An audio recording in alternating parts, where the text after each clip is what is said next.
Yo, good morning, YTBC.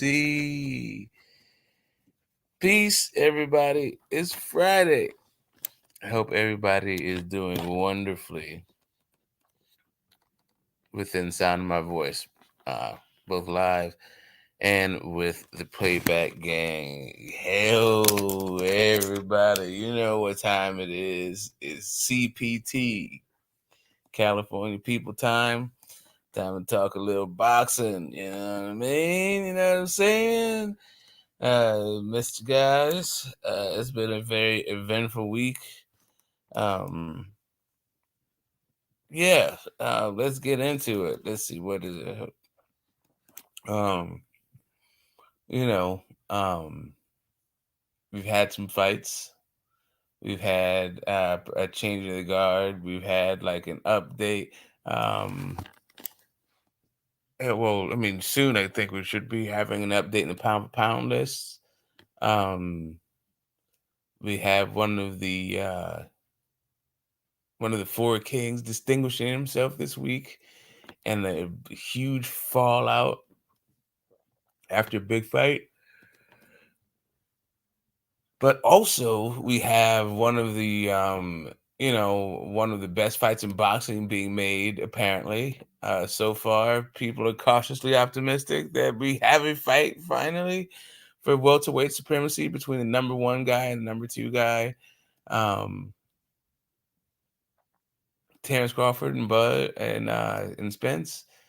They're gonna mix it up for all the belts, and yeah, we'll see. I think it'll also be a really good fight. Two undefeated champions. One's a multi-division champion. Another one's a unified champion. Yeah, it's gonna be a good fight. But it's the actual title of the show, and the show's gonna be about scoring fights. I think I want to give you guys my reasoning for why you should never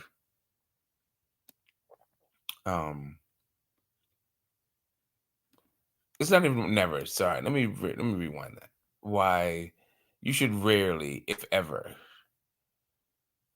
use the word robbery when the judges' scorecards don't match your own. I'm gonna go through that. My own criteria, and then you guys can chop up your own and yada yada yada. But we're gonna get to the bottom of at least being on the same page about how to score these fights. I've heard, in the aftermath of this month, actually, it's not even in the aftermath of anything. This month, we had the Rolly fight. Everybody was screaming robbery about a stoppage that shouldn't have been. And we also have we had the Devin and Loma fight, and everyone's hollering about a points decision going to the champion that they say that shouldn't have happened. So we're gonna get through it. We're gonna go to it. We're gonna go through it today, and we're going to definitively have a meeting of the minds when it comes to the methodology behind scoring fights. Your own personal methodology versus, the general rule of thumb for judges. We're gonna see how closely those two things are actually linked, right? So when you call for when you say judges don't know what they're doing, or judges have been, someone sat them down, they've got to them, send them an envelope. You can see if whether or not you guys are even using the same metrics. You're even looking at the fight the same way. But yeah, And everyone's been doing this all week, so it's kind of funny that on Friday we're still doing it, but I feel like even though everyone has been doing it, no one has actually sat down and talked about what the judge's methodology is. Everyone, I guess, assumes that they know, or like people know what the four scoring criteria are. They know what the four scoring criteria is, or the four different points are. They It's just that it seems like people don't know um a little bit more jargon to give those criteria the proper context through which to view the fight. So, without too much preamble, we're gonna get into that. Let me see. Maybe it's already too late. Sorry for my rambling on. Oh, also,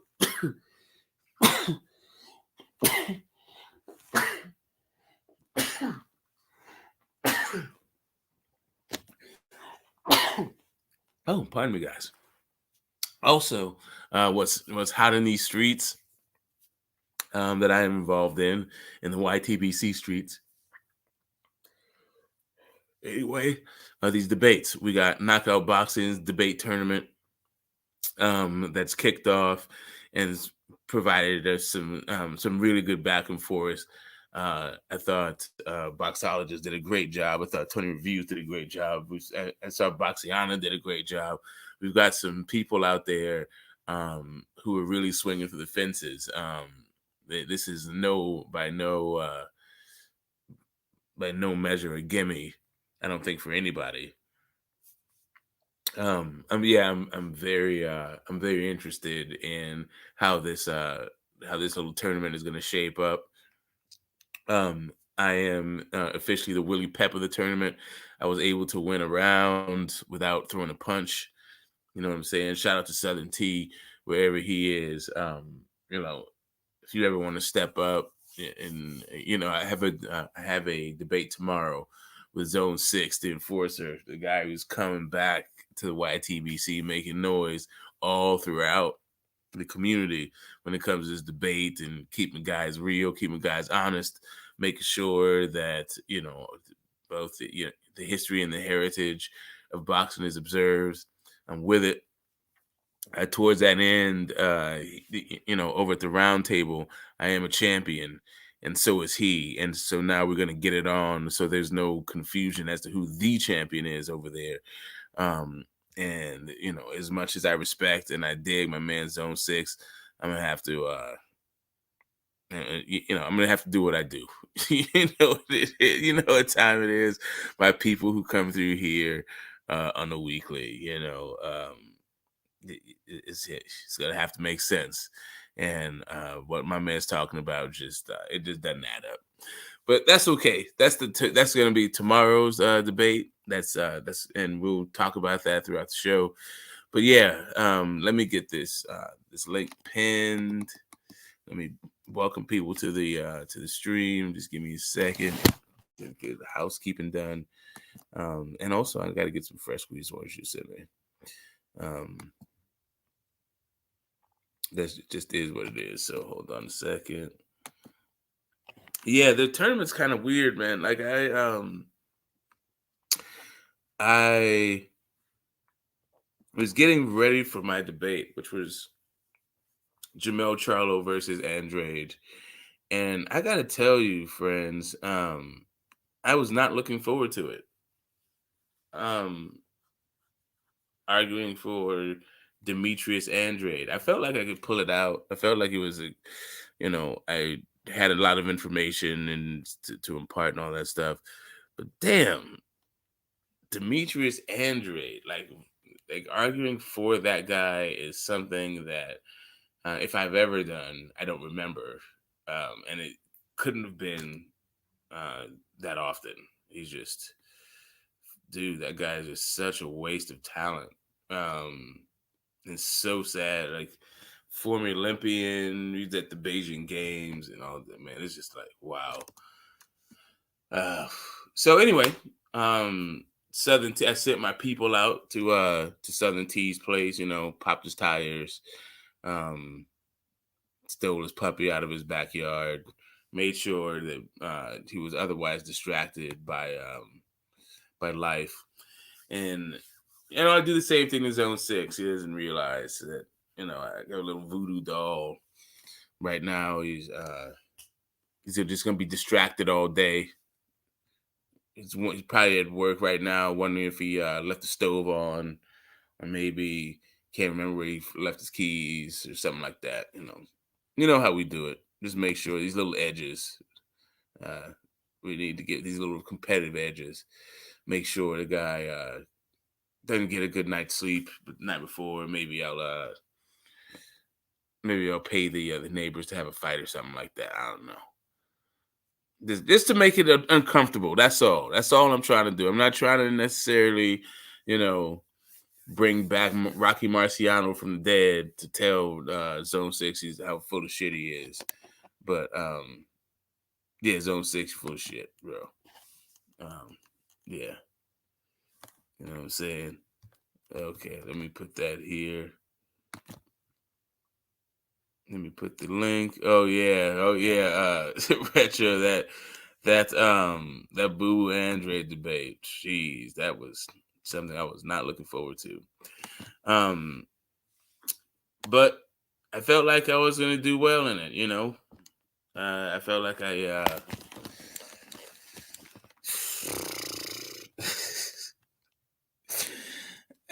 felt like I know more about Boo Boo Andre than I was ever interested in finding out. But hey, it is what it is. We all do our homework on these guys, and we go out there and we do our best for your entertainment and your education. And yeah, let me get my glasses here. We welcome people. What's up, Mr. Pads? Definitely not a robbery. And Pernell Chavez. Oh yeah. Iceman, he's been screaming robbery, but Iceman don't like nothing. You don't like black people to feel comfortable about any of their excellent achievements. It's always some sort of controversy with that guy. Tommy Bundles, what's up? There's my cousin Unique. Let's see. Well, somebody had a really funny joke about the 5%. Oh, that was Tracy Morgan. Said identical twins, one named Unique. So yeah, that's the 5% Nation. If you know that, that's a really funny joke. Anyway, Tommy Bundles. I heard 9-3 Devin yesterday, and that was crazy. It should be 9-3 anyway. Just a close, exciting fight. Well, tell that to Brian Harkins. He's at the 9-3 for Loma. Let's see. The fight has rewatch value. I don't know, not much to me. It was fun the first time around. It was kind of a pain in the ass the second time around. I think people's reactions to it kind of poisoned how good the fight is. Like rewatching it, to be honest with you, the Phantom, but we'll see. Teach his own. Oh yeah, you got the sneezes, huh? What's up, Juice? Let's see. Let's see. Okay, maybe we shouldn't use a rhyme. We should say it's a gift decision for the sensitive people. You can say whatever you want. I mean, really, what I'm going to say is you probably don't know how to score fights. That's what my thing is. If you're talking about gift decisions and all this other stuff, it's probably because you don't know what the fuck you're talking about. But maybe I'm wrong. We're gonna find out today, though. Puto, what's up, my man? Who got me the WBC Judges Handbook? That's going to be the centerpiece of our conversation today, the reference books. And also, hopefully Porto will hit the link and hit me up with the judges, how I become a judge itself. He's taking the classes, and I want to do the same thing. Yeah, that Andre debate, that shit, garbage. First off, the dude's name is Boo Boo. And yeah, enough said. Hope I won't bring up the computer simulation with Martial and be Ali and at least end up suing him. Look, man, don't know there will be no sneak peeks at my strategies. I'm not gonna give anything away. I already gave enough away yesterday on Zone 6. I joined his I joined his panel yesterday, and we did a little bit of a preview. Gave people a little tasty wasty, and yeah, I think it's gonna be a good one. Puerto, the dude with all the arguments that he keeps in his back pocket until after the debate's over. Right. The key How one and you shit. doing, Nah, and I man? was thinking about that shit too, bro. Cause like I had a bunch of shit in my mind, and then I was fucking like, anyways, I lost. Whatever. It's all good. It's all good. Win some, lose some. But yeah. That was. I was like, shit, man. That was a good one. Yeah, what's up, man? So yeah, nobody. I didn't pick Boo Boo Andre. That's the whole point. Why would anybody pick Boo Boo Andre? Like, goddamn. I don't But know. yeah, that was like the luck of the draw. Like, yeah, I got that guy. He's the guy I got. Jamal Charlo and Andrade, and in the most mediocre week of research I've ever done, there's nothing of value to fucking be gained from researching Boo Boo Andrade and Jamal Charlo. Let me tell you. Um, it was Yeah, man. way more fun delving into the nuances of Marciano and Jack Johnson. But what's up? What's up with it, Porto? How you doing? I'm doing all right. I'm doing all right. Yeah. Speaking of the debate, I was kind of like anticipating they might have asked that question about like the pound for pound, and then when they actually asked it, I'm like, fuck, bro. I'm like the difference between like weight divisions, and even though like they have like similar records, 24 and 0 and 21 and 0, like fucking anyways gone through like three divisions, four divisions and shit. What was your like? Who were you debating for? Who was the other person debating for? What were your questions? I had Fulton, the other dude had Inoue. I was actually looking forward to the debate. I'm all right, cool. It's a good, cool debate. The first question was who has a better like using three criteria: accolades, experience, and skill set. Like who has a better case for pound. Yeah, that one like stumped me a little bit since I had Fulton, and like I mean, yeah, he's what you call it, Oh, come on. That's solidified. not fair at all. That Yeah, question is not well, fair at all. What?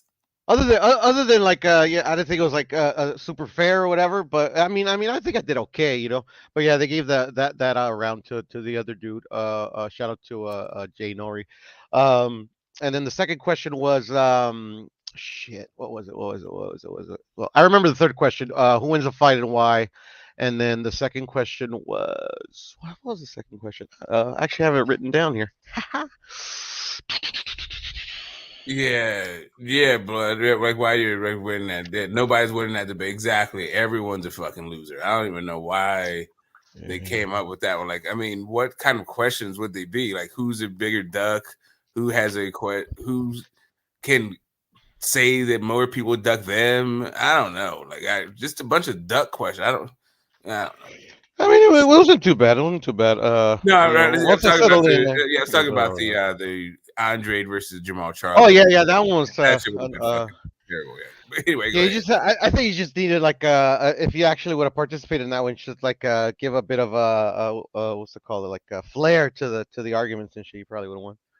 Yeah, it's been like who in the world would pick Boo Boo Andre to argue for? I would think it was a setup if it wasn't for actually Jamal Charlo. Like maybe actually there's somebody worse than Boo Boo Andre out there. Yeah, fucking Rolly Romero. Oh well, I'm just talking. Oh no, Rolly Romero's doing great. Like that dude is overachieving. As a matter of fact, I'm loving Yeah, Rolly's like at least Rolly can't fight, right? I hear you. I hear you. I got you Like on that one. these Yeah, two dudes can fight and just fucking up. I don't know what the hell they can't get right. yeah, man. Yeah, I Like forgot what the fucking Boo fucking. Boo hasn't fought anybody, and Jamal Charlo pulled out a fight with Boo Boo's leftovers. Like, Well, I mean, like anyway, they both pulled. I mean, like, and then Boo Boo pulled out of a fight out with the brother, right? Yeah, that's like in yeah 54. Yeah, Hmm. Ronnie Shield is still fucking stewing about it. I don't know what the hell those dudes. They know how to carry a grudge like apparently longer than the brother does. But Yeah, yeah, yeah. I mean, I read the little like court proceeding or whatever for Boo Boo and shit. I mean, like Boo Boo's advisors advised them to take the deal and they declined. So yeah, I don't know. Some of his career is just kind of snake bit. It yeah, is, I but hear you. most of it is not worth discussing. And screw them for giving me Boo Andrea in the first place to make me to spend a week of my life on that bullshit. And Right. then but shout out to fucking Southern T, which spared me the indignity of fucking actually uttering the shit I was gonna say about Boo Andre. Like I don't want to talk. Right, That dude right. sucks. I I want think to it's go the back. dad, to be honest. I think it's the pops. I mean, whomever it is, like you just pull out after pull out, weird situation, like just a who's who gives a fuck. You know what? I made a point of pride to Mm, not be able to pronounce the last name of the guy he got his 160-pound belt off of. Like mm. when it came out, I was like, I'm never gonna remember this dude's fucking name. It's not worth remembering. I got better shit to do in my life to fucking figure out this dude's name. And during this week, I almost had it.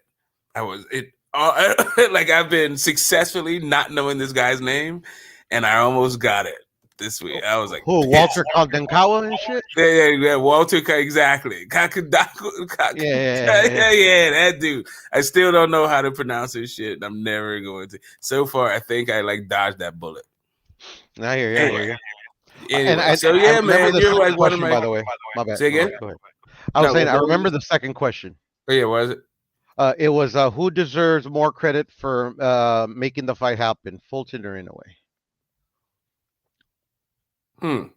And I won that one. Probably Fulton. Yeah, yeah, that's a Yeah, Fulton yeah, thing.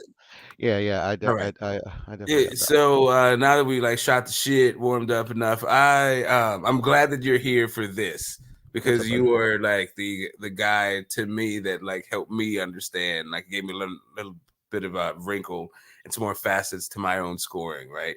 And I feel like at least it's worth like the way like people should take this into consideration when they're doing their own scorecards. I don't know if I still have that uh that link. Let me see if I can find it. But Yeah, I can send it to Porto, you for again. those That's who not a are problem, bro. for those who don't know, Porto gave me the WBC Judges Handbook or a copy of it. He sent me a link for it, and it was very eye opening. Sorry, what were you gonna say, Porto? No, I was just saying I can send it to you again, bro. That's not a problem. Oh shit! If you have it, cool. If you have it somewhere, Yeah, uh, it's in PDF form. I yeah, can yeah. If you just give me like a link, if you put a link in the private chat, I'll open that up. yeah, I can Then send we'll you get like an right email or into something. how judges judge, not I know I just can do it.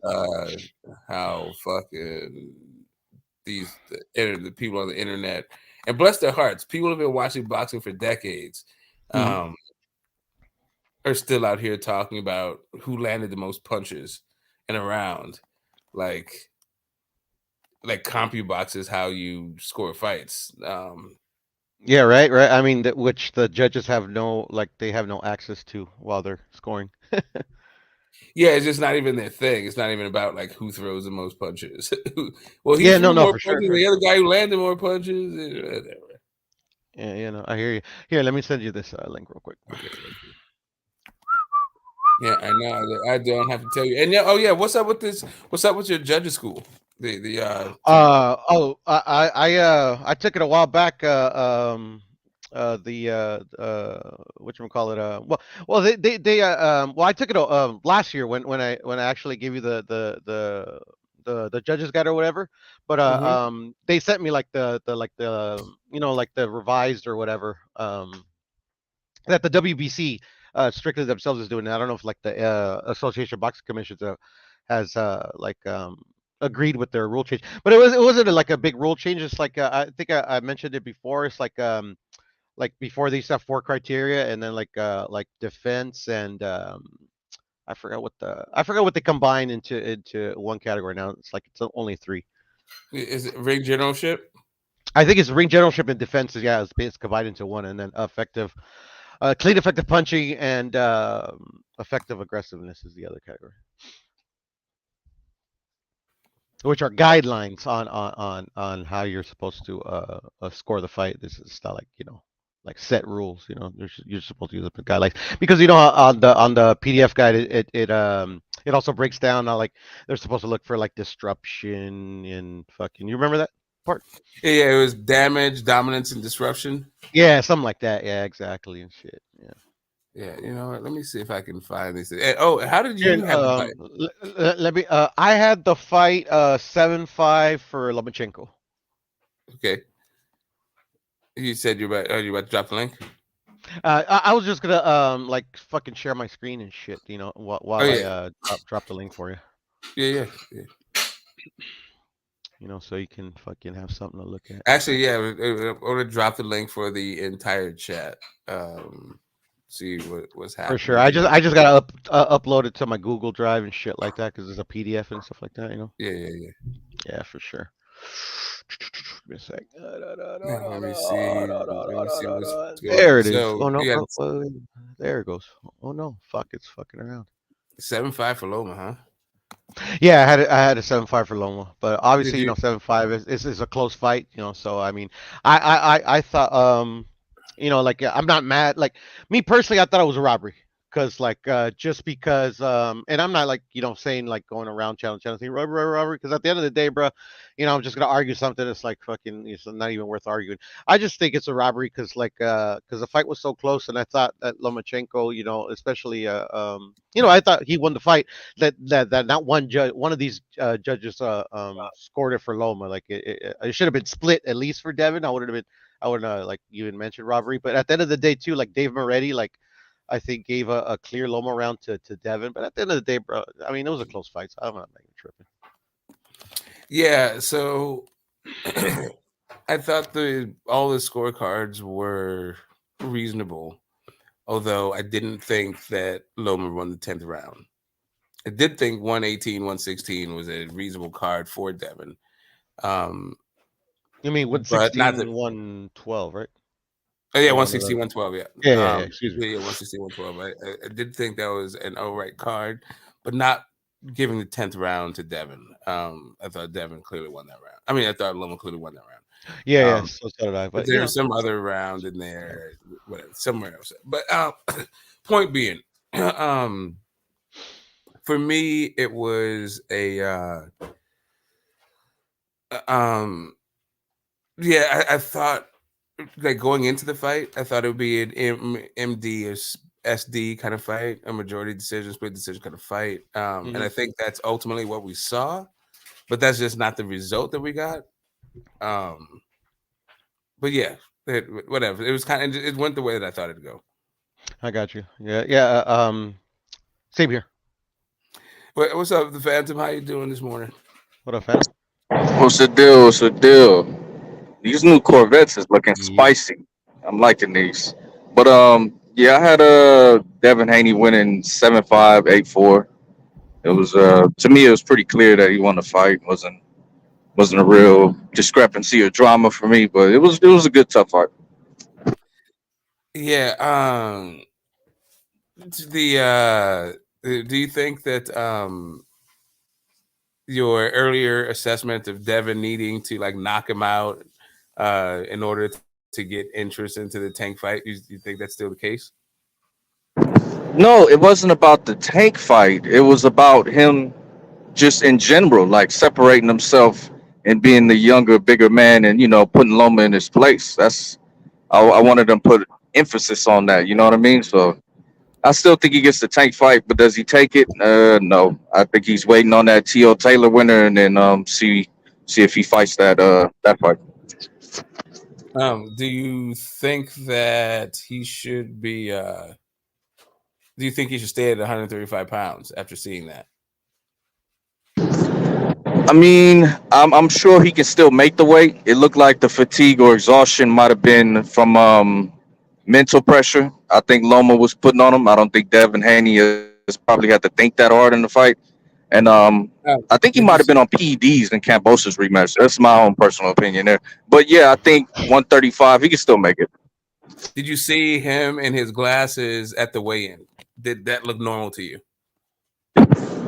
What do you like him? Well, fuck, that's what he do. Like I don't know. He's wearing glasses Yeah, after no, the fight. I don't know. it's been two. No, it's been two weigh-ins in a row now where he's looked like unrecognizable as himself. Actually, looks like a different human being. You're seeing like fatigue in fights, and you're like, oh, well, it's mental pressure, but you also see what he looks like on the scale. So why would you just like hand wave him being weight drained and just put it on mental pressure? Well, for me, because I saw the Cambosis fight, the second one, and it looked the same, but when he got in the ring, he looked like the fucking Hulk, and that's why I think he might have been, juicing it up a little bit. But I think going into this fight, it's the same thing, bro. You weren't What? tired in the Cambosis fight, but now you're tired in this one. Okay, so right. So I mean, the issue isn't whether or not he's tired. It's why you think it's because it's mental pressure and not the weight cut. We Yeah, have seen that's the that's guy my fade. We have seen him fade in other fights. what fight in particular, other than this fight here, do you think he faded? In the Linares fight, in the JoJo fight, I agree with you, Smoke. like any rounds that even Cambosis won, they were late in both fights. So if that's the case, then you're saying Devin Haney should have moved up like 3 years ago. Is that what you mean? 3 years ago, I don't know. Did he fight Linares 3 years ago? Maybe. Yeah. Yeah, probably. Yeah. I mean, that probably. Yeah. I mean, should have moved up. I don't know about should have moved up. I think we're talking about whether or not he's at 100% in his fights. Yeah, I mean that's fair. I'm not gonna say you off base saying the weight cut could be taking its toll. I just think he can still make the weight and he could still fight there if he wants to. But if he moves up to 140, there's nothing wrong with that. You're still a fucking duck, but there's nothing wrong with it. All right. I don't know how you're a duck if you're outgrowing the weight class, but whatever. Let's see. Judges' duties during the fight. Yeah, let's go up. Let's scroll up to the far criteria part there, Porto, if we could, if you don't mind. Yeah, I got you, man. I got you. I got you. I got you. Here's how you go around. Let's see Mental 'em, yeah, go computing. Even rounds. faster. Actually, go up a little bit. Let's talk. Oh, They went to that even round part right there. oh, okay, gotcha. All right. The judge must compute its even. The judge must compute even scoring when he or she. Geez, let me enlarge the screen here. How do I? Okay, here we go. Booyah! All right, bingo. The judge must compute even scoring when he or she sees no difference in the action of the boxers precisely at the end of the round. This is a 10-10 round. Hopefully, John McSmith is around for this. Yeah, Yeah, scroll. that's correct, isn't it? Because that's how I was scoring it. Yeah, Yeah, yeah. when you see no difference. Yeah. It's Yeah. the way that they did it on the little fucking whatever the live that I was on last year is that like it's obviously it's within the rules, but they stress to the judges to not try to score any one round an even round unless they really think it's even. So they want to always have like a Yeah, winner and a loser in a round. yeah, cut Yeah, down. that's why it's bullshit. Because I scored it. What round I couldn't determine the winner, and it was just 10-10. Simple for me. You know what I mean? Yeah, So no, and I don't know. that's how it is for them, but they have a lot like because for us it's just like oh whatever, it's simple, but for they have to like follow certain criteria and shit. That. Yeah, they got to follow the money. You still, get them comp hotel rooms, some hookers, all that shit. Yeah. Wow. Mhm. The precise score according to the actions. The judge must invariably use his ability of concentration to block any other matter from his mind during the whole round. They misspelled whole. Um, without one single fraction of a second lost. Okay. Not one Striving single for fraction of a perfection, second huh? lost. Huh? How Right? are you supposed to how are you supposed to enforce that? But anyway, yeah, scroll down. Yes, sir. Give me a sec. Thank you. Yeah, let's see. Boom. All right, cool. All right, here we go. There you go. clear advantage. And the judge computing the action leads the judge to have one of the boxers clear their head. This is a 10-9 round. Overwhelming advantage. When a judge mental count sees one of the boxers give a beating and hurt his rival, when the only thing missing was a knockdown, this is a 10-8 round. Oh, right. So that's how you score 10-8 round when there is no knockdown, right? Correct. Overwhelming advantage. Give a beating and hurt him. That's 10-8. Okay. Possible results, unanimous, majority, split decision. Okay, we can scroll all down. We know about that. Don't need to waste our people's time with that. All right. Split time, majority draw, DQ, no contest. If both fighters are disqualified or shy away from the combat, the fight can be declared a no contest. Okay. 4-3. How do you evaluate the effectiveness of punches clearly scored in legal areas? All right. This is where most people, I feel like, don't have knowledge, right? So let's help them out here. Some punches result in hurting their opponent, which is called damage. Some others don't necessarily cause physical damage, but instead serve to control their opponent by its sheer volume or frequency. That's called domination. In other cases, effective counterpunching. Okay, hold on a second. Ooh, my screen went back to being small again. Damn it. Okay, hold on a second. Let me enlarge that thing. Okay, here we go. Thank you. Sorry. In other cases, effective counterpunching is successful in preventing their opponent from hurting or controlling them. That's called disruption. So when you're trying to evaluate the effectiveness of a punch, you're looking to see what kind of damage that punch did, what kind of domination, or if there's so many punches coming that there's nothing coming back from the other person, that's domination, or if you're countering the person effectively and disrupt their work, that's called disruption, right? Interrupt what they're doing, that's called disruption. Makes sense. Yeah, judges must evaluate the effectiveness of punches landed by each fighter during the rounds in terms of damage, domination, or disruption that result, right? So let's scroll up to the scoring zone. All right.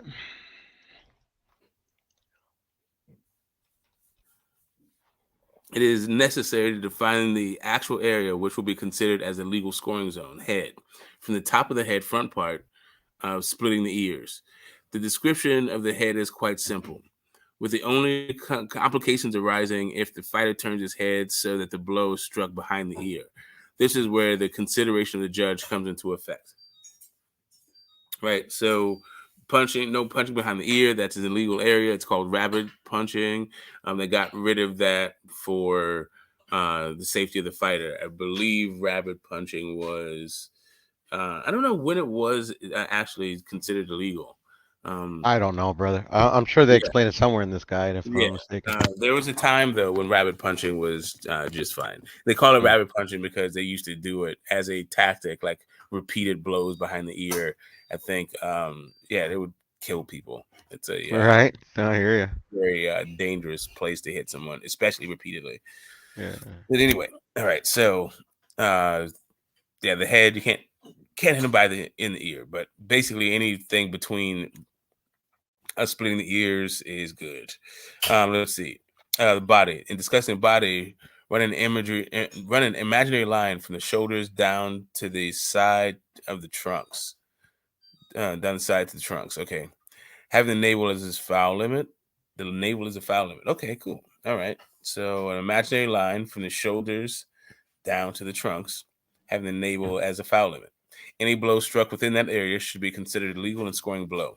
Again, a judgment actor should be taken into consideration that the fighter turns his way from the punch and the blow lands from the side, on the side. Right. And we see that we call him punches on the back. A lot of that happened in the Kovalev fight.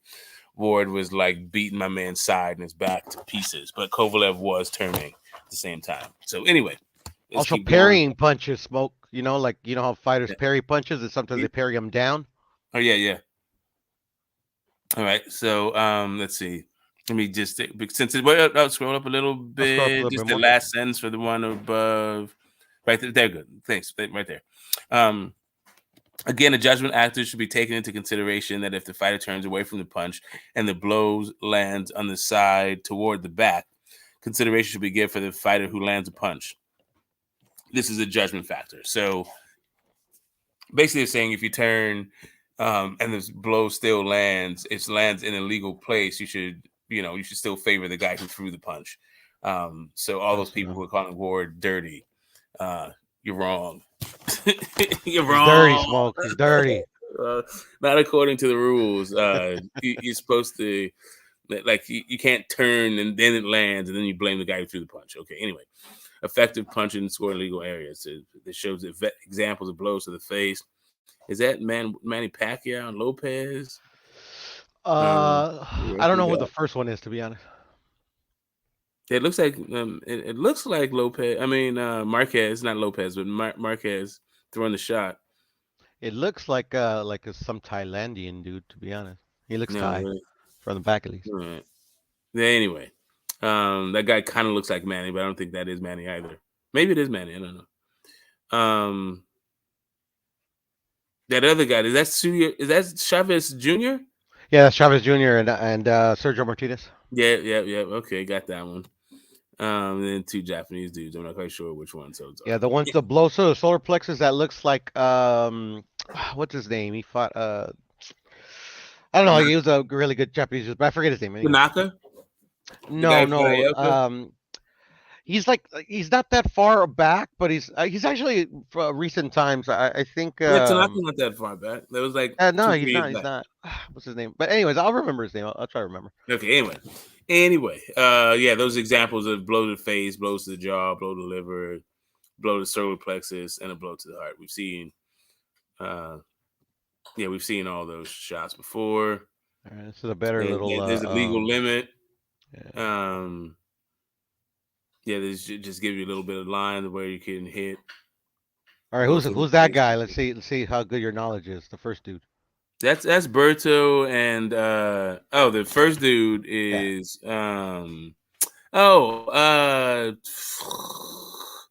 his name is escaping me. Jorge Arce. Yeah, the guy like Nonito had the fucking war with. Yeah. He fought Nonito, exactly. Yeah, yes, sir. Right. So anyway, what was I gonna say? Right. Oh, scroll up, son. All right. There we go. All right. There we go. Clean punches must be delivered with the knuckle part of the closed glove on any part of the scoring zone. For example, let's go. Scroll up all the way to the fundamental of scoring. Could be at the top. Sir. Booyah. There we go. Thank you. The fundamentals of scoring. This is excellent. Thank you so much, Puerto, for the assist on this one. I just wanted to understand what the judges were looking at, bro, to be honest. Yeah.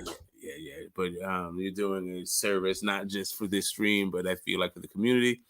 So let's do this thing, right? The fundamentals of scoring. The objective of boxing is simple: to hit and not be hit. Therefore, to accurately score a round, the judge must first know what a boxer is trying to accomplish in the ring and look for evidence of each objective when scoring a round. So for all those people who think that it's ridiculous that judges are thinking of fighters' past performances when they're scoring fights, this is why.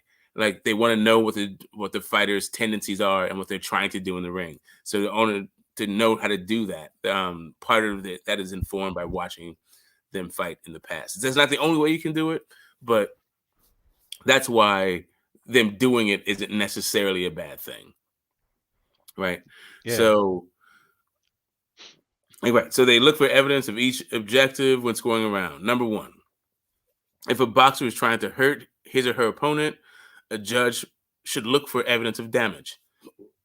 Damage as described by A, knocking down your opponent, B, staggering your opponent, C, violently, I'm going to think shaking your opponent's head. It says violently your opponent's head, but I'm going to say I'm assuming like punching or striking. Yeah, exactly. Right. So making the head move violently. right? And then D is a significant body blow that obviously slows down your opponent, right? So they're talking about damage, and that's how they're describing damage: knocking them down, staggering them, making the head move violently, body blow that slows them down, right? If a boxer is trying to control his or her opponent, a judge should look for evidence of domination.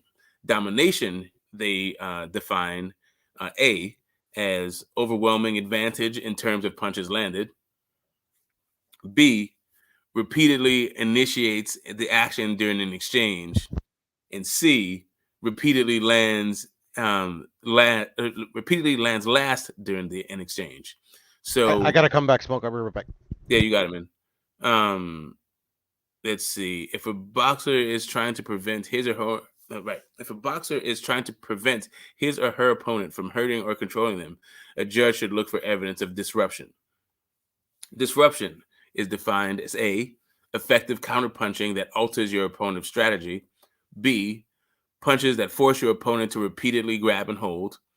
C, punches that forces your opponent into a defensive posture. And D, punches that prevent or neutralize your opponent's progress. Wow. All right. So we're gonna wait for Puerto to come back there, and I want to discuss a little bit about how disruption works. How specifically how disruption was working in that fight. Um, because I felt like a lot of the body shots that that Devin was landing was was giving him the rounds through disruption, right? That's my particular assessment of it. I felt like there was making Loma back up. It was making Loma change his plans. It was stopping him from doing his onslaught, all that other stuff. So for me, that's where I think a lot of discrepancy, at least of the people who I've talked to that picked Loma to pick Loma, who gave that fight to, who judged that fight for Loma. I'm very interested to hear their ideas about whether or not Loma was doing the damage, whether or not he was dominant, or whether or not there was disruption. Because I did see Dev's head go back a couple times, right? But how violently was it? It wasn't that violent. There was some. It's not bad, you know. He was making a move. He was definitely making moves. He was making those curls shake, those blonde curls of Devin Haney's. He was shaking it up, but I don't know. It's Champ Ross, the man, the myth, the legend, in the building, gracing us with his presence. What's up, man? So, Champ, who did you have it? Who did you have winning that fight? And we're talking about Dev and Loma, obviously. Before we go to the thing, and we got King of Bounce. What's happening with it? Alonso Amazing came through. Let Me Cook is here. Ball Out Mixtape Fire is here. What's up, man? Thank you for the thank you for the shout out there, Ball Out. Brother Boxing Talk is here. What's happening with it? Gertz, Marky Dan, Cisco the Kids, Ramon, Edgar Chavez, Yazoo. Yeah, if you want, Victor, Mad Dog, H. Gertz, Tommy Ball. Okay, cool. We got, people who are speaking in the chat. I appreciate you. All the back and forth chatter, keeping the chat alive. So when we talk about damage, disruption, and dominance, right? I feel like I feel like there was a time when Loma was doing a lot of damage. I feel like there was a couple of rounds where Loma was actually even dominant, right? But there's also a few rounds where Dev was doing damage and Dev was doing a lot of disruption, right? I felt like the dominance part, Dev was never really dominant in that fight. And Loma was definitely dominant in that fight, but just not for very much of it. I think it was only for like a couple of rounds. Yeah, but overall, I thought it was a. I thought the. I thought it was a pretty good. I thought they were pretty good, responsible scorecards. All the people screaming robbery. I'm just not seeing it.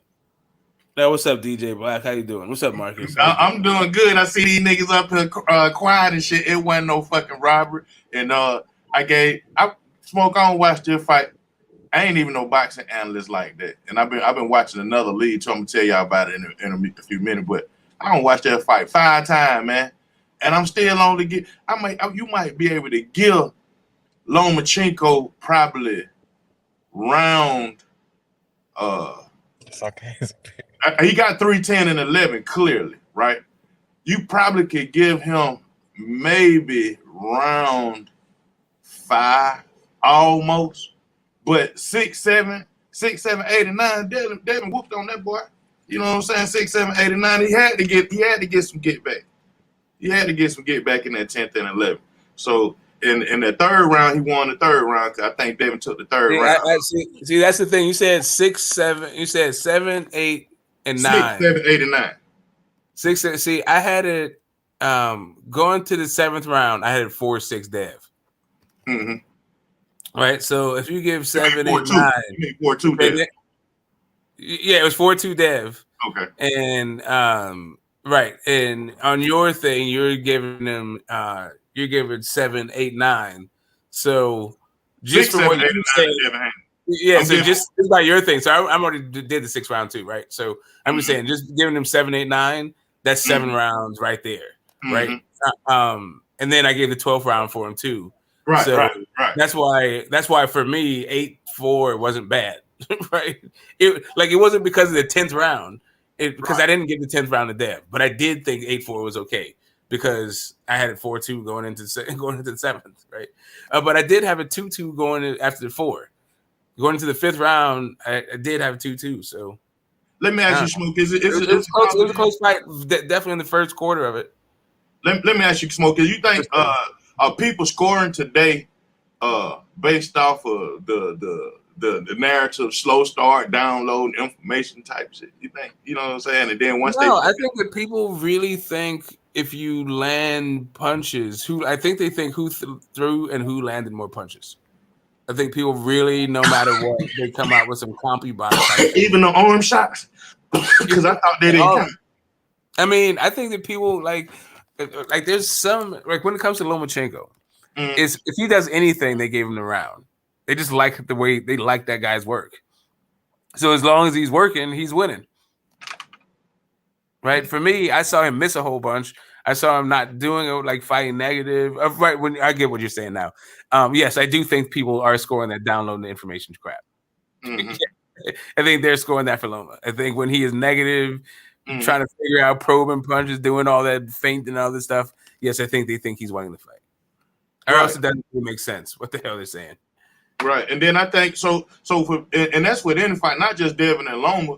Those 3-4 punches at the end of that round that the other fighter who wasn't downloading but he was engaged. Yeah, I give that round to that person. He ain't downloading. He trying to jab you. He trying to hook you. He trying to do something to you in that first, second round. You know.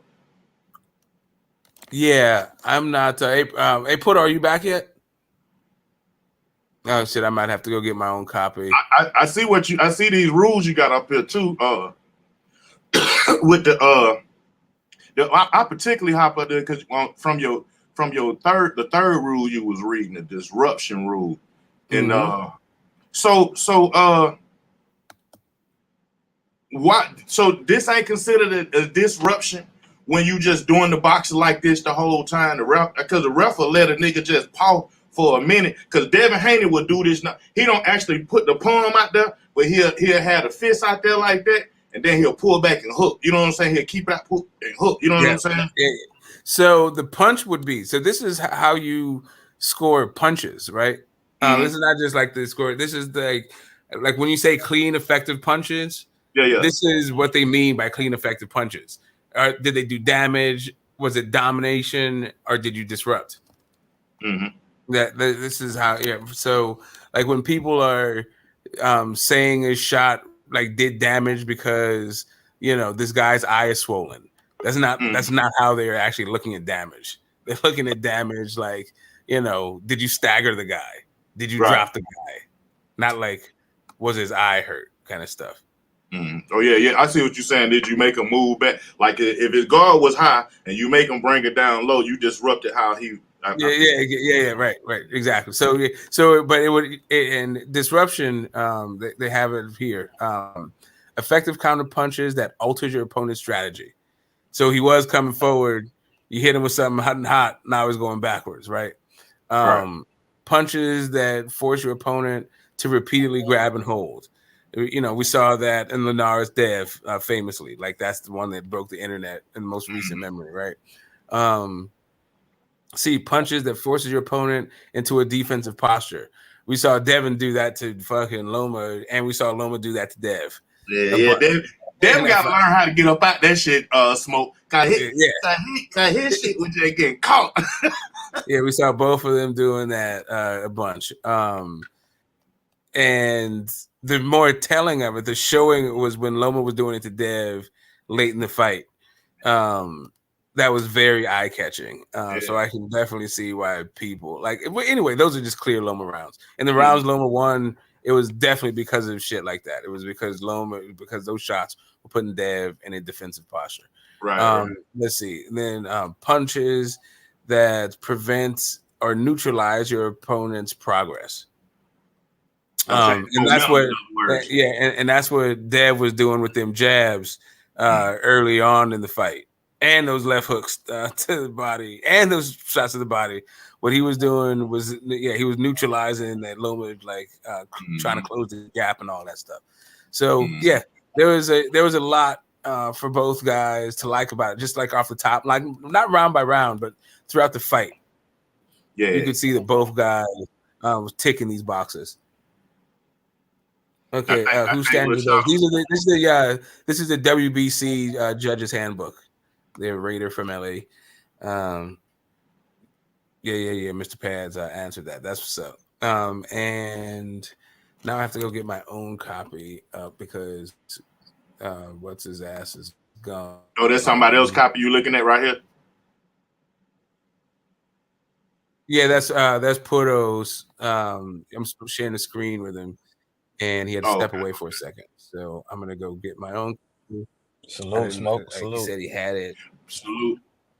What's up? How you doing, man? Jump on in here when you're ready. I'm gonna have to look for this. Somebody just spoke. Who was that one? Oh, that was Marcus, man. I was just saying what's up, What's happening with you, Mark? Not much, man. Chilling, listening to this. Yeah. So I think so from the first Linares hit after the bell, the second George Kambosos fight, and this first Lomachenko fight, I think Lil Devin Haney done got better, man. I think Lil Devin Haney got better. Y'all better watch out. By the time he turned 28, I say 27 years old. By the time he turned 27 years old, that boy gonna be on learn how to take a punch. Yeah. He's gonna learn how to take a punch. What does that mean? Like, okay, so watch this, fam. The Linares fight, he admitted on the 85 South show, he was like, shit, man, he was hanging on for dear life for the rest of the time. He didn't know how to adjust to that. You know what I'm saying? He never been hit like that. That's what he said on the 85 South show. Then the first and second Joey Kambosos shit, he hit his George, he was able to work the prevent real good, so George Kambosos wouldn't hit their head, and that come from that Linares shit. You know what I'm saying? But on this third, not third, but on this fight with Lomachenko, you see it in 10th and 11th final when he got hit in that when Lomachenko was able to catch that knock. He got there, he gave him woos. I think what I mean by take a punch is okay. So you see, like the fight with the boxers we got about to come up right now, like Errol Spence Jr. How hard Ugas was hitting that nigga, and he still was walking towards his ass like, that shit, all right, I feel you, but come on, Nick, you know what I'm saying? Like that, take a punch like that. Like Tank Davis, how Tank Davis was taking them shots from Hector Garcia. Hector Garcia was hitting that nigga so hard, he was making Tank Davis switch his stance. But Tank Davis took them shits and goddamn blinded his ass. So that's what I mean by that, Tanner. I mean, obviously he's a boxer, he can take a punch because he's a boxer. But you know what I'm saying. I don't know if you know what I'm saying, but I'm talking about. No, I don't. I just think that if you can take a punch, you can. If you can't, you can't. It is what it is. Oh, you think? Yeah. Oh, you talking about everybody got that button? That's what you saying? That's what you saying, fam? Like yeah, not everybody is gonna be able to take a punch like from a puncher, a legit puncher. Like you look at Amir Khan, hell of a boxer, but you know you put him in there with a puncher, he's probably gonna get his chin checked. You know what I mean? Right. That's okay. So yeah, even with using the Amir Khan, fam, I think Devin Haney. What I mean by take that punch, it will be able to learn how to absorb that shit. I don't think Amir Khan ever learned how to absorb that shit, man. You know, because I mean, you can roll with the punches, but if you get hit with a good shot, you either take it or you don't. You know. Hey, well, you know, from what I've heard from boxers, what boxers have actually said, the ones that's in the ring, they said it takes years for you to be able to get used to getting hit. And then you got to remember that most of these guys, as they're coming up, moving up the ranks, they're not fighting guys who can actually hit them. You know, they're used to putting out all the damage. And once you get on that championship level, you got guys who got real teams with real trainers, with real camps behind them that are investing in them and giving them the best of the best state of the art training so that they can go out and do the same thing that you've been doing to everybody else. So when people get up on that world championship level and they get hit by somebody and they ain't been hit like that, you see a lot of them go straight out. Even Tank Davis said that, but he said the ones that's used to getting hit and learn how to go through that adversity. You can see Tank Davis could take a punch, like a lot of punches. I'm like, this dude got a great chin. The Triple G's, the Canelos, like they've been fighting on that championship level that they know how to take some of the damage off. Like Phantom was saying, they know how to roll it a little bit better. But at the same time, their body is used to stronger punches coming back at them because they've dealt with it before. You know what I mean? So I feel like both are right. You can learn how to take a certain amount of pain based on what you've been through before, but technique also plays a factor in how you can mitigate that damage as well. So I think Mosley said it the best. He said when you get to a certain level, these fighters are all like rounded. That means like he was saying we all got great chins. He was talking about like people who could take hard punches. He was just like, you know, when you get to elite level, like meaning we could also take a punch and roll with I think Devin Haney can learn how to roll with punches, you know, to like deflect some of the damage dealt by a punch. But I don't think that's one thing you can't train is your chin. And Mosley said it, when you get to elite level, they're elite all the way around, meaning you know, we all have strong chins at a certain level. You know what I'm saying? We all can take a punch at a certain level. But I think Devin Haney can learn how to start rolling with his punches a little bit better, how to put the damage off. I had it going into the fight. I had Loma for the upset of the year, but end of the fight I had it 7-5 in Haney's favor. Very close fight. hey, great breakdown. I like that. To be honest with you, watching the fight, I didn't know who won. And I was going hard for Haney. Like, I'm like, man, I want this dude to win. But watching the fight, it was so back and forth. I'm like, I could see how they could have gave it to Loma just based on the way the crowd was reacting, the commentators were going in, and how, you know, during those later rounds, he kind of, you know, it didn't look as good as it should have for such a close fight. And I'm like, is he gonna blow it? But I think he did enough to either get a draw or a win. And I was just hoping that the judges saw it the same way. So I wasn't really surprised when they won, but like, man, I was on the edge of my seat waiting for that announcement. So anybody saying that it was a robbery, I'm like, man, if they said a draw, I wouldn't have had nothing I could say. You know what I mean? I had Loma trying to control the domination aspect of the fight, but I think Haney's disruption was so effective It threw Loma's like all of what Loma was doing kind of out the window. Some of them body punches Devin was coming with, he was Devin was throwing the harder shot. He was sitting back on his punches. You see Loma hit Devin with a two-piece combo, and then Devin Haney would come with a hook like over the top. And I feel like that one shot was just as strong as those two that landed. Oh yeah, man. He was hitting them with some thudding body blows, bro. I was Yeah, very man. impressed by that because I thought that was really, what I'm not a real huge boxing fan, but I'm looking at how Loma fight and how Devin fight, and I'm like, okay, southpaw, orthodox stance. I'm like, yo, how is Devin gonna hit him? Because Loma doesn't get hit with a lot of jabs, but he does have a fake high guard, and I'm like, he gonna have to go to his body. That's the only way he gonna win. And when he went to his body, I'm like, okay, this dude, he get it. And I was very surprised to see him be so consistent with it. And every time they would say, "Oh, Dev's hurt," I'm like, wait, you said Devin is hurt, but he threw a punch immediately after that landed. But Right. meanwhile, he would hit him with a body shot, and Loma wasn't throwing no punches and was taking a second to get himself back together. And I'm like, yeah, I know them punches hurt. Yeah, and I would say that's when the effectiveness of the punching, that's when it comes into play. Like, because like in the later rounds, like in the 10th round, Loma like threw like a 6-piece combo. In the middle of the 6-piece combo, like Devin threw one punch, but I think the 4 punches prior to that were more effective than that one punch that Devin tried to interrupt Loma's combo. It was a close fight, man. It was very close. Yeah, it shouldn't have been, and that's my issue. Should have knocked Loma's old ass the fuck out, but that's just me. Because all those people are knocking out Loma, right? And there we go. Yeah, I mean, listen, unrealistic expectations from fans is part of the gig for these boxers. Well, that's why I'm glad he didn't, because we're going through all this bullshit and we're reading handbooks. I'm appreciating this. This is good, because if he hadn't knocked him out, we wouldn't be going through any of this shit. So this is good. It's good for the fans. Yeah, I feel like I'm sick and tired of like not being on the same page when it comes to these conversations with people. Like, at least like, hey, let's have some basic knowledge so that we're not talking past each other. We say stuff like he clearly won a round, like based on what exactly?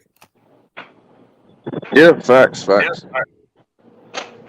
Yeah, Loma didn't get knocked out, and Dev's not the type of puncher who will not KO him. Maybe Tank.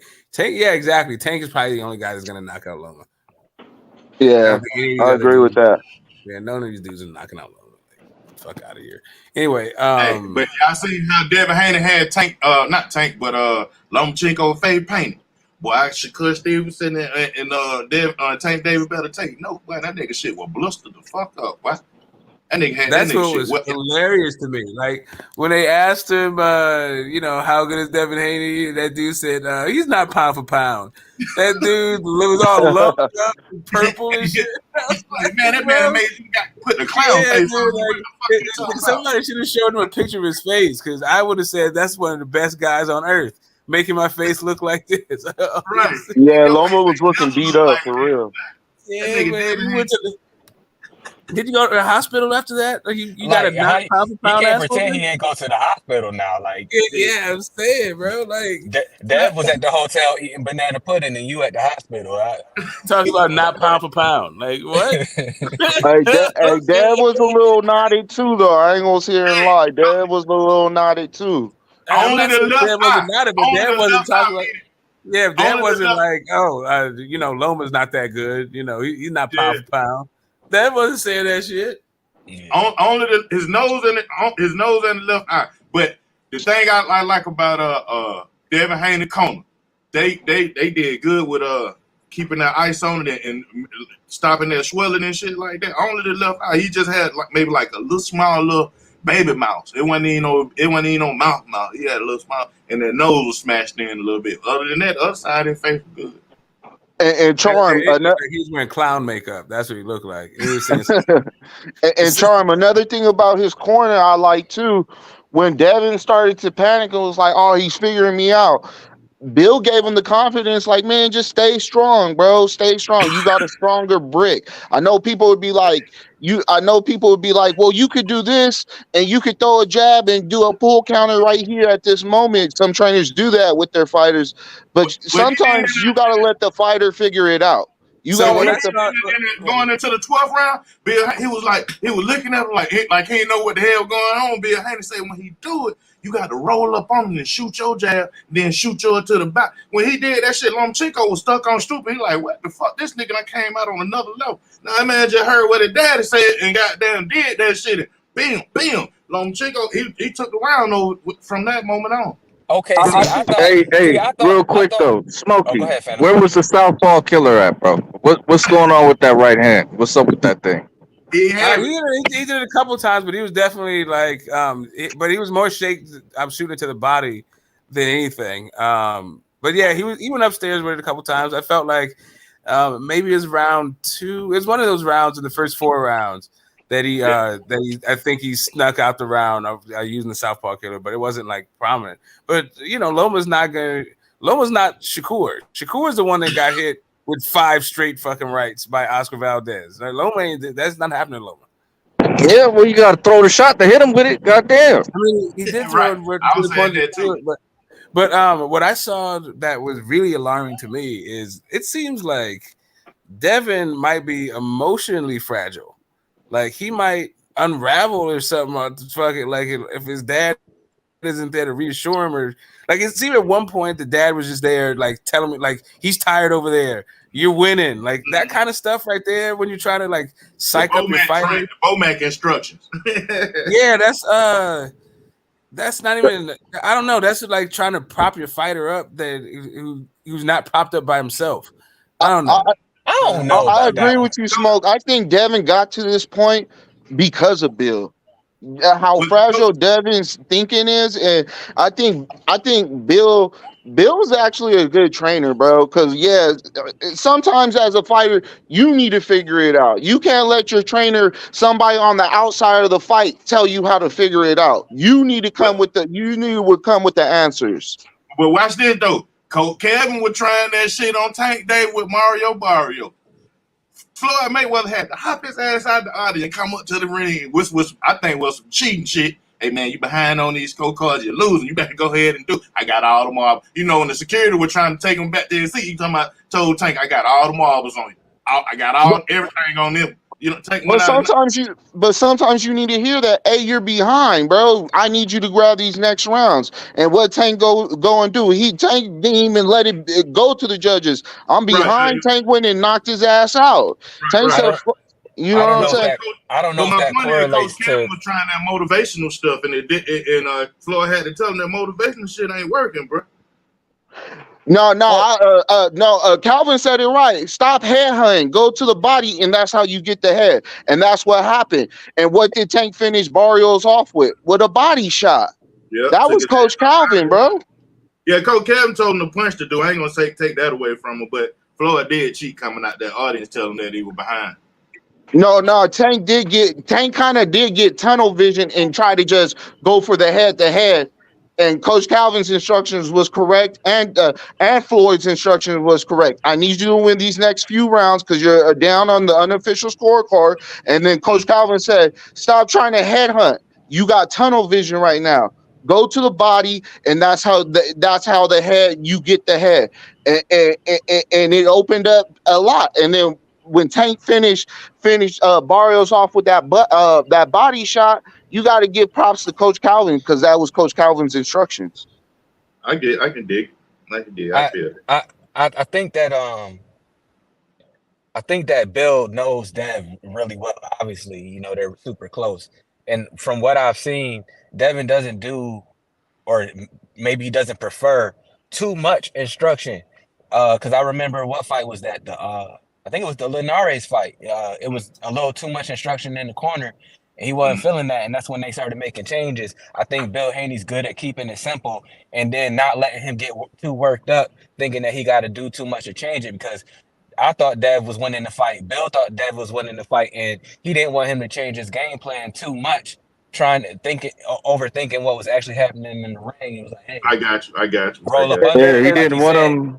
he came right out, and he had that one move where Loma threw it twice, and he dipped back, moved to the side, and then came back with the right. And I'm like, God, that was good instruction. I think people was kind of underrating the stuff that Bill was doing, because in my opinion, Dev's big problem is his gas tank. He kind of got a Caleb Plant gas tank lately, probably because he's too weak coming into the fights, and his output is not on that. And I'm like, dude, you fighting Lomachenko, who takes half of a fight off, and then he's one of the higher punchers to finish up a fight, and you don't have the gas tank. So he's like, yo, you got to keep it simple. Don't go out there trying to go to war with Loma, because you probably ain't gonna win that. You know what I mean? So I think that they had a good game plan.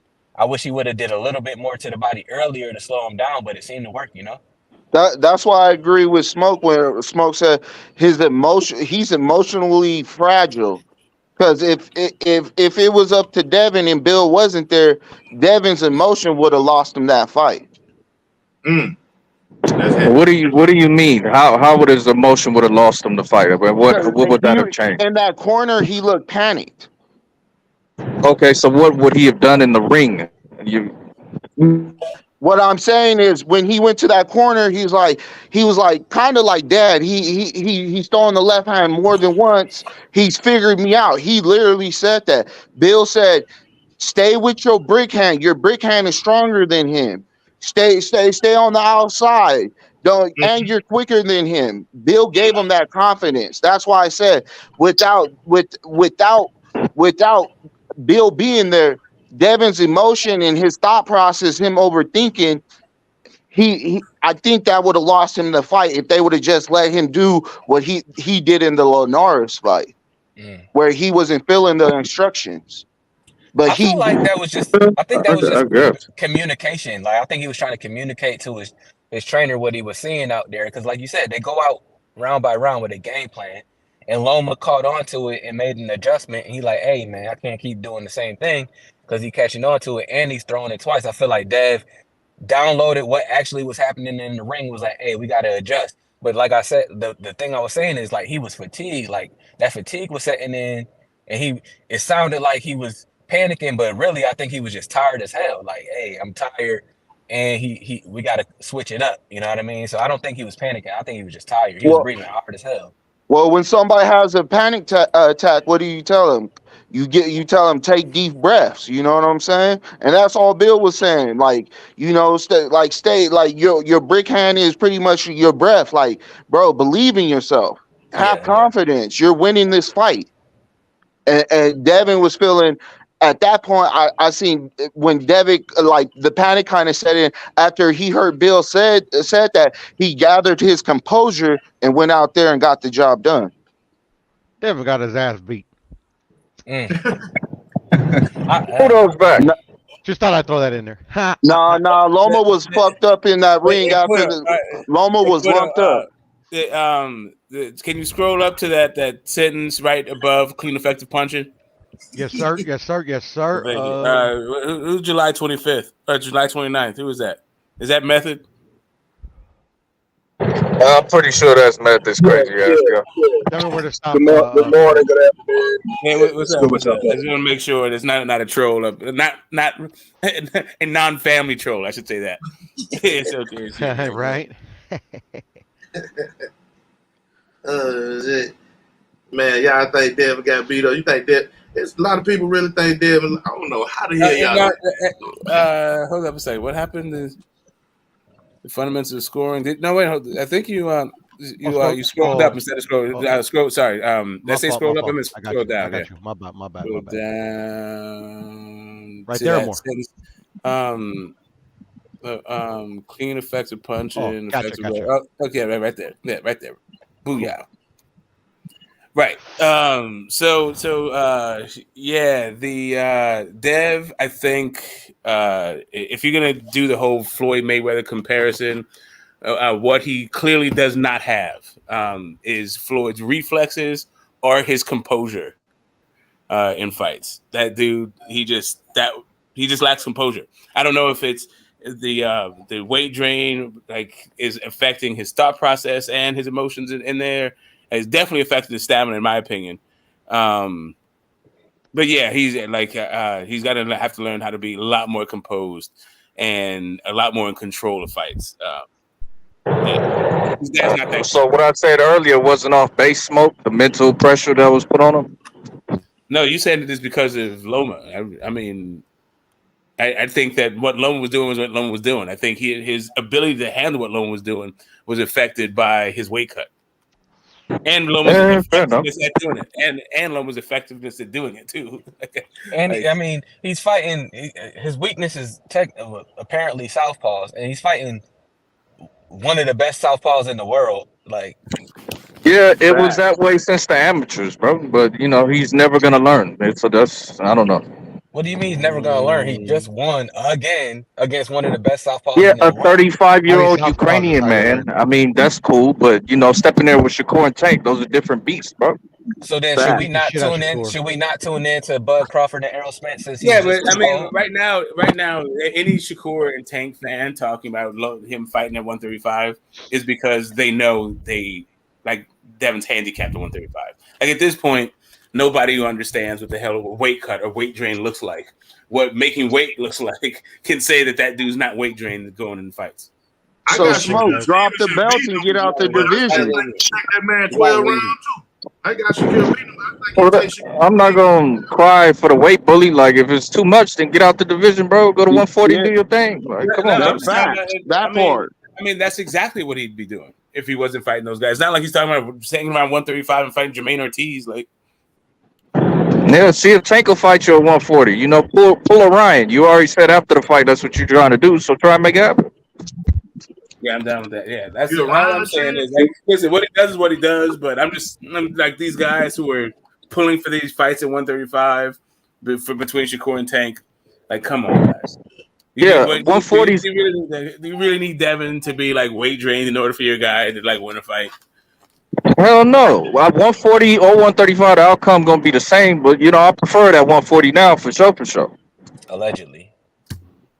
You want to see him at his top shape, top strength, and all that old shit. You motherfucking right. I still think either at 30, at 40 or 47, they gonna go 12, man. And I got Shakur winning, but I think Devin ain't finna get knocked out by him or Tank. He taking their ass 12 rounds. You tripping, bro? I don't think Shakur is winning 12 rounds, man. Shakur don't hit hard enough to knock Devin out. Yeah, no, Shakur's not even winning the fight. Shakur don't do anything well. Shakur's just not winning the fight. Devin ain't gonna make no move them other niggas did to get knocked out. So shit. Tank gonna hurt that nigga, bro. Quit lying to yourself, bro. He gonna hurt him. He gonna hurt him. I ain't saying. I want to see Shakur Stevenson versus against the elite offensive fighter. Tank Devin. I mean, it's a few of them. I want to see somebody with some offense fight Shakur, because it's real. You know what I'm saying? Like, elite offense. That's all I want to see. I don't care if they can only do offense and they don't got no defense. I want to see elite offense versus Shakur. They ain't got me no pop. Chase down Pitbull Cruz again or Frank Martin. They say it's a nigga calling Shakur Stevenson now. I forget his name. Somebody said it on the show last night. Edwin De Los Santos? Tank. His name is Tank. Tank Javante. No, not Tank. Not Tank. It's somebody else. De Los Santos? Yeah. And it's the Shakur Stevenson key. Man, he ain't nobody or some shit like that. Like the nigga like, wow, I whoop your ass. He know I whoop his ass. Shakur. I'm like, oh shit, Shakur got that church mouse. He turned into a church mouse on Buddy? Who the fuck Buddy is? Nah, Shakur really want Devin though. He see food, bro. But does he? Yeah, sure. Fucking Devin will beat the shit out of Shakur, man. Damn. Because my question is, if you everything he's saying, I love it. I love everything that Shakur was saying. He want that. He coming for all the belts. But if he really felt that way about Dev already, then why didn't he just move up and make that happen when Dev first won Undisputed? Oh shit. That's what he did. Devin just won undisputed. He rematched with. He had a 2-fight deal with Kambosos, and then right after you seen Shakur was already in the weight class before the what was it the rematch, right? No. He didn't have to. He didn't have to fucking. Hold up. Hold up. He was talking about being disputed 130 pounds when Dev got his undisputed off of Kambosos. The reason why he was in the division wasn't because that was his plan. It was because he didn't fucking he lost the scales on. Yeah, he lost the belt on the scales into that fight. But before going into that fight, he was talking about being undisputed 130. He was not talking about moving up and fighting Dev. Not at all. Facts. No, I can't argue that. That's right. This whole like Shakur gets to like fail upwards, and like we're just gonna like yada the fact that this dude, like, I don't know how he instantly became a boogeyman in a division that he just got to like 5 seconds ago. Like this, he was too big to fight it. I mean, me as a fan, I said it because I know he was too big for 30. Hell, him and Tank fucked up on that scale. You know what I'm saying? And I mean, I would understand it if the dude wasn't a featherweight. Like, come on, bro. Like, it's not like 130 was his first division. Like, this dude is always talking about it. Like, he always been saying for years, he talking about, I'm ready to fight Tank, even though he was smaller. And then he talking about, I could beat Devin. I always beat up Devin. He said that in a number of clips that, you know, so I'm like, what you two? Yeah, from featherweight. Exactly. It's just, hey, real quick. I don't really believe in weight bullies. I really don't. But if you look at Shakur Stevenson, when he stands next to Devin Haney, you tell me which one carries more weight. Yeah, Shakur about the same. He was the same size as Devin. What that got to do with anything? It has everything to do with it because Shakur is not as small. So he might be shorter than Dev, but he carries more weight. He makes a lot more cuts. And at the end of the day, he talking about Dev being too big. He a weight bully, making comments like that. But Shakur has always been bigger, and the fact that he did not take advantage of his opportunities to move up with his belt and blew it on the scale, which I feel like it was intentional. That's I feel like he was ducking. I mean, that's what I'm saying. Well, fuck it. If it's on, fuck it. If it's on me, I'm gonna say it, but don't cut me off. Yeah, but no, I'm saying that's on David Haney. It's all good, bro. It's all good. What you want, bro? You the good? idea that Shakur, because when somebody starts talking about some damn shit, you got something to say. Are you good? Because if you don't want to talk, then you ain't got to say shit. Am I missing something? Phantom is a funny dude. It ain't you, Smoke. He a funny dude. Anytime somebody starts speaking up on Devin Haney or saying something good about Devin, he want to interrupt and open up his fat ass lips to interrupt. I didn't interrupt you, bro. Go ahead, finish. You done? Or you still going? I'll let you know. Right. Now I'm done. Go ahead. All right, sounds good. Go ahead, Smoke. I don't know how the hell Shakur Stevenson, the career featherweight, right? This guy's had 4 fights outside the featherweight division, is going to call Dev a fucking a weight bully. Anybody out? Right. Like Shakur, like what? Shakur, your big ass, like whatever, dude. Sounds like hypocrisy, bruh. Yeah, I mean, look, I think Shakur is a fine fighter, but the way that people talk about him and the way people like just cherry pick stuff to praise him over is just weird to me. I don't think it's going to get the job done. You got to fight somebody, man. Like Oscar Valdez, shout out to him. Miguel Berchelt, shout out to him. Those guys are not really the level of fighters that we're talking about. Right. You know, they just aren't. Berchelt was cool. Like, he had some good hands, especially back in the day, like 5-6 years ago.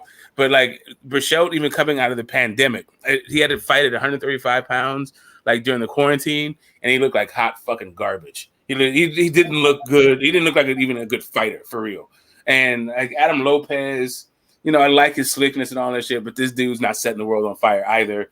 And I just, you know, I like Valdez. He's good, solid dude. He's just not on these guys' level. And Valdez was unrolling that straight right on fucking Shakur's head. That just wasn't as special. Like, I don't know. I don't think Shakur is as special as people are saying, but I do think he is a really great fighter. Like, I'm not saying that he's not like even a generational talent. He's just not the second coming of fucking Sweet Pea or Floyd or any of that.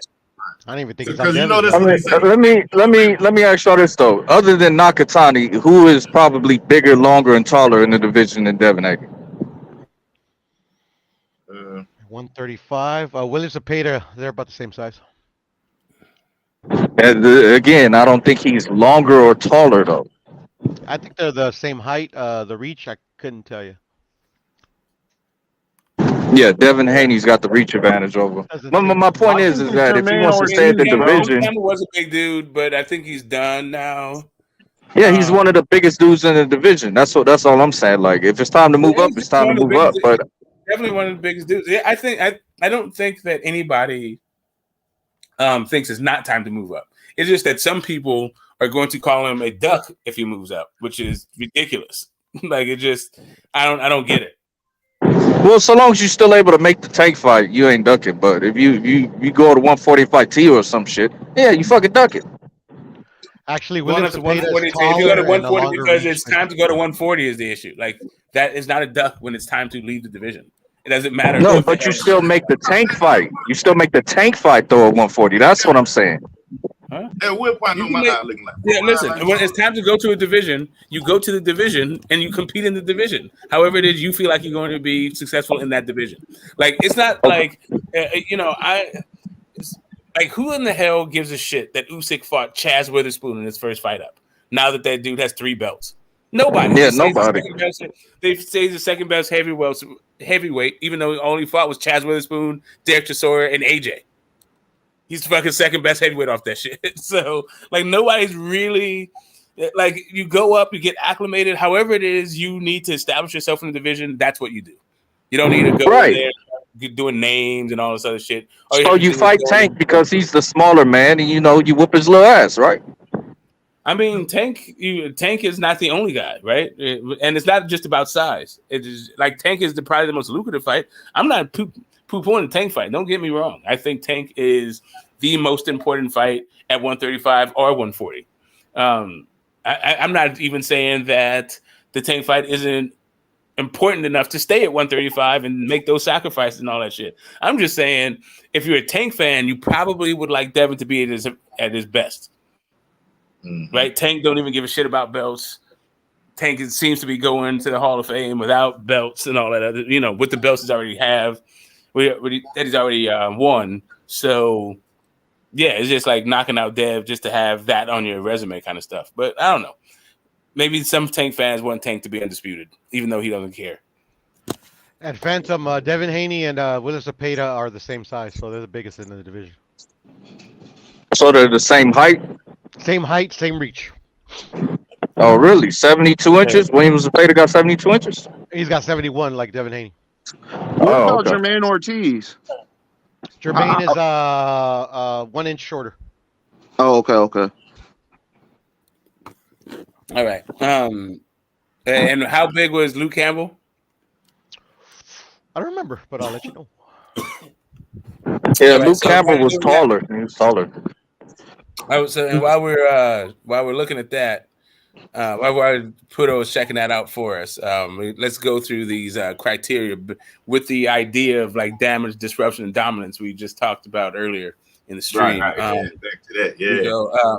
Yes, a judge should look for evidence such as let me put my glasses on. Damn. I'm struggling with these squiggly lines on the screen. Same height as Devin. Young nigga, smoke, put your glasses on, bro. Men of a certain age got to get the reading glasses out. Okay, so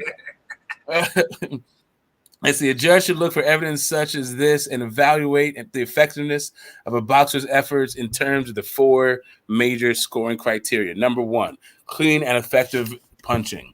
Landing punches to the scoring area of your opponent with power, number, and accuracy so as to cause damage, domination, or disruption to your opponent. That is what clean, effective punches is, right? You need to, once again, for the cheap seats, landing punches to the scoring area of your opponent with power, number, and accuracy so as to cause damage, domination, or disruption to your opponent. Number 2, effective aggressiveness. A forceful willingness to attack your opponent, either moving forward, backward, or remaining stationary. A forceful willingness to attack your opponent is effective aggressiveness, right? So number 3, ring generalship, controlling the space, position, and style of the fight to a greater degree than your opponent. Okay, that's real fucking clear, I guess. Not really. Yeah, right. And then the fourth one, defense, displaying successful maneuvers to avoid being hit as part of an offensive strategy to attack your opponent. Yeah, so you can't just make him miss that. Unless you got to also make him pay. To order to be defensive, it has to have some kind of element of offense to it. Out of the four you just read, Smoke, with this fight coming up with Errol Spence and Terrence Crawford, I say Errol do 3 of those things better than Terrence Crawford. That's 2, 3, and 4. The I number think he one, does. they about even on that. Number 1, they about even on that. But 2, 3, and 4, I think he got the edge on Terrence Crawford.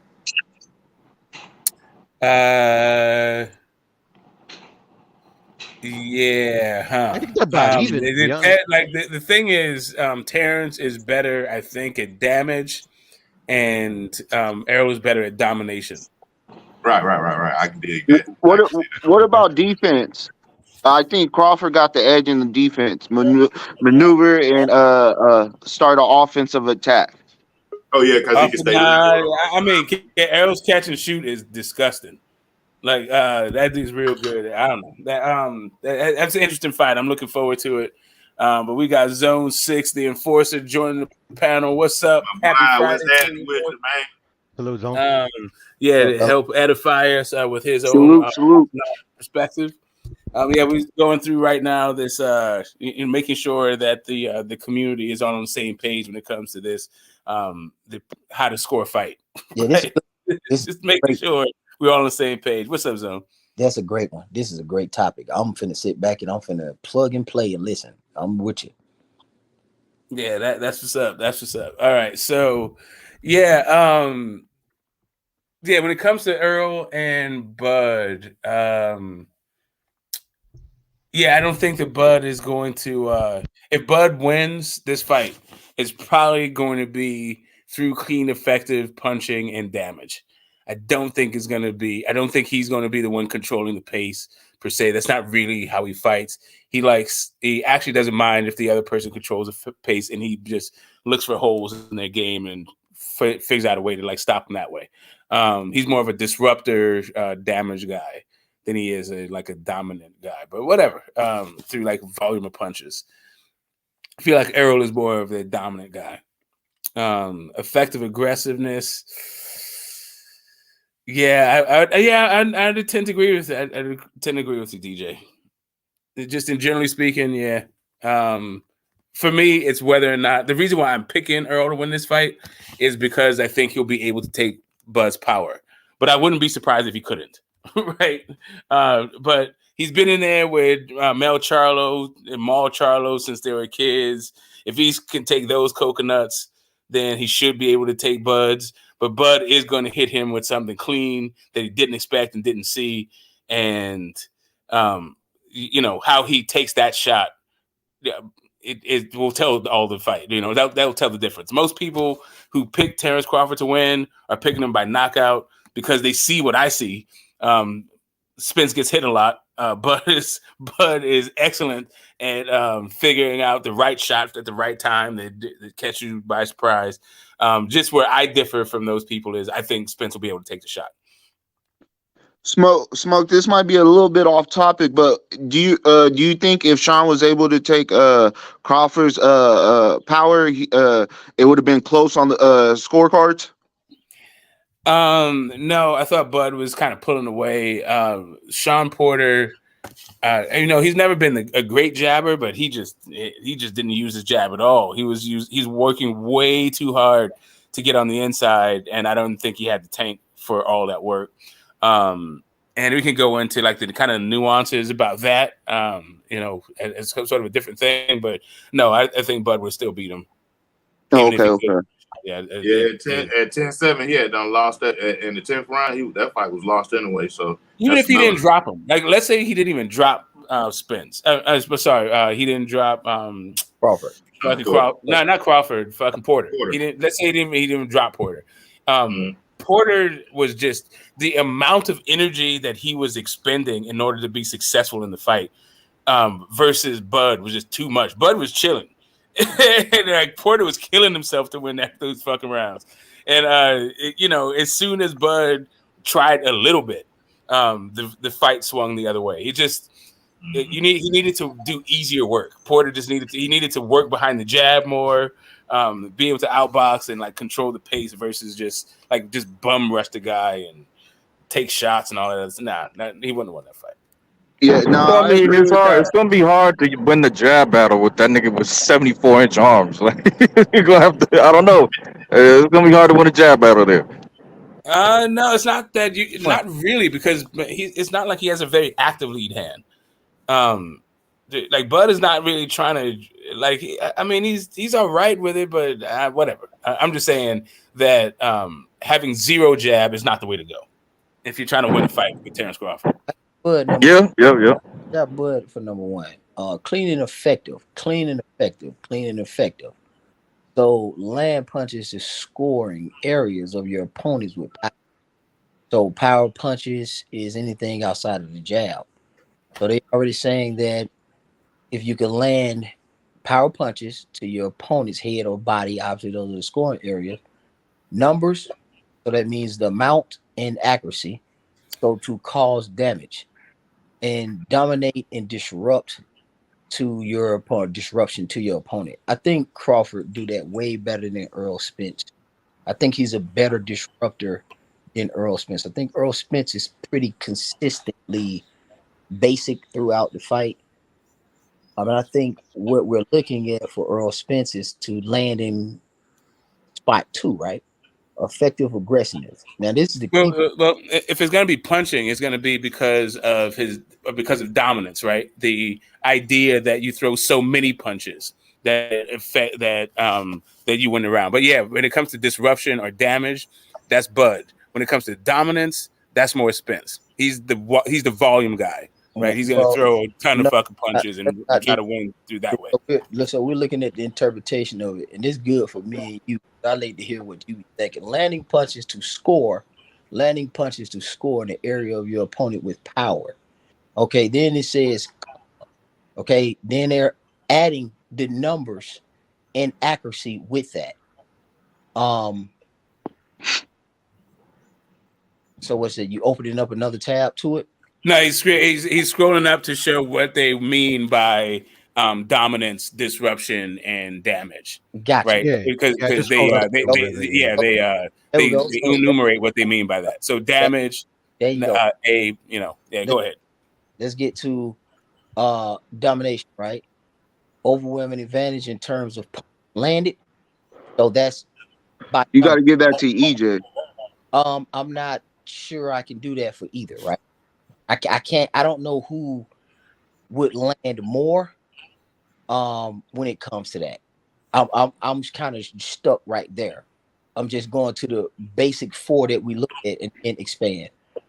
Right. So I think what they're saying with overwhelming advantage in terms of punches landed, like for me, it's more about like I'm thinking that they're talking about work rate. Like I think of like the Leo Santa Cruzes of the world. Right. And they're just gonna throw a ton of fucking punches and they're gonna outscore you that way. But they have to land. They have to land them. Yeah, they have to land them. But I would circle B on this one, repeatedly initiating the action during an exchange. I would give that to EJ all day. I see that's what EJ, he's going to be initiating the action. I'm not sure about that either for either one of these guys, because this is a new exclusive style of fight. Neither one of them will fought an opponent similar to each other. So this is a good matrix to go by and look at. I have to study this one, but off the top of my head, that's closer. Repeated landing, lands during the exchange. Yeah, that's gonna be a close one there as well too. That's gonna be a close one. Well, I mean, if Bud gonna initiate something, he gonna find himself in the kitchen, and if you ain't getting the cooking, nigga, you might get cooked. He could. I going 12. I just perfectly really. Y'all talking about Spence versus Crawford? Yeah, this Yeah, is yeah. going 12. Correct. I haven't seen two black fighters. Fam, you know, like I know Bud gonna beat the shit out of him. Hold on. Oh, go ahead. Hold up 1 second, Matthew. Zone was trying to get something out. Go ahead, Zone. You can interject something. I can. We can flow it. Go ahead. Yeah, Go ahead. no. I think he's and I think he just didn't hear that you were talking. That's all.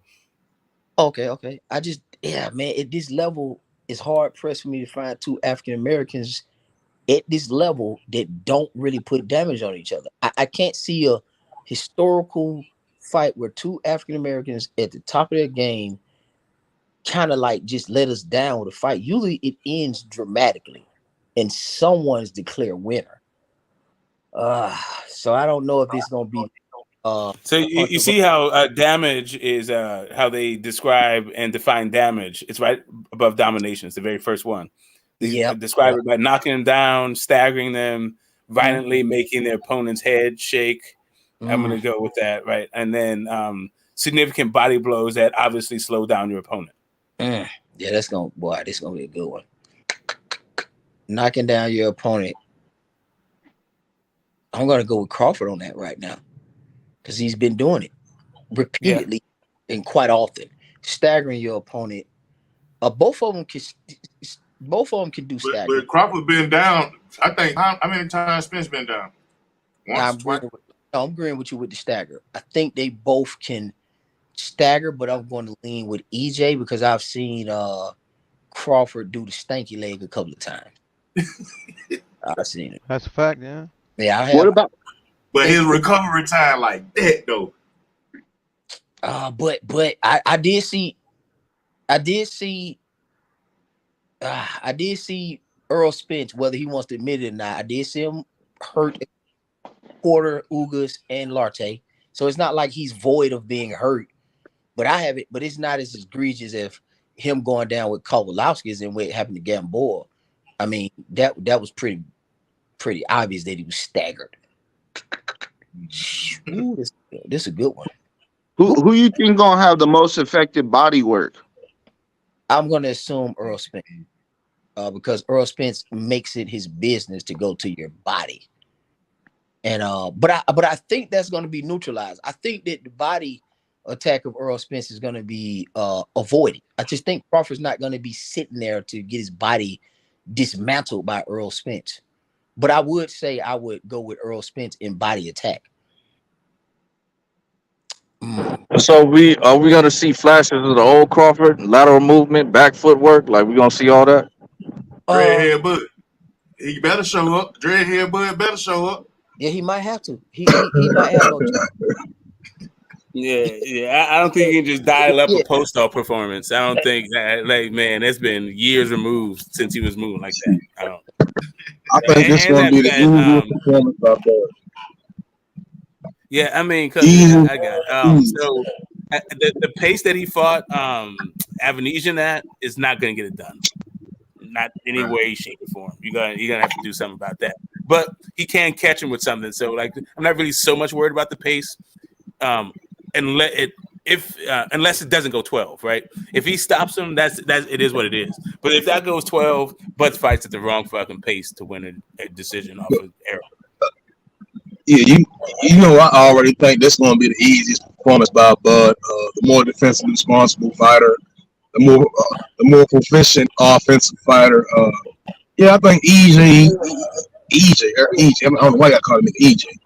The big fish, right? The big fish. He's good at what he does against guys that lack offensively and defensively. And Bud ain't that, man. Again, I don't think Errol's body attack is what people say it is. I mean, he throws it to the body. You know what I mean? Like, he ain't really he ain't really with that body work shit. Yeah, man, we saw Ugas when he set that body shot up to the body. That nigga Errol jumped in the head. You know, so yeah, I mean, we talking about a guy that's throwback fighter. Bud. Again, like I said, I got Bud stopping in the 5. I think fans are going to be really shocked how easy this fight's going to go. Earl's going to come to with a Bud, bro. It's not like all that just charging like a bull. We just seen the history of boxing. That shit don't work, especially when your feet ain't, when your feet terrible. It's not terrible. Your feet just can't really do what you want to do. You get real arm punchy. Yeah, Bud want to see the shots. Bud is a quicker fighter, more sturdy fighter with his legs. Yeah, I think that. Yeah, I got Bud at 5. Well, Method, you 5, boy. You gotta be 5. Method I pick don't know. Bud. Great. I mean, Method's track record of picks lately haven't been the best, but you know, it is what it is. What EJ gonna be doing in them 5 rounds? I've been picking Bud at 5 for years. I've been watching Errol for a minute. I've been watching Bud. And, yeah, man, I wouldn't, again, if someone say like Bud 8, Bud and 10, I get it. You know, but that's them thinking highly of Errol. I think Errol is regular, bro. This ain't no Sean Ford. This ain't no Keith Thurman. You know, a better question, Method. Do you think Bud can win this fight without a knockout?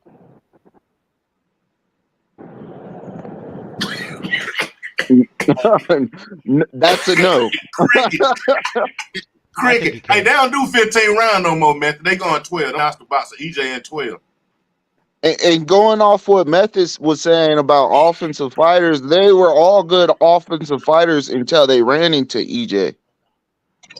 So who's a good offensive fighter? Like who would you say is a profile offensive fighter Errol fought?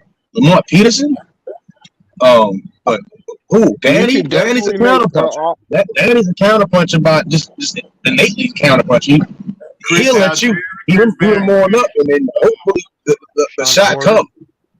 I mean, Sean Porter's a dog, a junkyard dog in a sense, you know. Him and Errol was both in there throwing low blows, head butts. You know what I mean? That's you got what you got. It looked cool on. I mean, it looked cool for the casual, but now this time for the big dogs, you know, where you really picking your shots, you selecting your shots, but you letting your hands go. Errol ain't never seen no shit like that. Yeah, he did. And the last time they said he did see somebody, they said he hit by uppercut and got knocked out. And that was a sparring. He ain't never seen no shit like that. He ain't never been in there with a fighter like that. And his chin not like that. Lamar Peterson won no kind of fight. I get that Lamar Peterson won no kind of fight. He just won enough for Errol Spence. Yeah, I think Johnny Garcia is an offensive fighter. Kell Sean Brook Porter, was offensive fighter. Kell Brook is an offensive fighter, definitely. Mikey was an offensive fighter. Chris Van Heerden was. He made that nigga sit down and take a shit. Ugas was an offensive fighter. Yeah, he made him stand. He made him stand still. Keep him at home. At an elite level. That was elite. He just came from being Pacquiao, and he made that nigga keep him shit at home. At an elite level, who has Bud fought? I mean, again, it's post-op. I mean, y'all, I don't really think y'all understand styles. Like, Bud is far more styles. He fought Gamboa when he first came up. He fought Gamboa. That was it.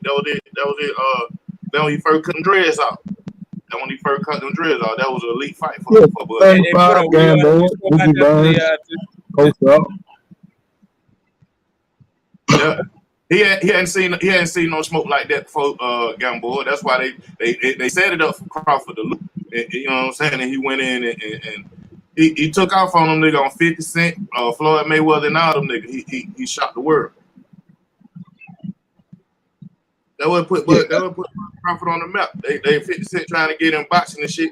And Floyd Mayweather put all that money behind Gamboa, and Bud Crawford went in there and goddamn took them nigga cookie. Yeah. This fight going 12.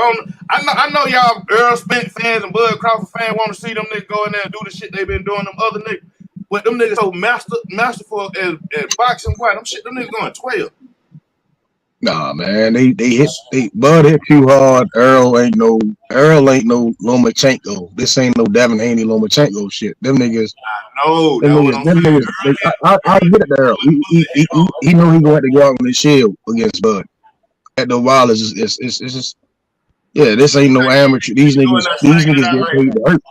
They too agile to slug it out like heavyweights. You know they're not gonna slug. It's based on what y'all say about Errol, right? Like he's a freight train coming. Right. So for Errol, so we're looking at it in that sense. Errol, if Errol doing what y'all saying he doing, he just landing a billion punches. Bud should get stopped. And if Bud is what I'm saying he is, right? The smarter, better fighter that places his shots. Errol gonna walk into some crazy shit, and he ain't got that. In my opinion, he ain't got that chin. I mean, we go back to that Porter fight when Porter hit him over top of his shit, and he dropped down, and got his eagle on. Yeah, I mean, and yeah, I mean, he getting stopped. We talking about round and round and round with a guy that's picking his shots and a guy that's just throwing a lot of shots. Like somebody getting stopped. Errol collects eye sockets, bruh. That's no crazy method called Bud ain't even though EJ gonna cause he fundamentally sound, he gonna land with them punches counting shit. But Bud ain't gonna stand there no 3 minutes letting them do no shit like that. He gonna move away. You know what I'm saying? And be now EJ, one thing EJ gonna have for his advantage is the ability to make the ring smaller. You know what I'm saying? He gonna have that in advantage. But even when he make the ring smaller, Bud Crawford ain't gonna be right there where them other niggas was at. I don't think Bud gonna be there. Bud gonna be there and be like official. Bud gonna be in the wood without getting wet at points, in my opinion, right? Yeah, I mean he ain't gotta do all the drastic and get up out of there. He can stay in that fire and tear EJ ass up. Bud's about to get cooked, man. man. I don't think so, man. I don't think he want to do no shit like that, man. Well, we done seen other guys do it and not really and crack under pressure. Yeah, I mean, I think Bud gonna crack that egg and then we gonna have you seen what's it called? You know what I mean? Them shot Uga was hitting with method. It was goddamn. They were hit EJ at it. Got EJ was still coming. Ugas don't move his feet. Ugas don't move his feet. And he a good Cuban. He a cool Cuban. He ain't no Eris Landry Laura. You know, he ain't no Riggedy out. You know what I mean? He ain't never been them guys. He's Ugas. Thank God. Shit, Bud Crawford better stay lateral on EJ ass, because if he don't, like, if he try to stand out for 20 seconds, EJ gonna dominate every 20 seconds he stand up. I mean, maybe, right? He might just can't stop. You know, he probably just can't stop finding Bud Hill. Can't stop finding openings on Bud. But I doubt that. I think Bud is just defensively better on the inside. Yeah, I mean, I think he I don't think Errol gonna be that successful. I think he's gonna have moments, but I see a problem. And then EJ don't like to get. He don't like to clinch up. He like to snatch away from that shit, and he like to catch and shoot. You know what I'm saying? So Bud got to deal with all a nigga that don't want to wrap up and grapple and wrestle and all that old shit. The ref gonna see that shit that man trying to pull away from that nigga trying to hold on and do some old tussling shit. The ref gonna see that shit. The ref gonna step in every time that them niggas lock up and Bud Crawford try to do some old grappling shit. Cause EJ don't like this. He don't like to wrap up.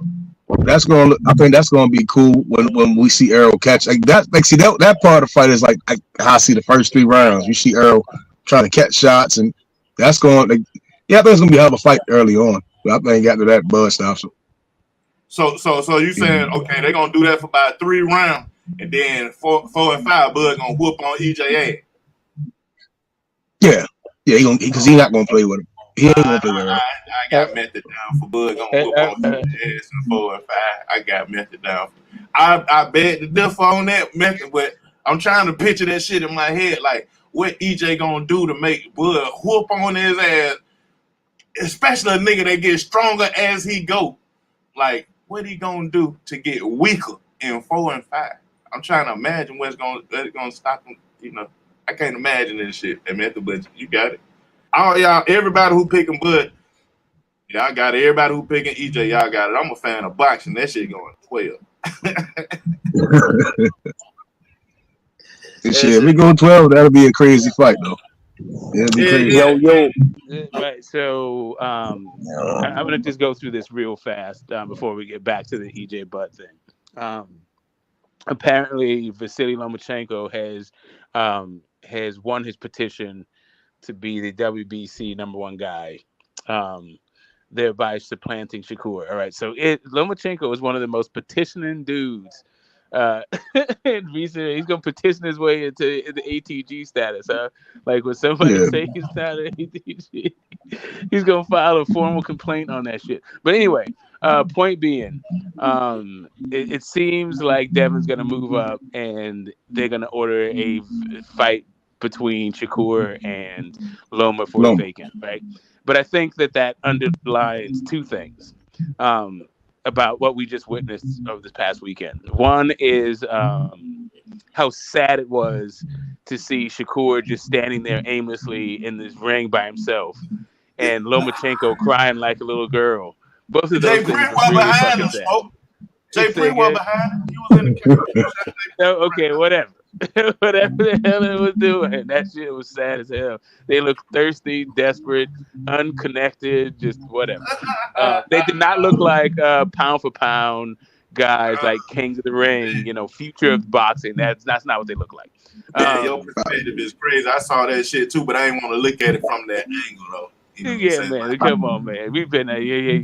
Can I You chime in been on that there Lomachenko getting your shit? jacket at the club. You got a couple chicks in your phone already hitting you up. So you got plans. You look over to that dude. Ain't no women around. Nobody sitting there. That was Shakur.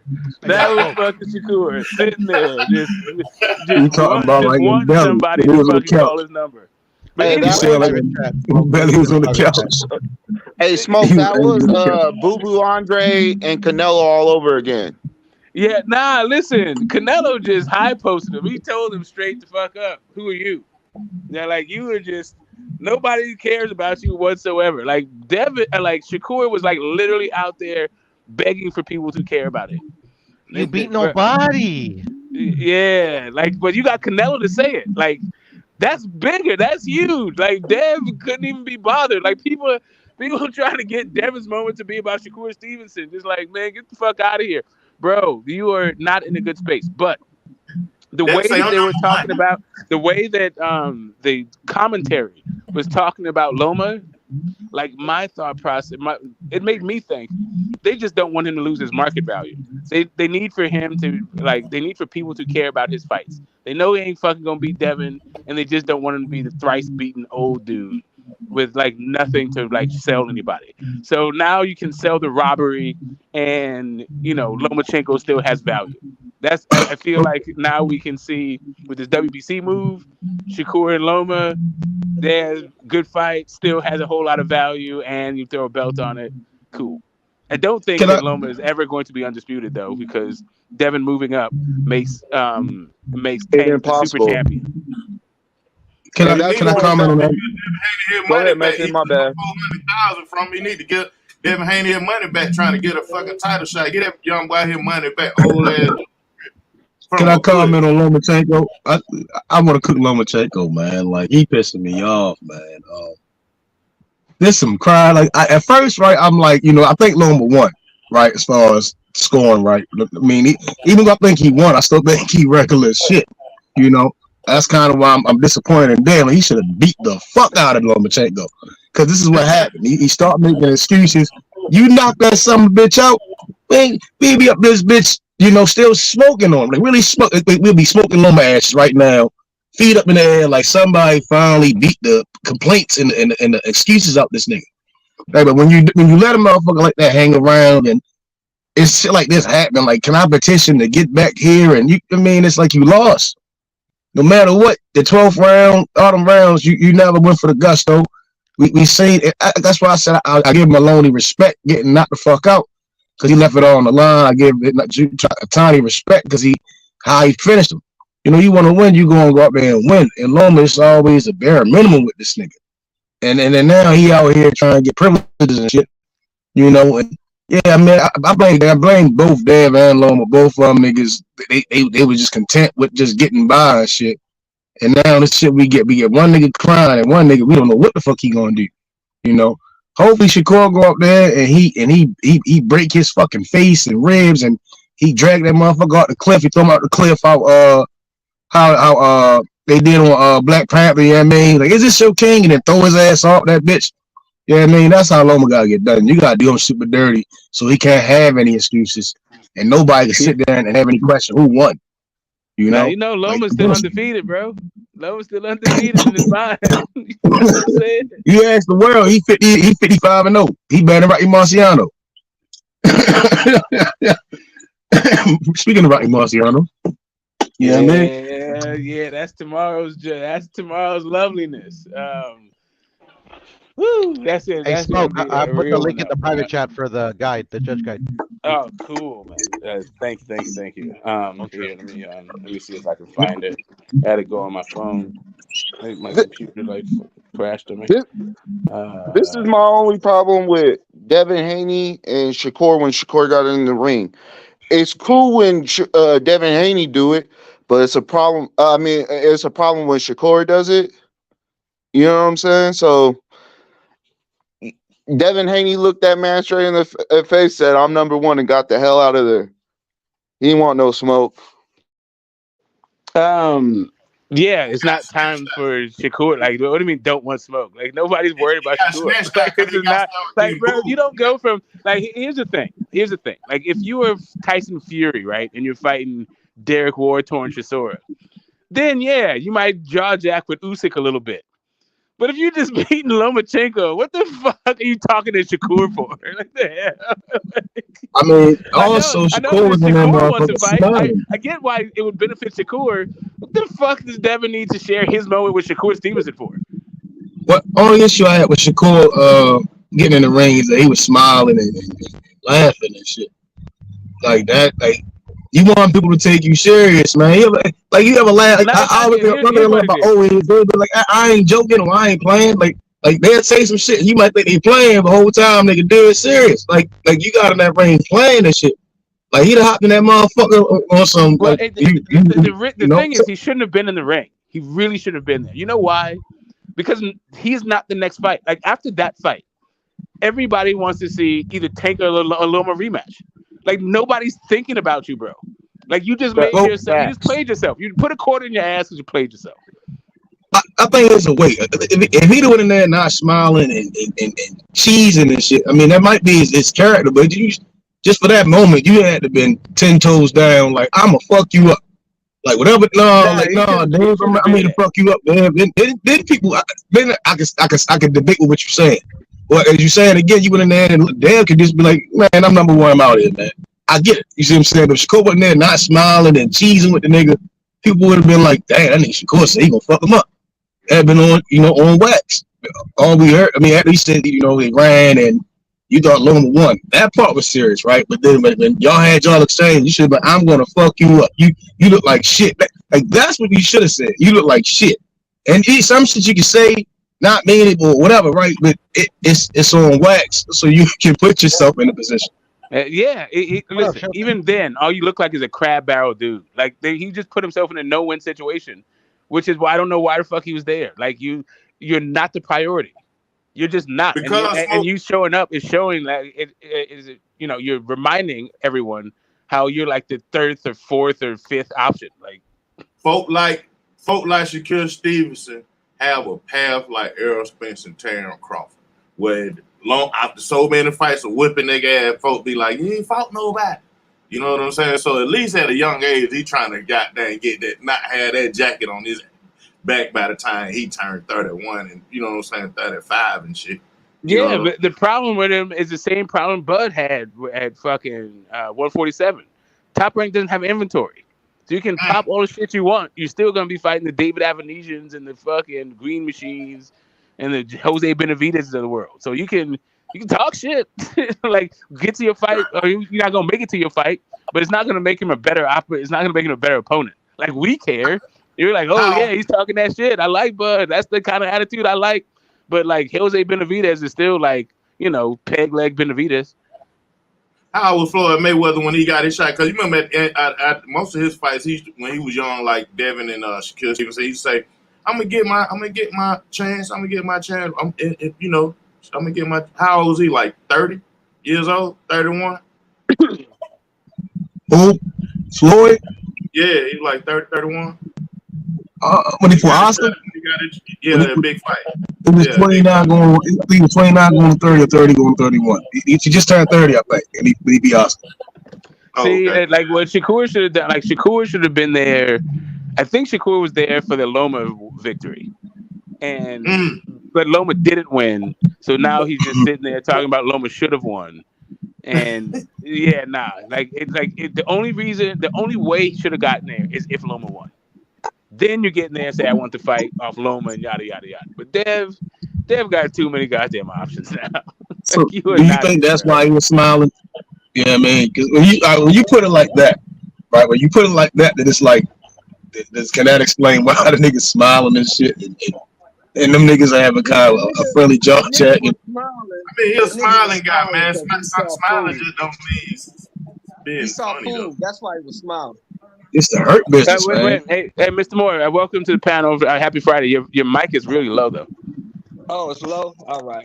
Yeah, Let me but turn it up a little yeah, bit. turn this shit up. Yeah. Or get closer to it or Yeah. whatever. He saw food. That's why he was smiling.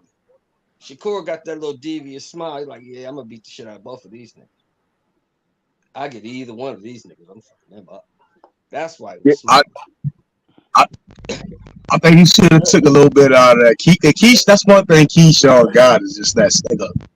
Like, it's something in Keyshawn that's just a little different. Like, both of them got their own little way, right? Like Shakur's a mean dude, but in the same time, sometimes he just too friendly. That little And devious Keyshawn smile. got like whereas though, like I guess it's because of the brothers, like the older brothers. Shakur, I think Shakur is the oldest. When you got the older brother, it's like you and your older brother will always bump heads. You know what I mean? And when you're the big brother, it's always a different tune. You get what I'm saying? So I think again, if it was Keyshawn getting in there, eating them, and that would probably been cool. He'd have been on his helmet. He'd have been like, man, like you seen with the Yiggy. He even gave that nigga, he put his arm around Yiggy, but he still was talking to Yiggy. I'm gonna fuck you up, Yiggy. But he don't have a body of work left to get in that ring. Keyshawn ain't got the body of work. He had no business. He would have no business in that ring. But Shakur reminds me of a little badass kid. That's what he reminds me of. This little badass motherfucking kid that's always in the shit. That's what he reminds me of. This little bad motherfucker. Right, but he's not a kid. That's the issue I have with him. Yeah, sorry. That dude to me, he doesn't seem confident. I don't think he believes what he's saying. I don't believe him. I do. I don't believe. I think Shakur is full of it. I think you're gonna have to prove it to Shakur that you can beat him. That's just what I think. You gotta prove it to him. Yeah, but I don't think he's gonna. I think he's going right. So I don't think he's going to actually get fights that are worth a damn. Yeah, probably. Because like just how he like this dude is saying he's white around the mouth. He's talking about how desperate he is for fights, but I'm not gonna fight Keyshawn. Like, come on, bro. Like, you want your cake. You want your cake and eat it too. You want to eat your cake. That's what that dude is. He's the kind of guy that like fails on the scale and then says everybody is ducking him once he moves up. They all got this shit going on. These young dudes. Canelo talking about he ain't gonna fight Mexicans. They all said that done that shit. So. Yeah, whatever. I'm just saying. I'm just saying that Shakur. That's all I'm saying. Yeah, the difference is the difference between Shakur and Canelo though is Canelo was like 97% of the book for fucking Golden Boy. Like, that dude was a star. Once everybody left Golden Boy and he stayed, he was the number one guy at fucking Golden Boy. Shakur is never going to be the number one guy at Top Rank. It's never going to happen.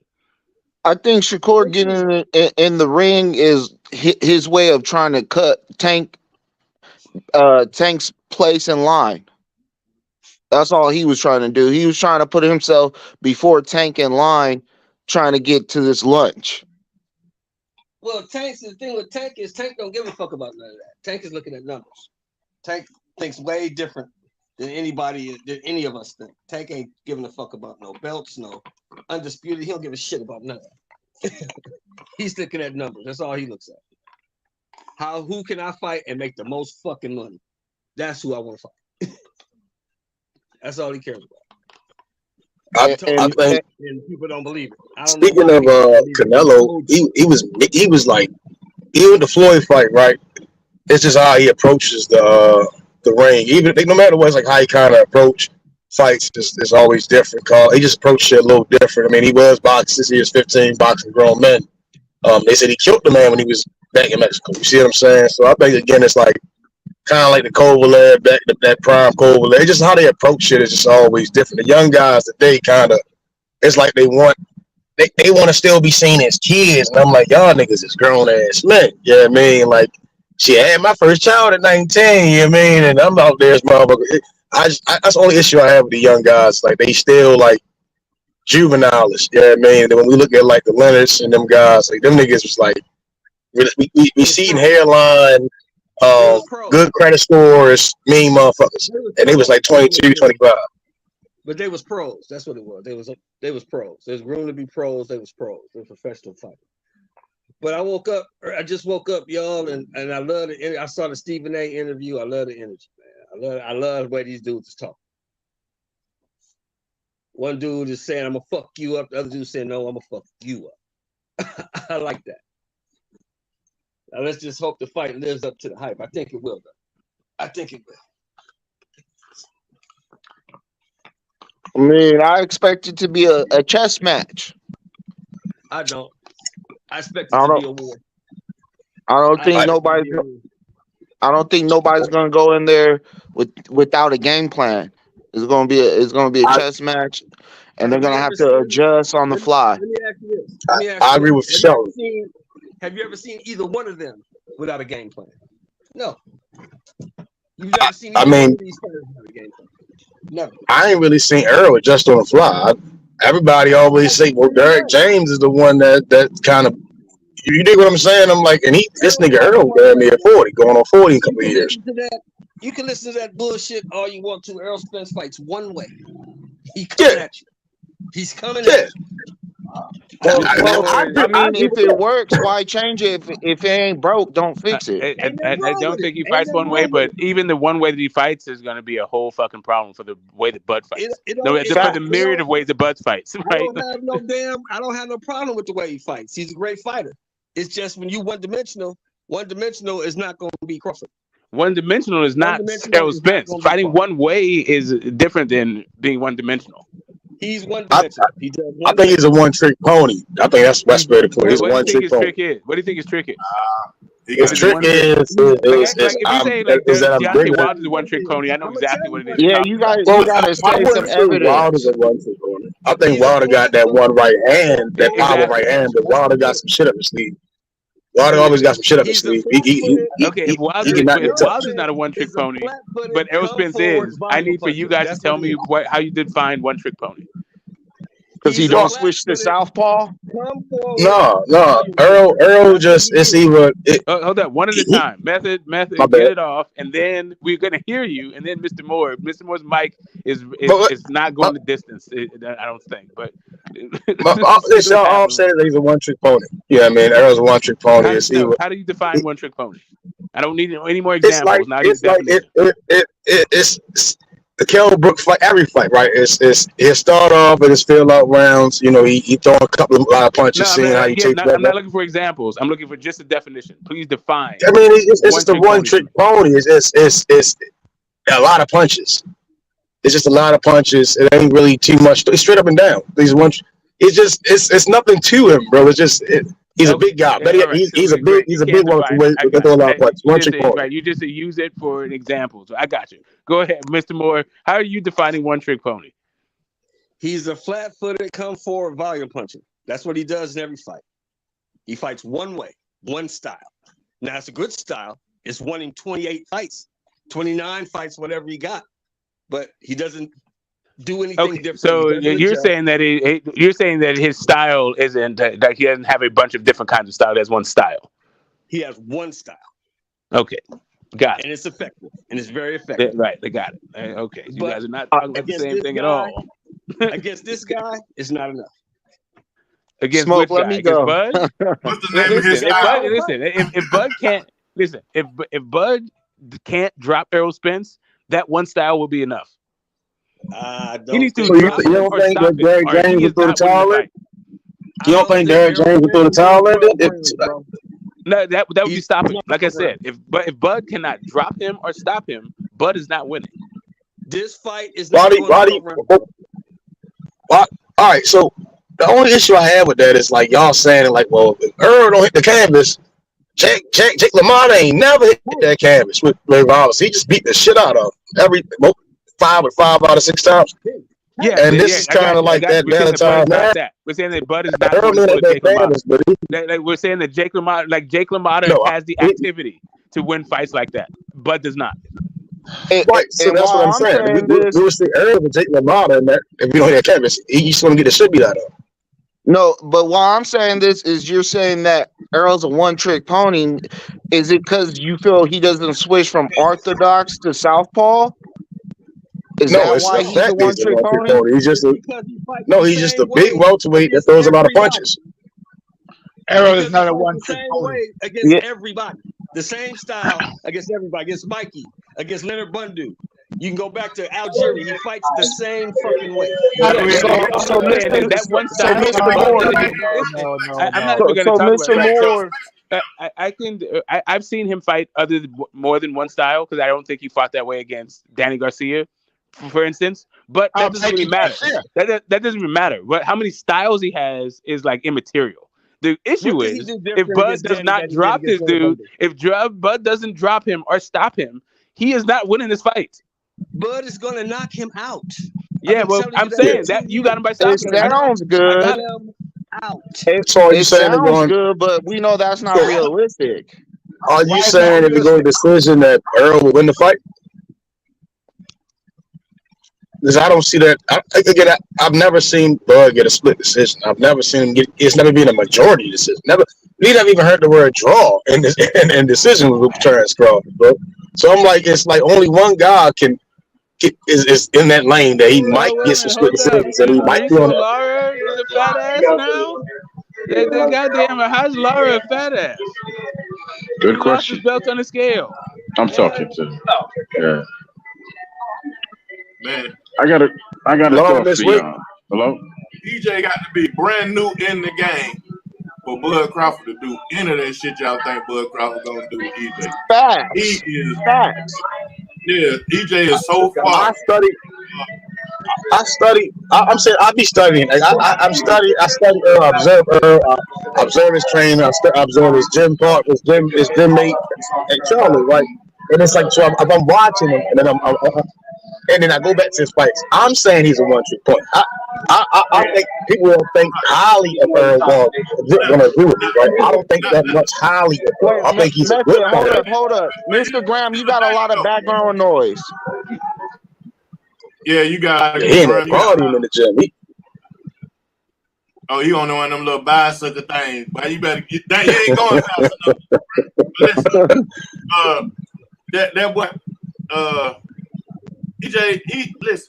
If EJ just if he doing his jab back to the body, jab right to the body, hook to you know what I'm saying, however he do it, let me say yeah, left to the body, how in his southpaw stand. If Bud Crawford can't make him change those movements, then that's on Bud. Like the other 29 opponents weren't able to make him do it. Don't give a damn. Michael Garcia seen something. Ugas just came off beating up Manny Pacquiao who threw 1,000 points. Nobody can make Errol Spence change up. I don't think Bud Crawford gonna be able to make him change up either. I mean, he got. Go ahead. I get that, right? So if Earl does these things and Bud checks it, right? It's like chess, right? So if you do something and then I check it, but you continue to try to do it, you're gonna get knocked out. And that's how I see it. Earl, that's why he's a one-trick pony. Right. You see what I'm saying? Like, so you remember when Derrick James was telling them how to so other than it looking like the same, how to adjust it. Like, okay, you doing this, bring it down. You doing shoot it straight. You know what I'm saying? So he got a lot of different dimensions to that one, to that only one trick. And depending on who he boxing, he got a lot of dimensions to his point selection. You know, so. But Bud Crawford got to stop that motion. He got to stop his rhythm from getting into his different punch selections. And I don't see that happening. Not truly, right? Like Earl can always like that's it depends how you see it, right? So it's like Earl can do all these things, right? Mm-hmm. And if Bud is checking it, right, like, and Errol is not recognizing the trap. He's not recognizing anything that's going on. That's how you get knocked out. You see what I'm saying? It's like, okay. I feel what you're it's saying. like I can throw this jab to the body, and then I can do something that's checking it, and it's setting something else up. And you do this, and now I put this way. You put your compartmentalize and everything. Put this here. And then if you don't recognize it, and then now I have you where I want you, you going to sleep. Well, you getting stopped. I feel you on that, but see, Errol Spence is way more sharper than that. Plus, and he got a plus in his on his side, which is his trainer, who also, you know what I'm saying. Derrick James can't fight for Errol. He can't And fight for we're what he talking got about in within the 3 minutes. You're not Derek James ain't gonna be Bo-Man getting in can't that ring with. so what happened? So what happened when Errol Spence started checking everything that Terrence Crawford doing? Like Terrence Crawford he just invincible to where. Yeah, hold on, y'all. Well, I right. So that's what Errol does do. I like that sometimes he'll catch the punches and he'll lean. He's southpaw, so he'll lean, look to that right to take away certain shit. And then if he see you getting off, he'll come in there, he'll put that head down like a workhorse, you know what I mean, and try to stand you the fuck up, go to the body. Like that's what he does. That's who he is. I like that shit, right? What I'm saying is that Bud is gonna check in my opinion, he's gonna check that shit early. Yeah, I mean, and Errol, because how he fights is that he's gonna that's the only thing he can do. And what he does, he'll probably try to speed it up, tell him up to do those things.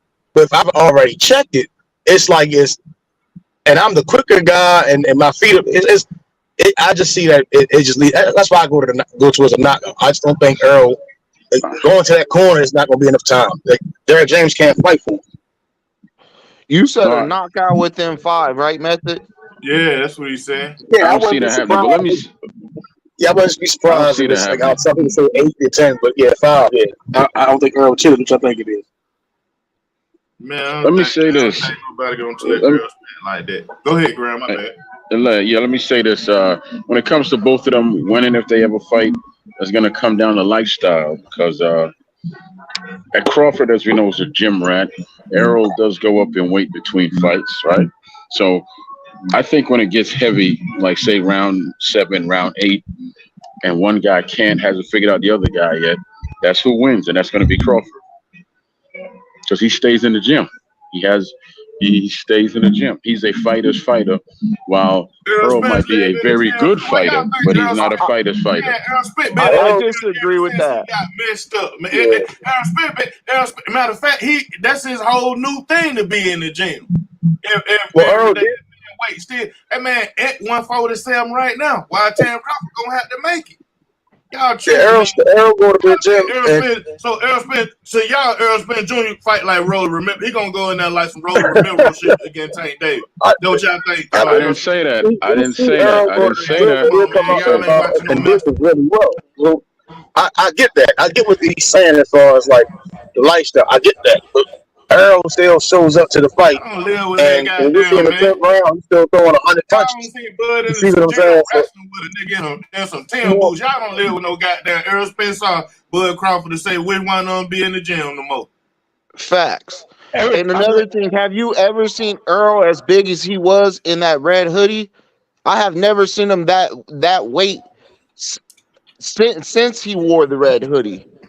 Errol is a versatile fighter when he has to be. If he doesn't have to be a versatile fighter, he just fights one way because he can get away with it. Simple. Yeah, because it's working. Yeah, it's working. So why fix it? So the key is going to be that can Errol continue to fight the same way that he's fighting everybody else against Crawford? The answer, no. It's not going to work with Crawford. Okay. Of course it can. Of course it can, and of course it will. What do you mean? It's No, not going to work. Hey, Yeah. what the hell is Crawford? You guys are hoping on Earl's lifestyle in his gas tank to fatigue out. I mean, I'm just saying, like, why do you have to make a style change in order for Bud? Like, what's about the style is wrong?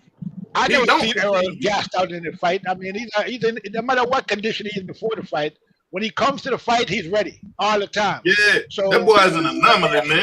You know what? Who's he fought that made him gas out? TBE. I'm not quite sure who you are. If we've ever chopped it up before, but welcome to the panel. And thanks for hitting the link. Hope you're having a great Friday.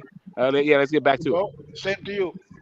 But I think I've been on your channel before a long time ago. But anyway, Crawford is a different animal. So they're gonna have to come up with a different strategy in this fight, and they know that.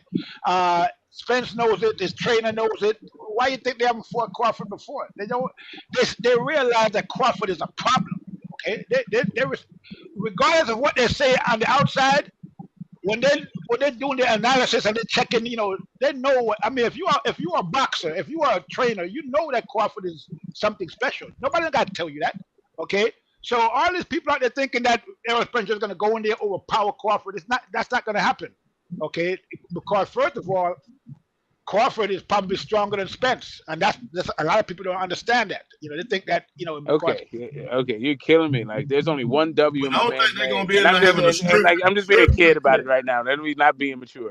But like, yo, the reason why they haven't fought since now is because Bud didn't sign to PBC. Like, that's Fact. really all it no, is to it. stop I it, agree man. with That's I really all agree it with Fact. is. TD. Stop it. I agree with I TD. think that, like, there's one guy that they haven't mixed it up yet. With Thurman, but all those dudes fought each other. Only The Thurman and only Spence is the only way, combination. Thurman and the Spence is the only only reason they combination that fight. didn't happen, right? But also, we see the same thing happening with Loma. We see the same thing happening with Shakur.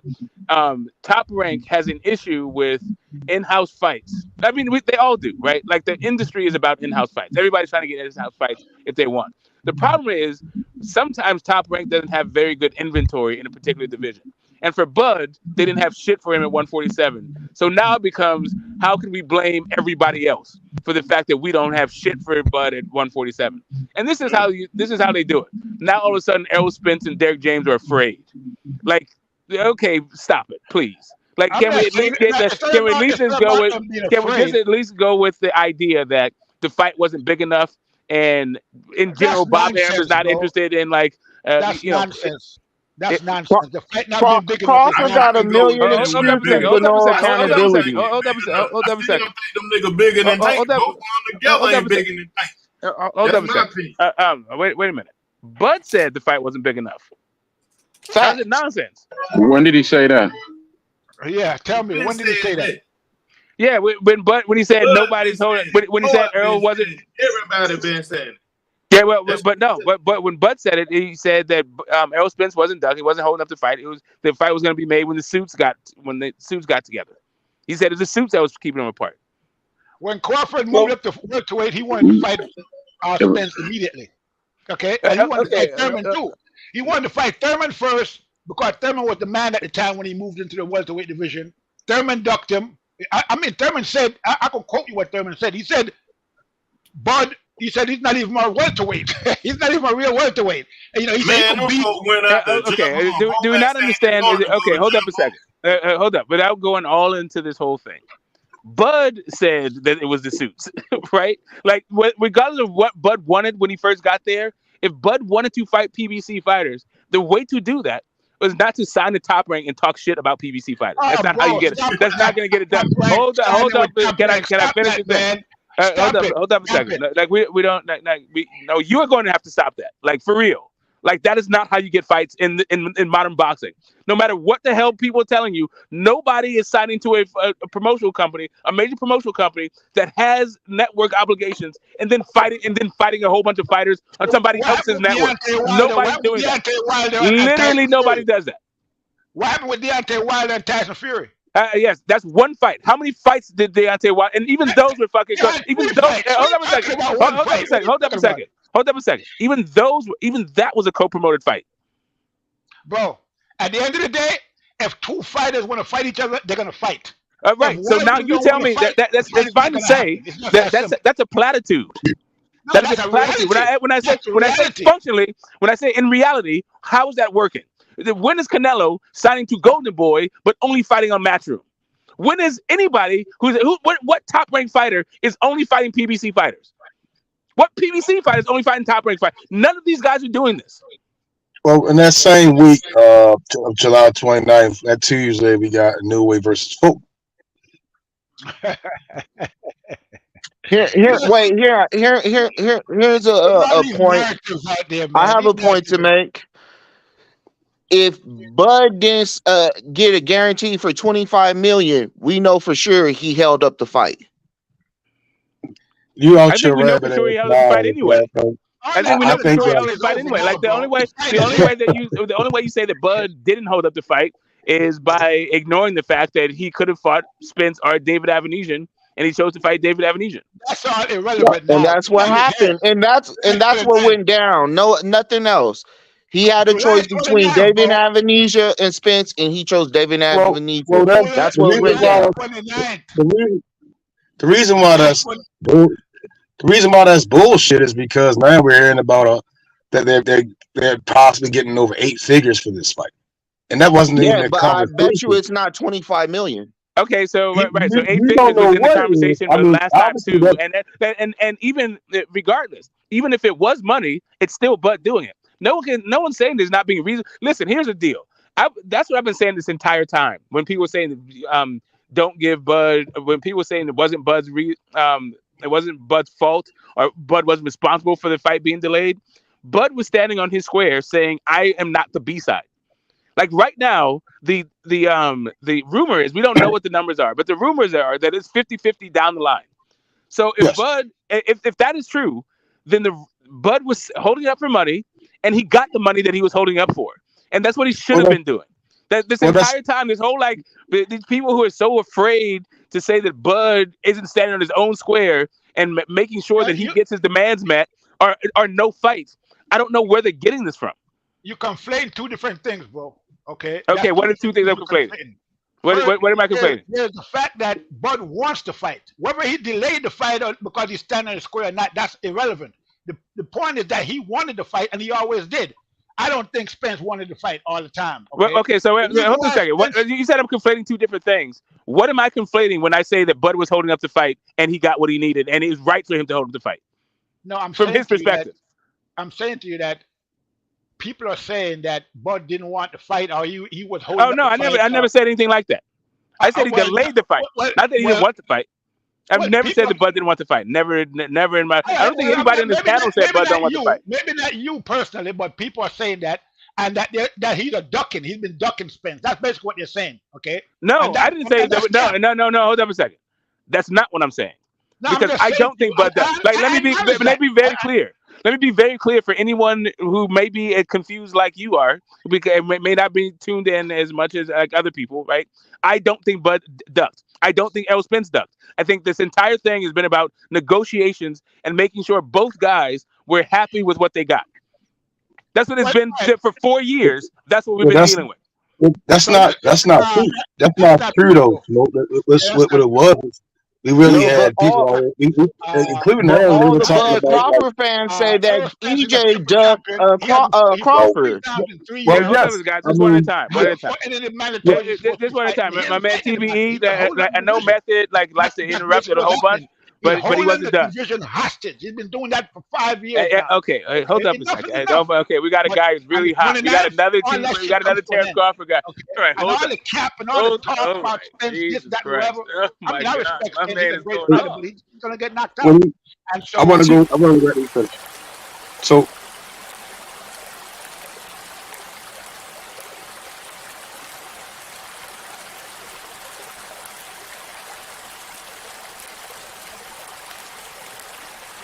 All right, guys. All right, I see what's happening. I see what's going on. And it's all good. It's all good. This fight is bringing him back. Is gonna end all oh, wow, you're still going, huh?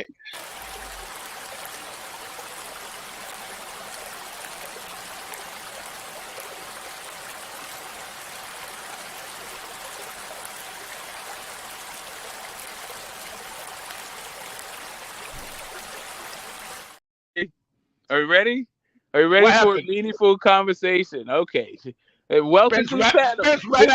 Oh, wait, you still going? Really? Yes, right out of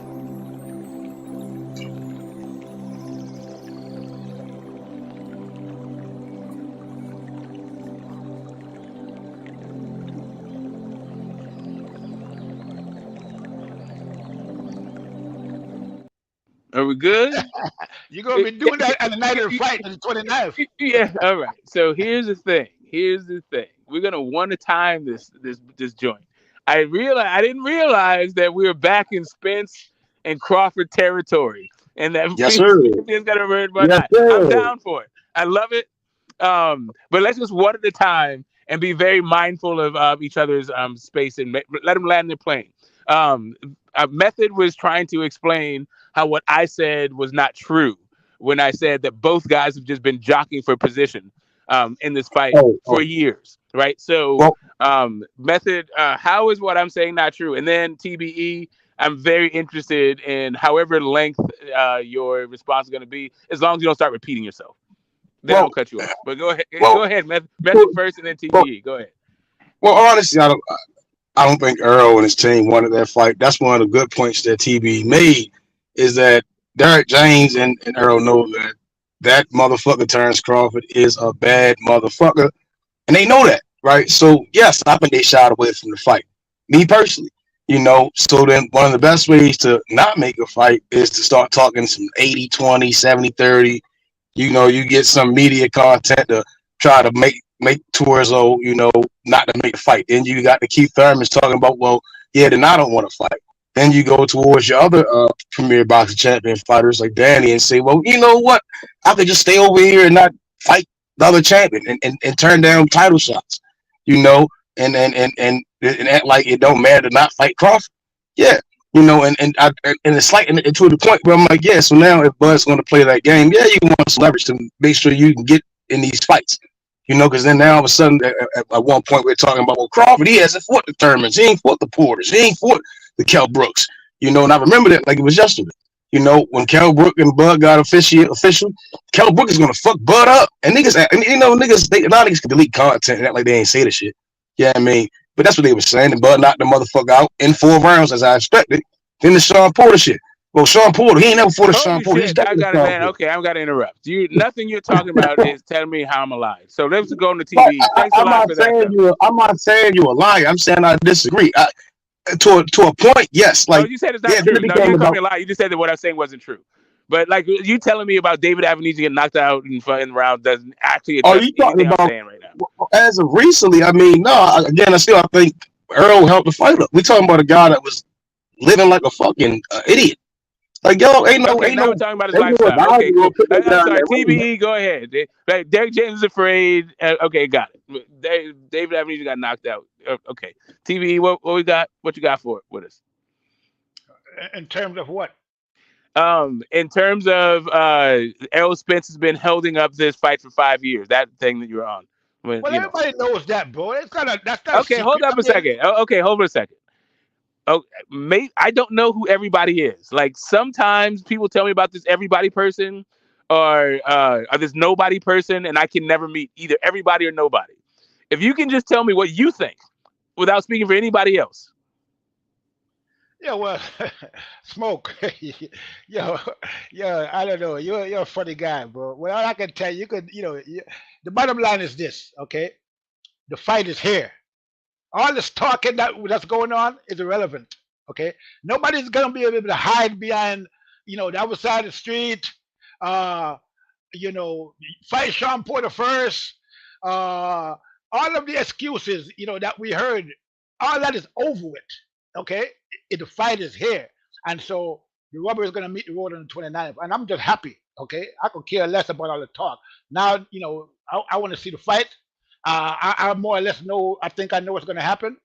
In terms of Spence and Crawford. I mean, we have heard all this talk about these PBC fighters, and they're the best. In this, they're not the best. They're just the most well known. And we saw what Crawford did to the PBC fighter, Sean Porter. I mean, he put him away in 10 rounds. Nobody thought. I mean, right now, as we're talking right now, the fight between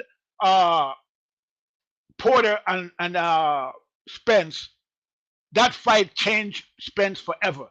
That was the fight where Spence started getting punch drunk and started slurring his speech. It was after that fight. Porter put a whooping on Spence in that fight. Okay, he beat the shit out of Spence, and Spence beat the shit out of him too. But they put a whooping on each other, and Spence was never the same after that fight. Now, can I ask you a question? Yeah, go ahead. How do you attribute the damage we've seen from Spence to that fight, and not to maybe that fight and the car crash? I was just gonna get to that, but you didn't let me do that. So I was gonna add in the car crash. I was gonna say, and in addition, he had the car crash, then another car crash. Then he's out there, drinking, doing God knows what else, Okay, do you guys all shop at the same hate on Errol Spence fucking stores? Nobody gives a shit about his lifestyle. Like, you guys keep bringing up this shit. Like, listen, there's a segment of people who pick Bud to win this fight that are doing so because apparently boxers live this pristine lifestyle. Let me disabuse you of this notion. Guys who before live you do like that, shit. hold Hey, on, hold hold on. up, So, let me finish. hold on, Guys one who live second. like Let me shit. just say one thing before you Hey, do that. guys who live like shit beat guys who are phenomenal and in great I shape and don't do anything all the I time. agree with you, and that's why I said previously in right here that when Spence come to fight, regardless of what he's doing, he comes ready. Okay, I said that. So I'm not trying to use that as an excuse. I'm just letting you know that that's a factor in any fight. Lifestyle, how you living, are you training, are you have to lose a lot of weight before the fight? How much weight you got to lose before the fight? Are you getting in shape or is it a fat form? Okay, all of that matters in a fight, especially when you're going into the championship rounds. Okay, so I just said that to say that. So at the end Yeah, of the day, but it doesn't make sense. All right, so this is where it's all over the place for me. You say it matters, but then you say it's with Errol Spence. It doesn't matter how he lives outside because no, he I didn't always say that. shows up in I the didn't fight. say that. No, don't put words in my mouth. I said that when Errol Spence comes, regardless of his lifestyle, he comes ready. He comes Correct. prepared. That's what I'm saying. Right. We're not saying different things. That doesn't change the fact that his But it lifestyle doesn't. is Right. So so hold up a second. If regardless of his lifestyle outside the ring, he's always coming to fight. Why are we talking about his lifestyle outside the ring? because it matters. But it doesn't for him because he always shows up to fight. Well, Errol Spence himself says that a lot of time he's training, and instead of actually training, he's doing a fat form. So it does matter to him. Oh, wait a minute. Hold up. So wait a minute. So you're willing to show that? Okay. So since he said in the past, I had an issue with my weight and blowing it up in between fights, but I'm not doing that anymore. And now I'm dedicated in fights. Have we seen him blow up in balloon and weight since then? Well, it's not just that. I mean, he just had another accident recently, right? I mean, he's not just. Hold up a second. Did he say I'm never going to get another car accident? Hold up a second. Did he say I'm never going to get another car accident? Because that would be a foolish fucking claim to make. Because that's not in his power. It's not up to him whether or not he gets into another car accident. Somewhat, yeah. No, not somewhat. You can be 100%. Not okay. Hold up a second. Do you realize? Hold up a second. I've been in multiple cars. I'm a California guy, right? I lived in LA, all this shit. So just so we can just calm it. I've been in car accidents where it was 100. It was one. If I can finish this thing, it was 100% the other person's fault. 100%. Just getting into a car accident does not mean that you're culpable in any way. You're always culpable in a car No, accident. you're not always culpable. I had to go. I actually had to go.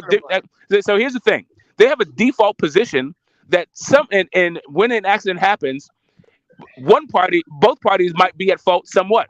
So sometimes they try to figure out if it's 80-20, 90-10, or whatever. But there are car accidents, and I know because I've been in them, that the other party can be in 100% at fault. Yeah, you're right, but there wouldn't be an accident if you weren't on the road. So you had some part. Okay, hold on. Now you're saying he shouldn't be on the road.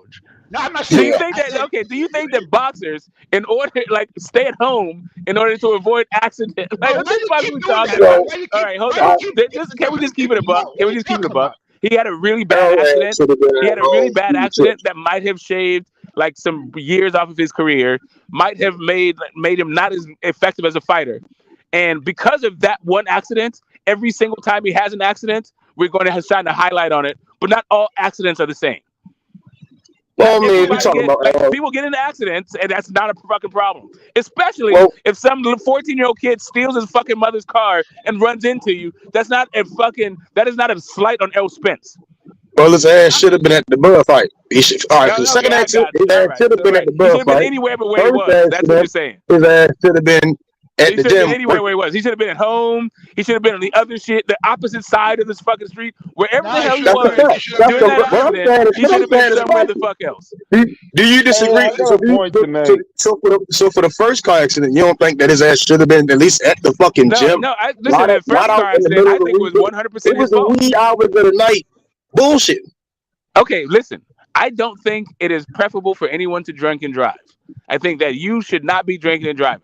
I think if you drink and drive and roll your car, so isn't he 100% responsible for that? You're culpable 100% for everything that fucking happens to you. So for every mishap, I'm using the word mishap. The first accident. We're talking about that one, not every single one. You don't need to now make a generalization about every single one. We're talking about that one. What He does should have these been in the ground at accidents the have fight, to do or at with him home, fighting though? Well, I I'll don't tell you get what. Like, it. listen, if or at they're to least say in that the he gets home injured in training, right? If they're to say that like maybe watching they don't think the fight the guy that happened he want to because fight. he'll get injured in training because of this injuries from that car accident, I wouldn't be upset. But them just Well, bringing up the fact that he's had multiple car accidents, so the fuck what? but again, Anybody taking bets? listen. All I'm saying is, you said something about not being 100% at fault. I'm saying first time bullshitting car accident. Second time, ass should have been at home watching your future opponent Okay, fight, bro, that's preparing not for how that fight. car That's accidents not what work. was happening. But he was in That's not accidents how for car bullshit. accidents work.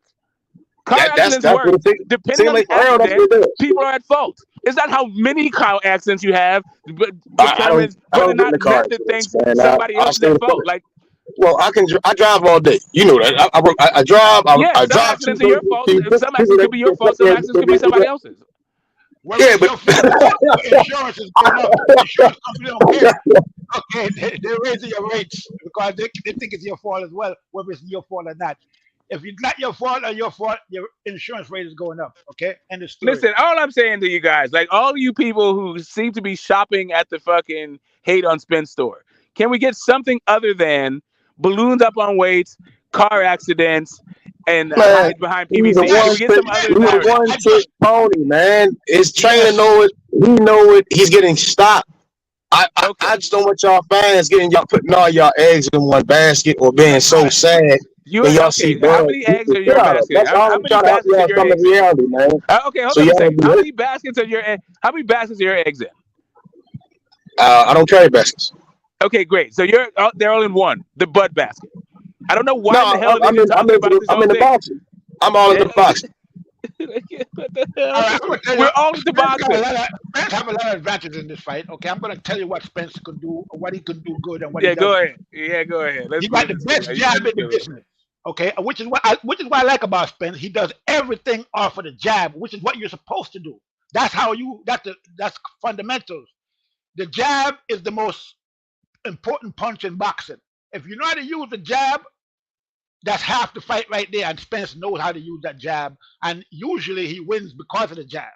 Okay, he works off of the jab, so that jab is way better than Kell Brook's jab, and it's going to be a problem for Crawford in the beginning. I don't know because the way I see this fight playing out, Spence is gonna he's not gonna just go in there against Crawford and try to overpower him because he knows that's not gonna work, and his trainer knows that's not gonna work because Crawford is a counterpuncher. The more you punch, the more chances of you getting knocked out.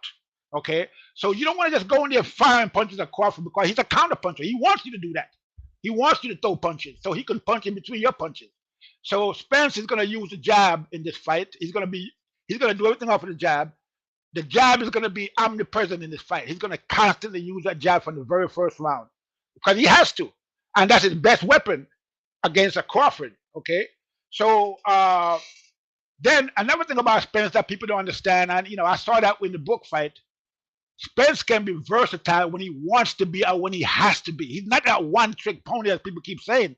He's a one-trick pony because, in the sense that he doesn't have to do anything else against these guys that he's been fighting. He could just do what he's doing and just overpower them and do what he does.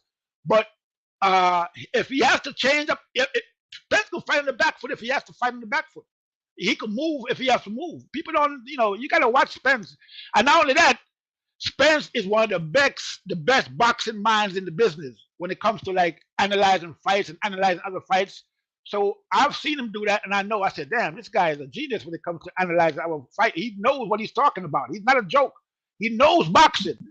So those are all advantages for Spence. But at the end of the day, Crawford is just he's a phenomenon. I mean, the guy, he got the best. I mean, sometimes I watch Crawford fight, I just watch the way his feet move. I don't even watch anything else. I just look at his feet and look at the way he's moving. I mean, this guy is incredible, man. I mean, it's unbelievable the shit that he's doing in that ring. I mean, it's like magic.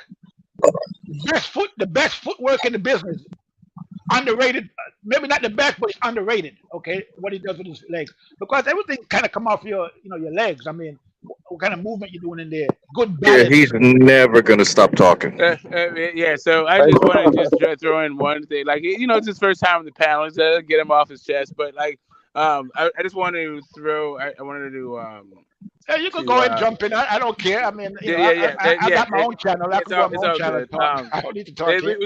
We have another person, Stone Set, who says he can't wait to see the LDBC excuses for the Crawford win. So there's gonna be a lot of right. So just so you guys know, from what I understand about the LDBC, for my interaction with those guys, and women, is some of them are Bud fans, some of them are Spence fans. So some of them are going to be happy and some of them aren't, which is kind of par for course when it comes to those guys and fights.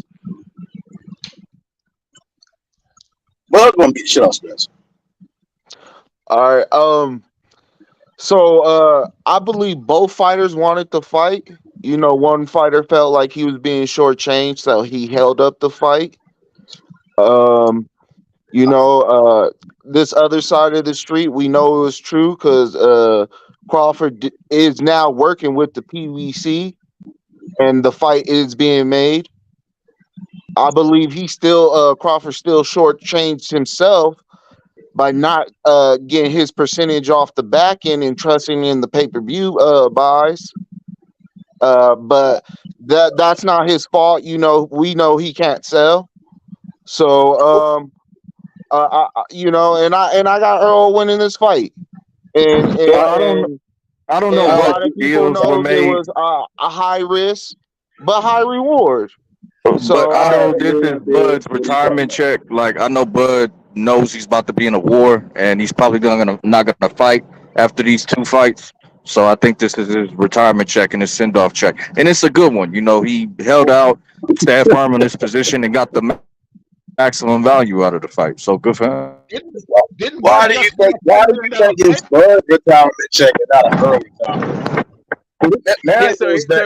Really, fans are calling Bud a duck because fans don't give a fuck whether or not Bud gets his market value, what he thinks is fair, right? Like fans just want to see a fight, and so Bud saying, "Nah, I'm not going to capitulate to your B-side bullshit just so fans can get a fight when they want it." Like that's really all that fucking happened, and everybody's in their feelings about it.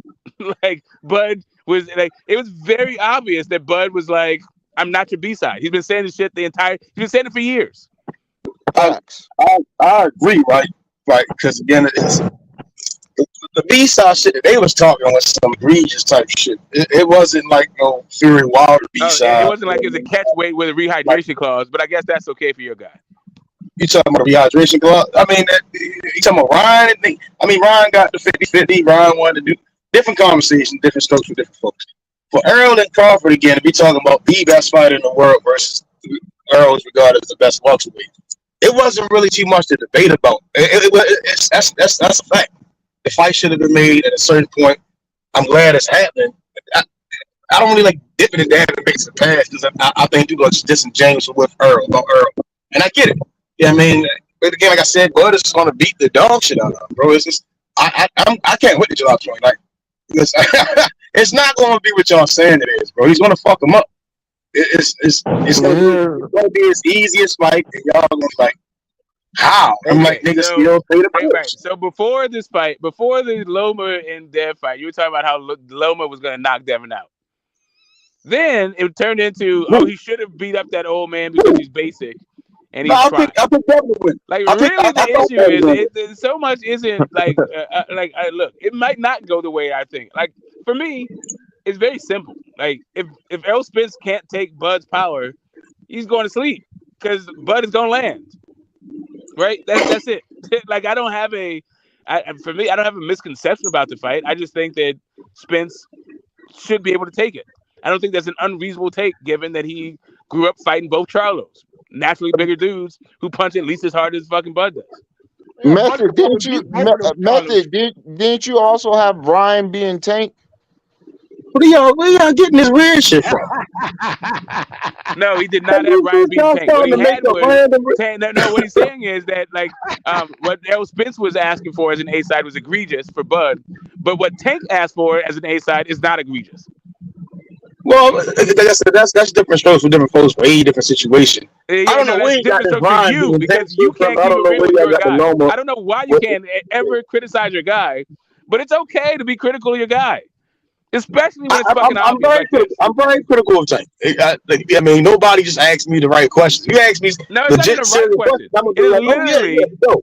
that is egregious as an A side to ask Ryan Garcia to fucking weigh 136 pounds and also have a rehydration clause. That is totally egregious for an A side. Well, for No, I Ryan, don't think so. Ryan, I think Ryan's totally different, and that's Yeah, a long, I don't. that's a whole whatever. nother topic. That's a No, whole I nother topic. disagree with you, Smoke, because that rehydration clause is nothing but a tactic. Like rehydrating up to 30 pounds is a tactic. It's tactics on both sides. Yeah, I have like no idea. having a like dude not running 35% of the back end. I don't even know what the back end was. All we know is that Bud was getting less. Whoever How's was that representing, egregious A side shit? That's literally what every A side does is demand more than the B side. whoever Yeah, was but representing, Ryan was really the A side in that fight. I mean, he's the one that's pulling all those pay-per-views, not Tank. Okay, So hold I up a mean, second. When did Ryan ever do a TBE is pay-per-view tripping without out Tank? here. Wait, hold up a second. Ryan has 0 pay-per-views without Tank.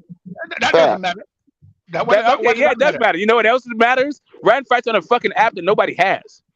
bro? I would Like When I'll Ryan is say not that even bringing when Ryan did is not Tank even ever bringing do? views to fucking DAZN. How the When fuck is he did bringing Tank ever pay-per-views do to Tank? 1.2 million pay-per-views in any of his What? fights? Look at how many Yeah, times has Ryan gets Ryan 0 sold out? pay-per-views. How He's many got times has 0. Ryan sold out a fight? well, Canelo didn't have any pay-per-view fights at all when he fought Floyd, and they did 2.4 million. You know, so I think Yeah, again it that's was a good because draft. It Floyd was built Canelo up. not Floyd no built Canelo up. Yeah, but Remember, nobody's Floyd talking called about him the Canelo Oscar brought one. all the Is fucking this the pay-per-views. one? Is this the Yeah, one but that can beat who me? argues that Canelo brought the pay-per-views? Oscar built Canelo up. Like, we got to give Oscar that. That's his promoter. Right. Got to Who give him that. argues that Canelo brought the pay-per-view numbers for the Floyd fight? Who argues that point? That part. That's not even an Nobody. argument. It was a Nobody good argues dance. that. It was a dance party. That's what I was saying. Ryan was a good Yes, dance Ryan was party a that good brought in dance that partner. one. I can Yeah, agree but he there. But wasn't the Ryan A bringing the side. pay-per-views? Like, come on.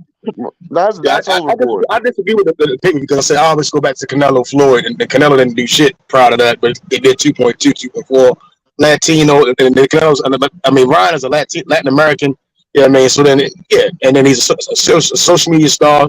So yeah, I mean, so all that shit played really well Nah, for him dance to be partner the is guy. fine. Dance partner is fine. But As would saying you that Ryan agree that Garcia is Canelo was the responsible A for the side? pay-per-views is the thing that's egregious. Nobody. There's I'm that's not the word of the saying. day. I'm not saying that. I never said that. I know you He didn't. That's never why I even don't understand why you're I'm trying to bumping your Cisco. gums about it. I'm trying to Cisco. I'm trying to Cisco. He said that. Like, goddamn, That I Yeah, said no, but Canelo why was are the it you A wasn't side. you, bumping No, your no, bro. gums about it though? It's like you're trying to be like, yeah, then Canelo's the A side. I understand you no. trying to say, oh, it's a Your dance brain is a partner. little. Your brain It's is a little important to small, have a bro. dance partner. But come on, bro. You really Your gonna Who sit? said You Ryan's really gonna be gonna try to pay-per-view from argue now with on? Ryan Garcia and Pay-per-views be the A exclude. side in that fight? Hey, let me I say didn't one say thing. that. Come I on, never let's said that. I come on, never bro. said that. I was disagreeing with TBE on that point when he said that Ryan carried the pay-per-view. And I'm like, nah, it goes to Tank. Tank kept his name in the public. Tank was still knocking out champions. No. See, and here's the problem with you Ryan is right wrong. there.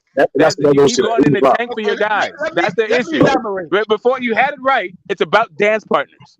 But since it's Let me your No, guy, now all I'm of a sudden talking about. it's all Tank's numbers. I'm No, saying it wasn't all if Tank's that was numbers. It was Ryan's first, dance partners.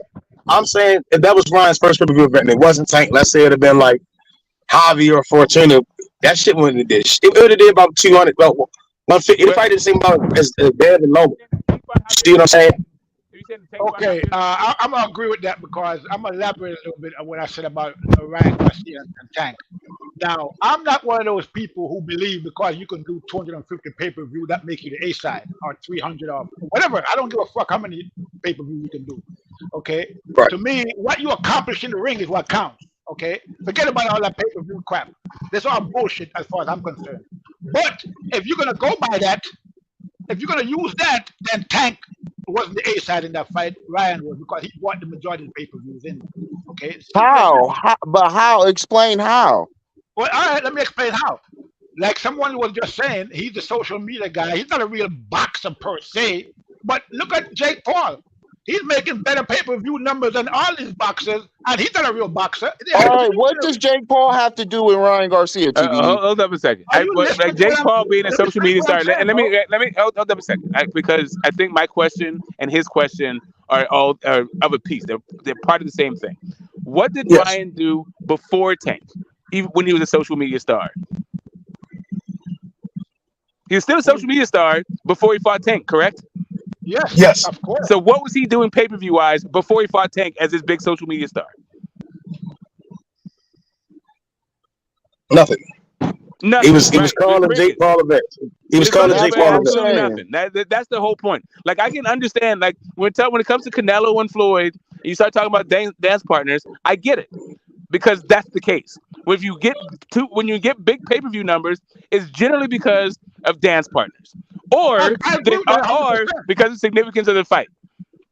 I agree with that 100%. That's exactly what happened. And the dance partner was Ryan Garcia. I guarantee you, if Tank has another fight with somebody else, he's not going to get 1.3 million pay-per-view. I guarantee you, if Ryan Garcia fights anybody else, it's not going to be pay-per-view. That part. Yeah. I don't know about that because I don't think I think you're wrong about that because Okay, wait a minute. If Ryan Garcia fights Devin Haney, maybe that's pay-per-view. Maybe.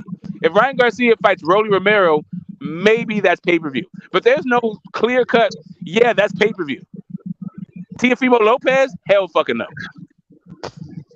Well, again, there's a like you said about that. It's dance partners, right? So at the end of the day, but he wasn't the A. So again, he wasn't the A side. I don't think that's what he's arguing. I think he's saying that Ryan. You go ahead, bro. I'm sorry. No, what I'm getting, what he's saying is that Ryan he added value to that pay-per-view, getting the one over 1 million buys. Nobody can debate that. That's a fact. But as him being a social media star that you claim, who was with the world famous streamer Kai Cenat? Was Ryan with Kai Cenat or was Tank with Kai Cenat? Well, Ryan hangs around. Ryan also hangs with all these. Who almost broke the internet with that video call? It was Tank. They called up Ryan. Ryan didn't call up Tank. Ryan didn't call up Tank. Ryan didn't say bet the purse. It's still Tank sold that fight. It's both. Ryan Garcia's following did not translate over to him selling out fights. Ryan Garcia's Instagram following did not translate over to him selling out arenas. Let's see what pay-per-view does, and we'll revisit this question. Okay? Yes. Ryan was a great dance partner. Don't get me wrong. He was a great dance partner. But Tank sold that fight. Tank was the A side. Tank made it happen. Of course, Tank is the A side, but Ryan plays a factor. It was people's faces. Yeah, he was a great dance partner. Faces that were at this event just for Ryan as well. But Tank's he was a great dance partner. If Tank goes and if Tank goes and knocks out Devin Haney, he can go back to the Isaac Cruz fight and build it up as the one who survived. If I'm Haney, I'm fighting. These are examples. This is the only guy that survived.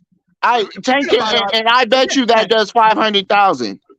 If Tank knocks out Devin Haney and B. Shakur, he revisits the Isaac Cruz fight. Be like, this is the one that survived. This is the guy who picked up the fight on a 2-week notice. Maybe in a full training camp, he could beat me.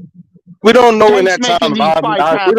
We don't know in that time if Isaac Cruz still going to be in that position. I mean, we talking about if Tank fight Dev and Shakur. Isaac Cruz got to continue to do is keep knocking shit out. Isaac Cruz just got to keep beating shit. At the same time, he's ranked highly, so he got to start fighting something. Yeah, I mean, if Tank go here and fight Dev and Shakur, who the fuck is Isaac Cruz fighting? Isaac Cruz still got to fight some guys, and we don't know if he's going to beat them guys. Yeah. Ryan Garcia was an important dance partner. It helped sell the fight. But Tank sold that fight. Tank had the worldwide streamer. Tank said bet the purse. Tank helped build up the drama. Tank's knockouts alone sold that fight. Both fighters played a part. There's no debate that. Why can't Tank do 1 million pay-per-view? Why didn't he do 1 million pay-per-view with all his other fights? Why? I don't think any fighter can do that. I don't think any fighter can do that at all. Listen, Ryan does not do 1 million pay-per-view buys without Tank. You have to understand, like the guy that you're attributing the A side to did 0 pay-per-views in his other fights. Facts. That's all we're saying. TV. Exactly. Your point was at the Canelo Floyd, and they did 2.2, 2.4. he did 300,000. Like, Yeah, if Who's the and it he? Floyd took was him a years. nobody, It took Wait a him, minute. Canelo Who's would have the he never that did did 300,000? Wait a 2.2. minute. Wait, hold If up a second. Floyd was a nobody, they would have never did 2.2. Hold It up a was second. Floyd who Hold up made a that second. fight. Hold up a second. Floyd had already done a huge pay-per-view before that, Exactly. but right? And I'm not not only picking that, I on don't know Floyd the though. he that did, but both of those guys were pay-per-view afterwards. Floyd I'm Exactly. made saying, Canelo a I'm pay-per-view guy. Canelo was not a pay-per-view guy before that. right, and that's what I'm saying. I'm saying similar to Ryan, right? Like, but I think after he can still probably get a 200,000 until he gets another dance part of that people are going No, to jump out the pool. no. Hold up a second. Canelo can fight. Fucking Ryan Garcia can't fucking fight. What are we talking about? Listen, he with Derek James. I'm going on a limb that we might get a better ride. I'm Yeah. hoping that we get a better ride so we can get some But that's better not Loma, fights hope. That's out of not the a. kid. Loma, That's and not a, like Ryan Garcia's I'm pay-per-view. wishing on a First off, star. I the know I'm other part wishing of on a that is star and shit. all. The other part of that is none of that shit happened below 147 pounds. These dudes are Well, fighting in the little fucking dudes where nobody pays attention to the shit, and he's on an app that nobody fucking has, and they don't have any inventory for in-house fights for him to like build a name up to get this pay-per-view status you guys are talking about. But And you, the dudes and finally he's been fighting since he's 12 years old and he's fucking trash.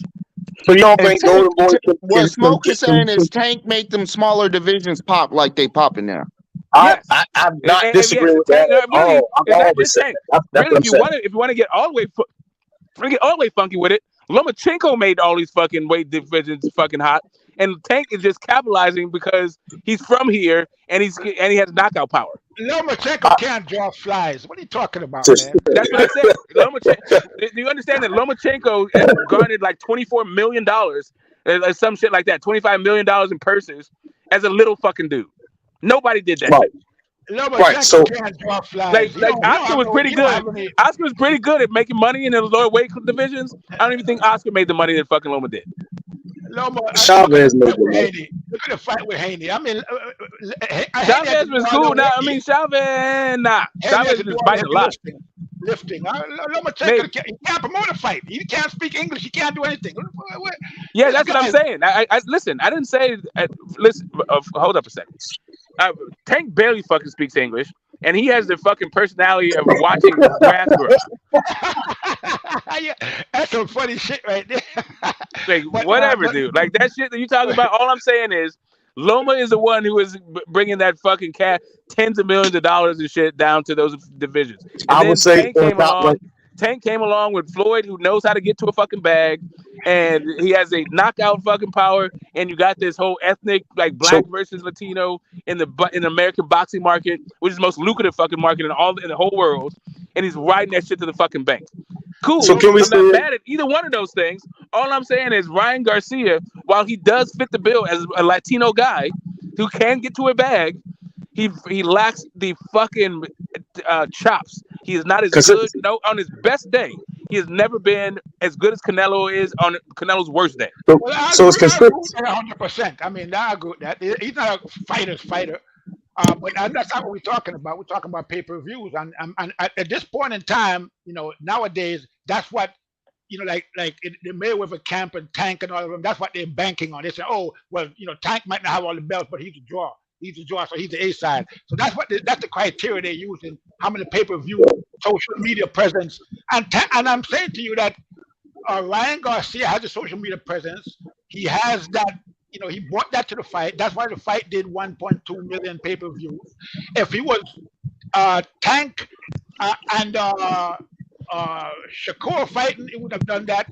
If he was Tank and some other guy, Hector Garcia, whoever the hell he fought last time, if there was that didn't, so you have to give Ryan Garcia. Right. So here's the thing. Right. The issue is is you're saying this is the reason why, like it's the only reason why.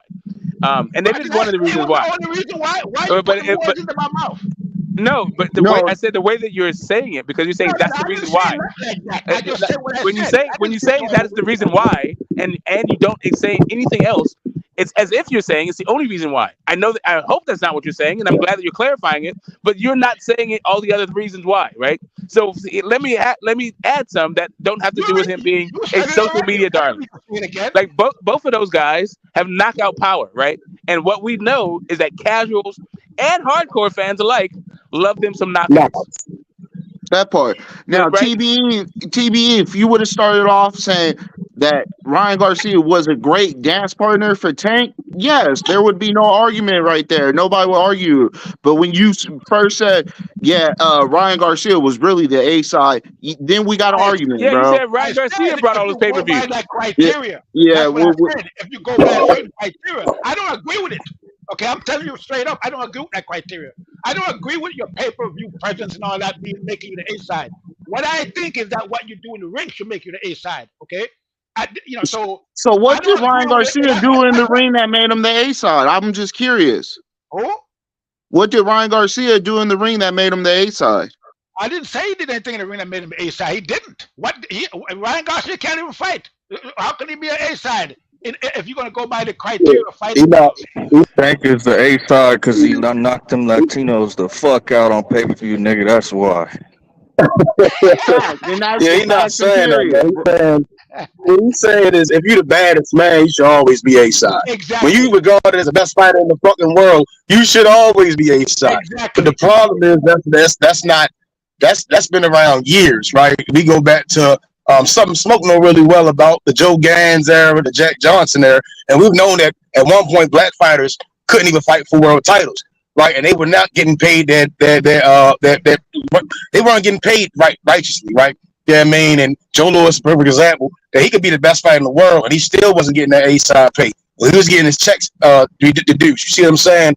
That's been around for years, and the only thing in years is they kept that. Yeah, I mean, only when you do got some stand-up fighters and they don't get in line with that bullshit, then we seeing fighters getting paid really well and it's nice splits on the line. Yeah, I mean, but when we see fighters out here bullshitting and playing them games, that's what happens. Yeah, I mean, that should go all the way back to the color line. I agree with that, but what does that correlate with Ryan Garcia being the A side? With Ryan Garcia saying that shit. Nobody is saying that shit. Nobody's saying that shit. Well, that's what the TBE original. literally Yeah, like that. I mean, he's backing TBE off on literally it. said that, bro. And 776 contradictory. You can't hold up a second. And you guys with your nobody and everybody shit. Like, fuck, dude. Like, who are these people? I can't wait to meet these guys so I can see what the fuck they've been talking about. Nobody's full of shit and everybody's full of shit, as far as I can tell.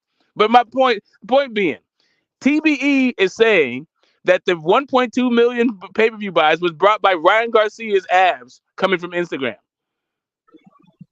Nah, it was two top fighters. One of them that's very sensational on social media. He did bring in his fan base. He did do his part in promoting the fight. He talks. The people who like that shit, his fan base like that shit. Even he still at some point he worked his way up in them rankings, and that made for a good pay per view to do over 1 million buys. That's clear cut. I don't think it's nothing much to it. I bet you Ryan Garcia fights Haney, it'll do more than 1.2 million pay per view. It's like what Steve Jobs said. Yes, you to Steve Wiskowski. Yes, you have a role. You're very talented, but I'm the orchestrator. Steve Jobs. Yes, you're right in the front. You're the best flute player out of all the flute players we got, but I'm the orchestra. That's my point. When people is literally saying that, yeah, Ryan Garcia was the A side. Come on, bro. We got to call cap where cap's at. You're not listening, bro. You're just spewing whatever you want to talk because we already explained that to you. I explained it to you what I meant by that, and you're still talking about something else. What level are we talking about? Hold up a second. Yeah, I just don't understand, bro. You got to speak more clearly. Just real fast before we get bogged down and they say like who brought in the pay-per-view fucking numbers, like conversation. Like, it's okay if you don't understand, bro. Everybody don't understand everything. Just real quick. One of the guys in the chat has something. I just wanted some clarification from him. Maybe you can type it in. He says, does anyone get to this level without being able to actually quote unquote box? I don't know if what sort of thing even exists without someone alludes to boxing. I don't know what it is. But for me, I don't know what level it is you're talking about. We see it every day, bro. Edwin Berlanga is a perfect example. I think Edwin Berlanga can box. I don't think that Rolly Romero can box. Well, I disagree.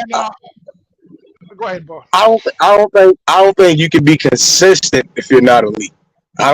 You get what I'm saying? I think again what we're saying with You Ryan can be is that he's not consistently bad. I don't think he has shown consistency per se. Like Belanga has shown consistency. Now, can he get into a big fight with somebody and them guys make money? Fuck yeah! I mean, he got the fan base. He got Fat Joe, the Terrence squad. Yeah, that shit there. But can he continue Rolly to do Romero that? can fucking Rolly Romero is a champion. Already fought Tank. I don't know what level it is you're talking about, but yeah, you can get to a level, like the highest level. Like you can you get into the Hall of Fame without being able to box? I don't think so. But can you get into a huge fight that everybody watches? Yeah. Can you get into? Well, I'm saying when I'm saying consistency, I'm saying like 3 years, 5 years, 7 years, 8 years, 9 years. Not some.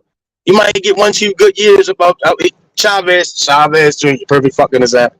I mean, there's a Chavez Jr. You might get your Chavez Jr.'s here. And people just like this guy. I don't know why. I mean, no, Chavez Jr. can box. Chavez Jr. just is not a fighter. That's all. It's not that he doesn't know how to box. The issue is that dude doesn't get up for the fight. Like he is a waste of talent. He can't fight worth for shit, bro. You know but the issue is internal. It's not with his skills. He can't fight. The man can't fight. Oh shit! Now listen, it takes him forever to get started in fights. But like I was like I'm all the way out on Chavez, but instead of like I'm out on Adrian Broner, right? It's not like the guy can't box. It's him. He is the problem. Right? It's not like his skills are not the problem. There's no comparison. No, I'm making the comparison. I'm telling you, the issue is not. It's not okay. So Julio Cesar Chavez, for by way of for instance, no, like first off, the guy came up from 140 pounds. He fought his way from 140 pounds to like 160 pounds. Didn't really give like belts or anything like that. But those guys at 140 pounds, you don't get out of that division without being able to fight. That is definitely a division where you get found out. Yeah, if you got a famous father, and everybody in Mexico treat your father like God, then yeah, you can go a long way on that. And that's you can go a long way in a lot of divisions. You can go in all kinds of ways. As a matter of fact, you can go all the way to what Julio Cesar Chavez did, like getting all kinds of title fights, like meaningful fights against Garcia, like all that kind of shit. Sure, but the other thing about that is that you actually have to be able to fight. And we know that he can't fight because he couldn't. No, we don't know he can't fight. Right now, I'm talking about Rolly Romero can't fight, and goddamn Ryan Garcia can't fight. You're trying to throw Julio Cesar Chavez in that same boat, and I'm saying that they're not in that boat. He's not in that boat with them. He is in that boat. Nah, he is not in that boat with them. The issue with Julio Cesar Chavez is he was really good, actually. The issue with him is he wasn't as good as his father, and the dude is the dude won't fucking go through adversity. He won't fucking rise to the occasion. That's what he won't do. He won't rise to the occasion. No, he'll go. Hold up a second. He'll go through adversity. He won't rise to the occasion. The only good thing about him, he could take a hell of a punch. I'll give him that. Well, he can also deliver a hell of a punch. So can Ryan Garcia. So can Ryan Garcia. I know. I'm just talking about boxing skills. He don't have any skills. Boxing skills goes like it wasn't like there's a just so we understand. Ryan Garcia, when you talk about one trick pony, he is a one trick pony. All he is the left hook. You can talk about an attribute. I forgot to start it. He's a good trainer. Are you gonna see a different Ryan Garcia? He can okay, man. Listen, that whole Key Sweat, we gunner like you can make him your crystal ball if you want to. I'm talking about what we've seen from this dude so far. Yeah, well, I mean, I agree with you on that. I mean, that's all he does. He is a one-trick pony. Like this dude, like Julio Cesar Chavez. That dude, his issue has been himself. It's what's between his ears that's the problem. It's always the self, bro. In every fighter, it's always the self. Sometimes the guy can't fucking fight. Rolly can't fight, bro. Listen, if Julio Cesar Chavez, if Julio Cesar Chavez had Rolly's mind, then Julio Cesar Chavez would have been fucking multi-division champ. Maybe you might be right about that, because one thing I like about Rolly, he can't fight worth a shit, but he does promote himself very well. Yes, that dude is supremely confident in his limited fucking abilities. He go out there and talk the shit, and then he get the fights, and he's making the money. I mean, you can't knock that. I mean, all Julio Cesar Chavez Jr. is doing is trying to show that Like he's his father. So there's some identity crisis with that dude. They're like, Rolly's a go-getter. You know, he's a go-getter type of guy. what he isn't though is a No, good boxer. Rolly is a What he shit isn't though talker. is a guy who is technically fucking sound. He is not that. Rolly is a shit talker who talks so much shit that he got his ass knocked out for it. And he got paid. Yeah, about one of the best fighters in the world. About one of the best fighters in the world. We haven't seen that yet done by anyone else. He got paid for it. You know what I'm saying? He's getting paid. He a world champion. He a world champion now. Yeah, he put himself. I'm not arguing with that. I'm just saying. I'm saying Rolly is a shit talker. Why would I? Right. Talk So shit the to question the is, if they, sorry, yeah, yes, bro. So go ahead. Sorry, Mark. Go ahead. No, go ahead, Smoke. Yeah, so I was gonna say, to the guy in chat, if the question is, can a person get to Ryan's level without being able to box? The answer is a resounding, of course he can. They can actually get even bigger than that. They can even get bigger than Ryan and without being able to box. And Rolly is a prime example of that. Fucking Jake Paul is a fucking prime example of that. Like, who should Haney fight next? Well, I think Jake Paul got some scraps in him.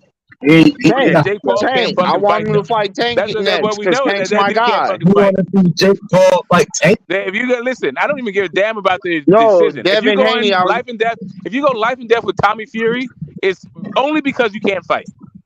I think Jake Paul can beat Canelo in a couple of years, like a year or so. Bro, you tripping, bro. I agree with that. I agree 100%. I want to see that right now. Canelo will decline. Hey, Jake Paul will fuck Canelo up, man. He 20.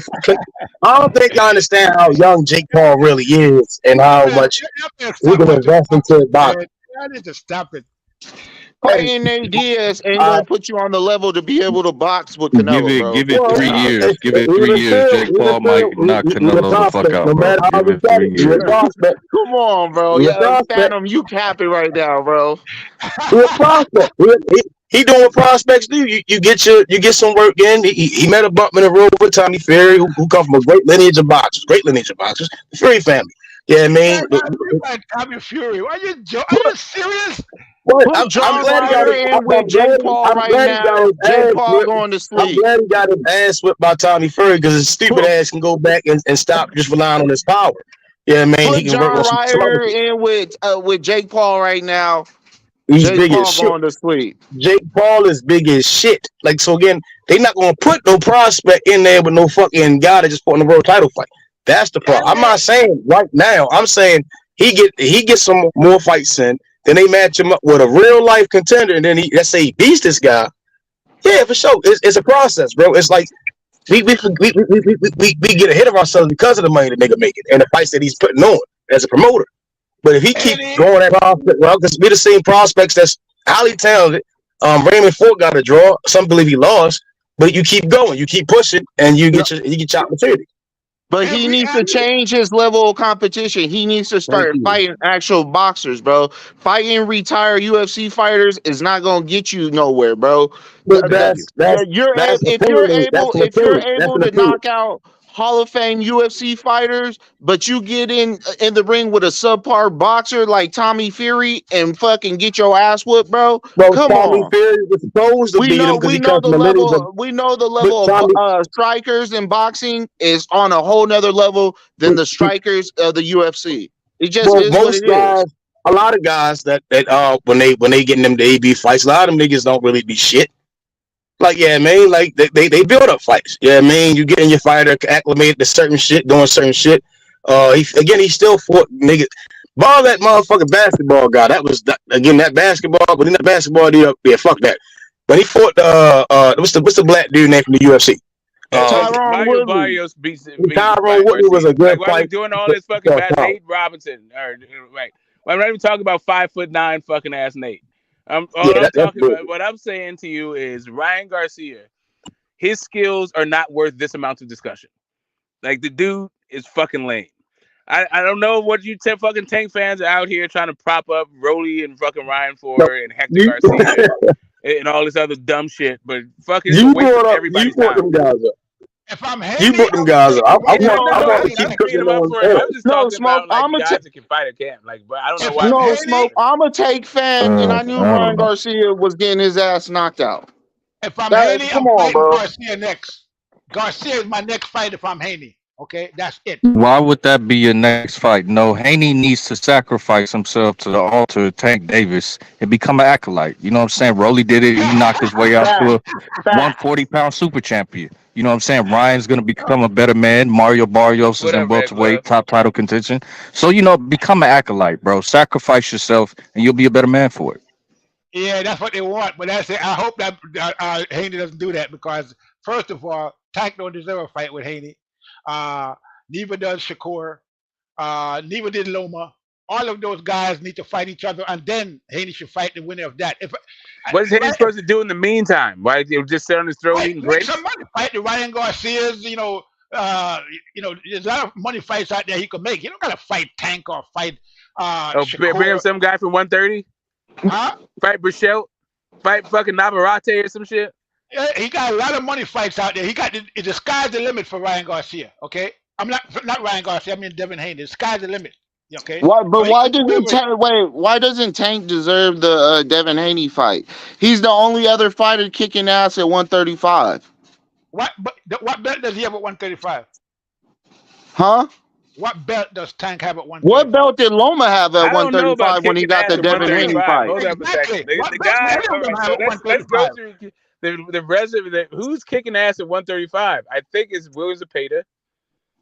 No, the guy that's kicking ass at 135 is the guy that's undisputed at 135. Devin Haney, Lomachenko. There's only one guy kicking ass at 135, and that's Devin Haney. Kambosos was, but he already fought him. All the other guys are pretenders, okay? Tank got belts at 130. Shakur got belts at 130. They don't have any. These guys. I mean, to be honest with you, I like Tank. Like, I think he is the best guy for Dev to fight that's left up there. I think Tank is a better guy than Shakur. But he should fight Shakur first, and the winner gets Tank's shot. resume at 135 is fucking garbage. Exactly. But Tank been there at 135. Yeah, no, that's the sad part about it. That's the sad. You're right. That is the sad part. You don't have any belt. This guy been almost 30 years old, and he hasn't fought anybody of any consequence. Devin Haney is undisputed at 24 he fought years somebody old. of consequence. It's not at 135. Yeah, A lot of people avoiding Tank though. Ain't nobody avoiding Tank. Everybody wants to fight Tank. Nobody chased Tank for years. Couldn't get the fight. Everybody wants to fucking fight Tank. Like, there's nobody that doesn't want to fight Tank. He chased him for years. Okay, and it took Devin Haney. Even people that Tank already beat want to fight Tank again. It took Devin Haney to actually chase Lomachenko while Lomachenko was chasing. As a matter of fact, Lomachenko didn't fight Tank. I mean, Lomachenko didn't because he didn't fight. He didn't fight Devin because he was chasing Tank. Okay, Tank had to. Tank I don't know what happened to Troy Graham, but just real fast, definitely Loma was chasing Tank. Is that my boy the GOAT? Coming out of Carolina? What happened? Is that him? That's dope. Is that the GOAT? Or is that somebody trolling? That's Big Blunts. Loma was chasing everybody. I mean, not That's Loma. Big Devin Blunts, was man. chasing everybody. Big Blunt. All right, there we go. There we go. Yeah. What's the deal? Hey, I just want to say real quick, man. He said nobody else at 135 is kicking ass other than Devin Haney because he got all the belts. Listen, there's a lot of fighters at 135 that's undefeated and kicking ass in their respective way. You know what I mean? Just because you got all the belts. Now, Devin is the king of the division because he got all the belts, but he ain't the only one out there kicking ass. You know what I'm saying? Tank is out here handling business and kicking ass. Raymond Murataya is out here handling business and kicking ass at 135. It's a lot of Abdullah Mason's out here at 135 kicking ass. Keyshawn's out here kicking ass at 135. A lot of these dudes is out here kicking ass. So I kind of disagree with that a little bit. I mean, and Tank, it just real quick. Tank resume to me, Tank resume. Big Blunts, you fell out. You said Tank resume to you what? Oh, yeah. Tank resume pretty solid. You know what I'm saying? You got Tank. He fought, 6 undefeated fighters. Cristobal Cruz, former IBF, IBO champ. Mario Macias, Jose Pedraza, Liam Walsh, contended for the IBF, had British titles. You know what I'm saying? Pedraza, 2-way world champ. Mario Macias challenged for the... In and out, Big Blunt. Mario Macias. Yeah, you know what I'm saying? He fought Mario Macias, Hugo Ruiz. You know what I'm saying? Jesus Cuellar, all these dudes, former champions. Why in the fuck are you giving us all these bullshit names like that? That makes Tank look better. Former champions.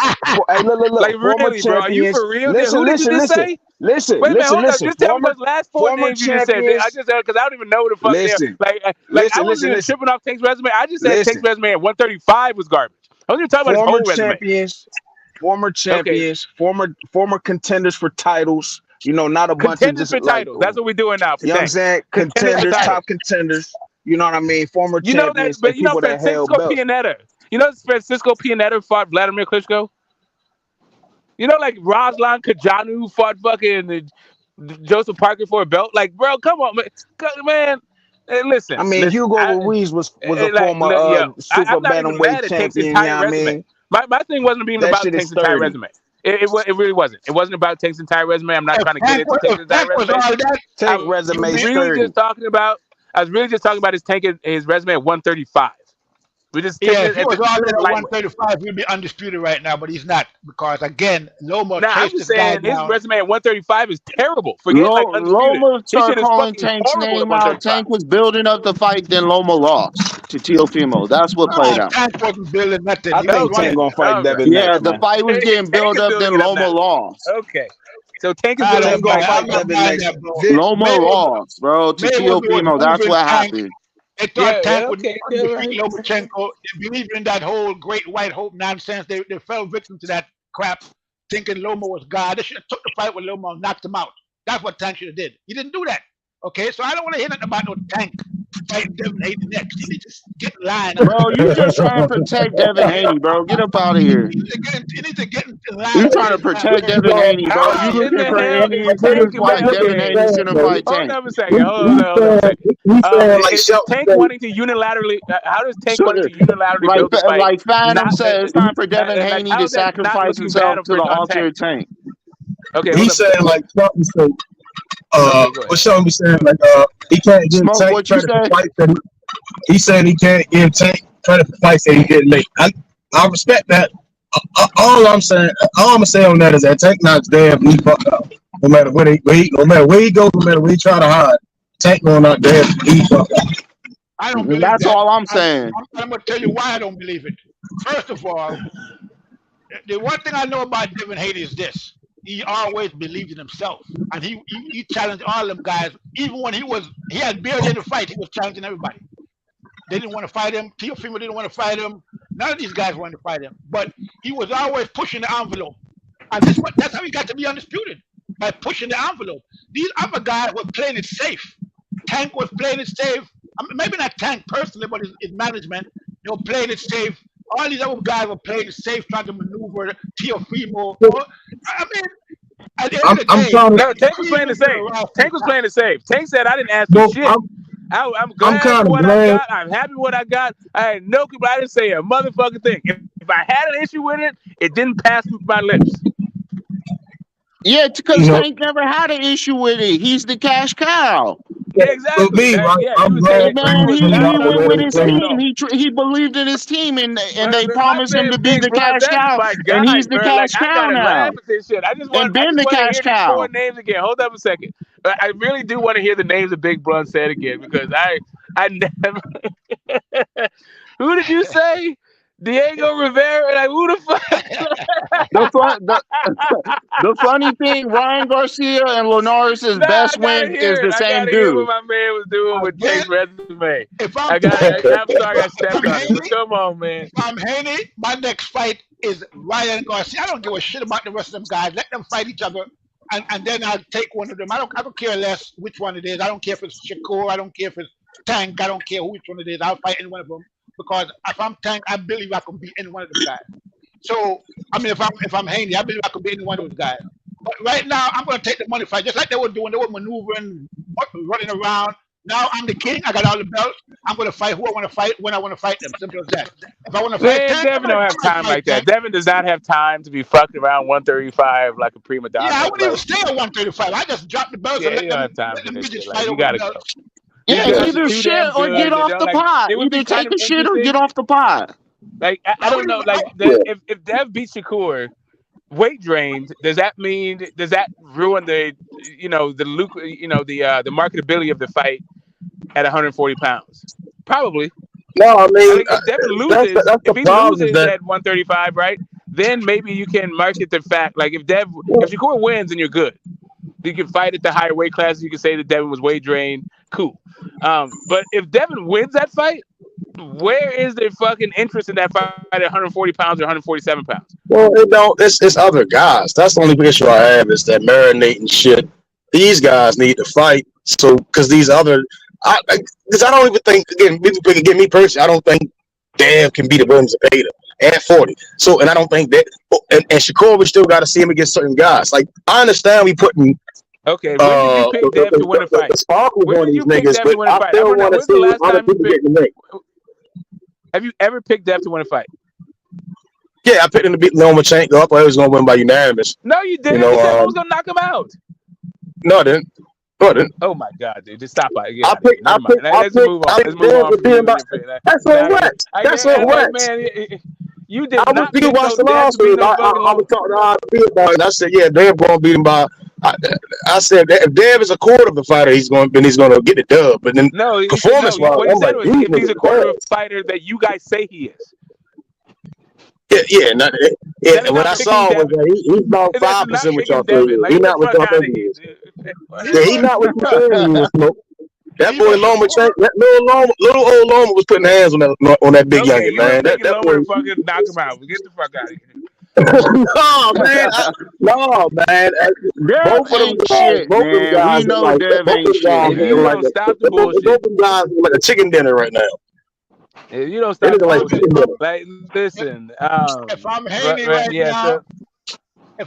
right now, I don't got no business. You know, as far as I'm concerned, if I'm Haney, those guys are like dwarves. Okay.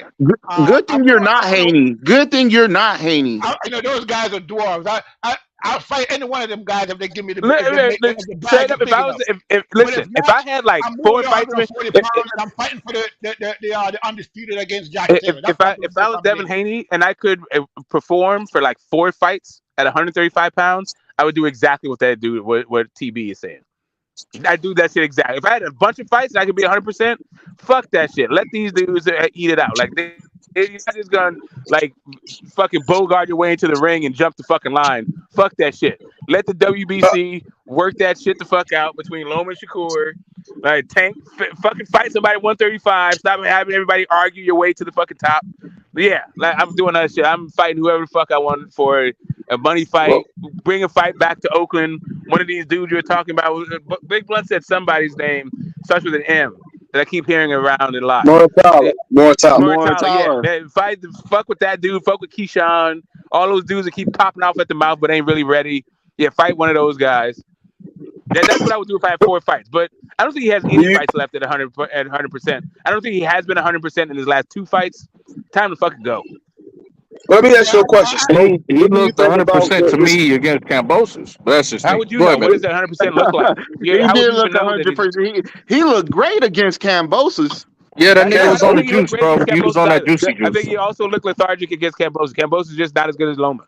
Well, let me ask you a question about this Lomachenko shit. About the Lomachenko shit. Do you think Lomachenko should deserve a rematch? No.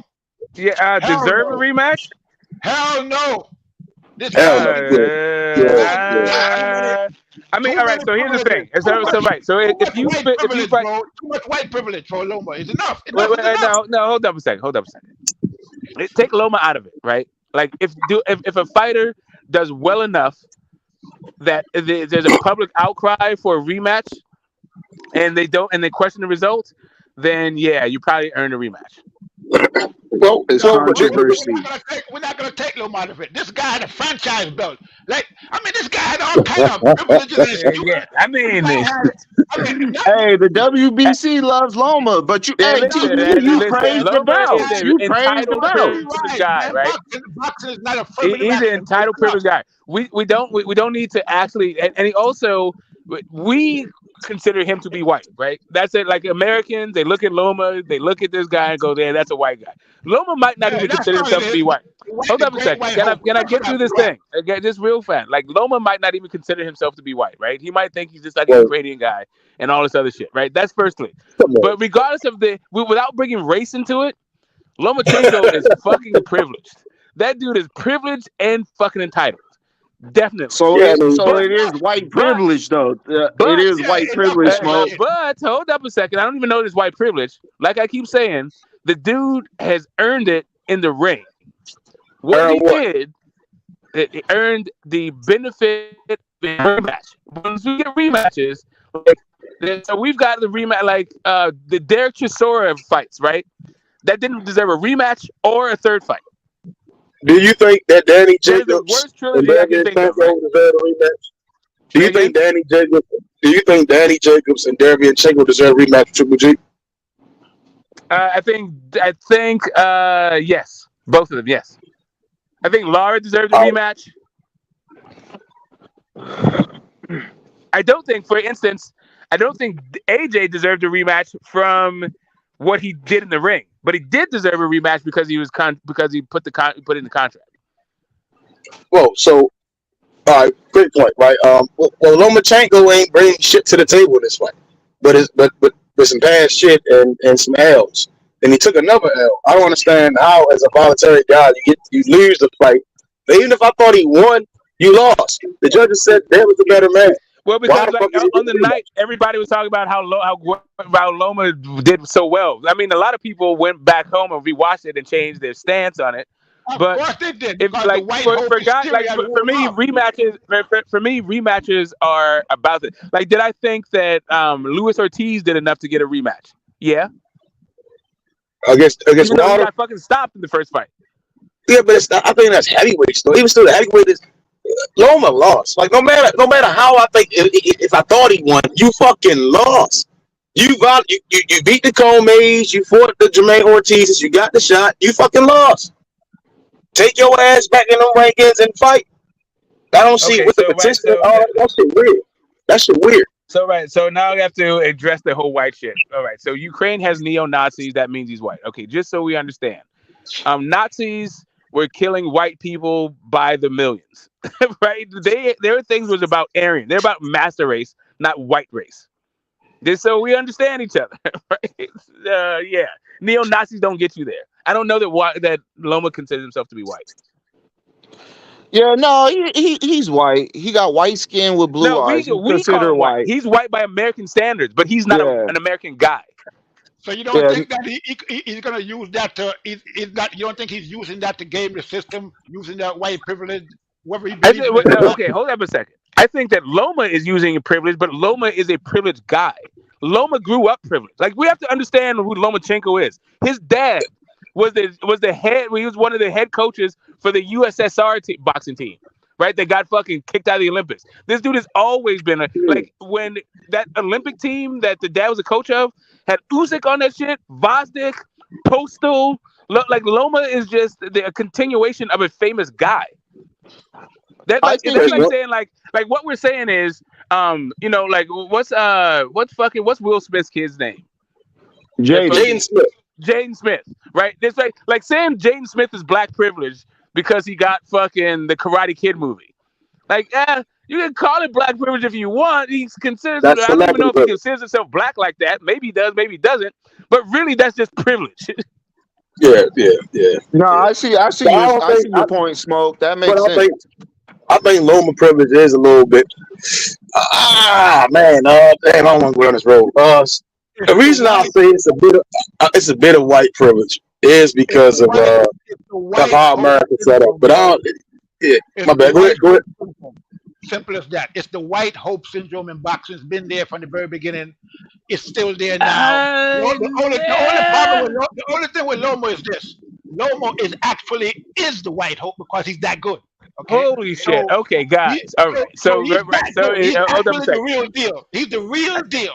So You're making me what? go back. Like, this is hold up a second. Let me segue. I got to go back to my debate that's happening tomorrow for undisputed. Right, Amazonia Six is coming in.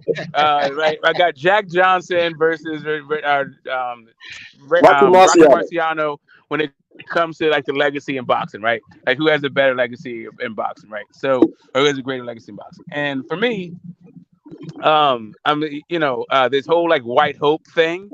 Without going too much into it, because I have to do it tomorrow with some stakes involved.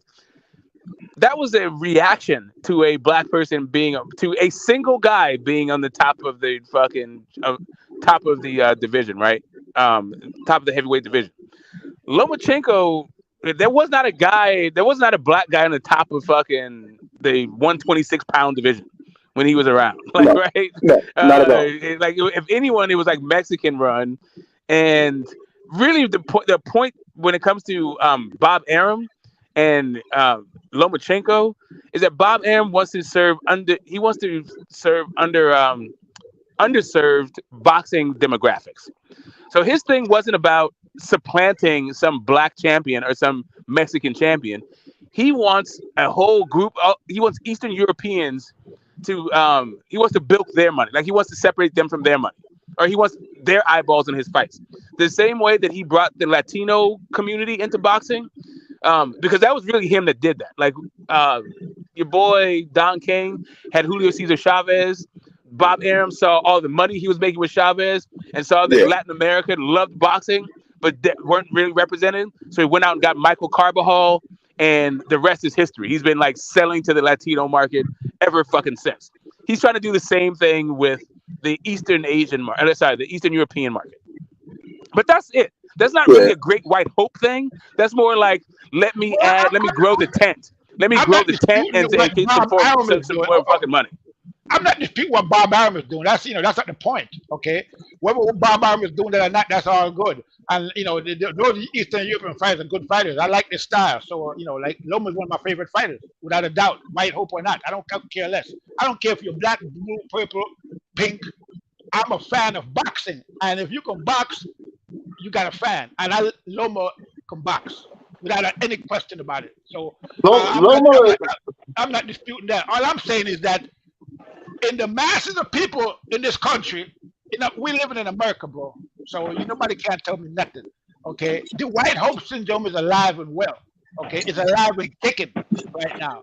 Okay, so you hear people talking about our sports got too many black people in it and this and that, and bro, it is what it is. Okay, we have to just acknowledge the reality. Ain't no point in trying to escape it. I'm not trying to use that.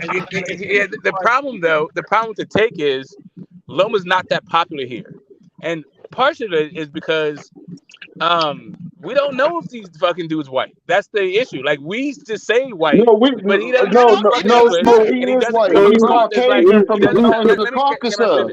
He doesn't carry himself. He's Caucasian from the mountains of the Caucasus. Can you hear me or not? Can you guys hear me? Yes. Okay, great. Thank you. Loma doesn't carry himself like I'm carrying all the hopes and dreams. How Loma carries himself. Can you please stop interrupting me, bro? Thank you. I got you, but can you please stop interrupting me? Like, while I'm doing this thing. Loma does not carry himself like he's carrying the hopes of all white people on his shoulders. But the guy who is doing shit like that is like Tyson Fury, right? And like, that guy seems to be the guy who's like doing this whole like, I got these people on my back kind of thing. Not so much Loma. Loma is like more like, I'm a Ukrainian dude and I box.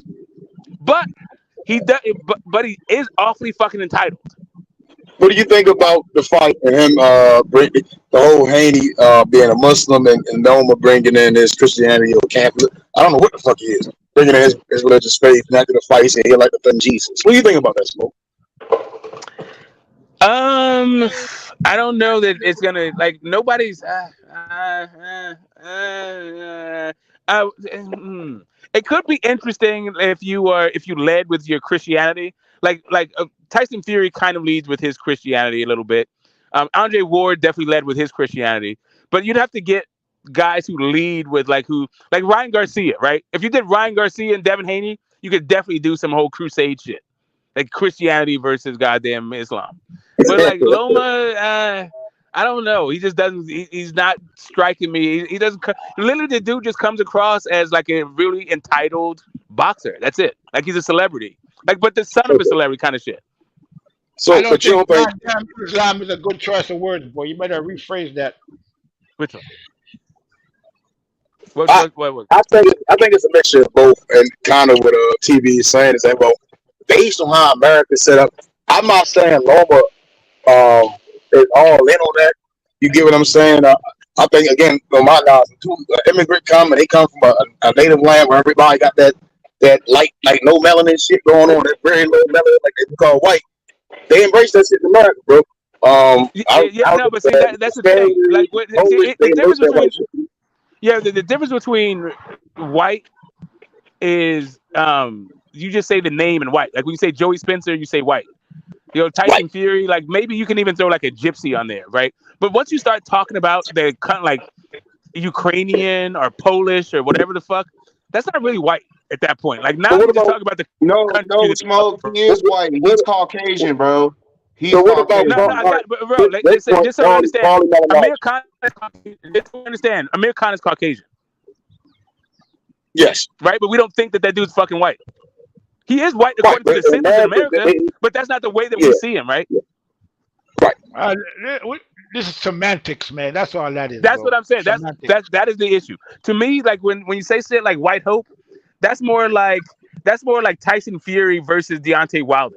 Like you need somebody, you want to get a guy off of a perch kind of thing because you don't want him there. Like that's more like what like Lomachenko might be Bob Arum's White Hope to get a whole bunch of Eastern Europeans to watch top ranked fights, maybe.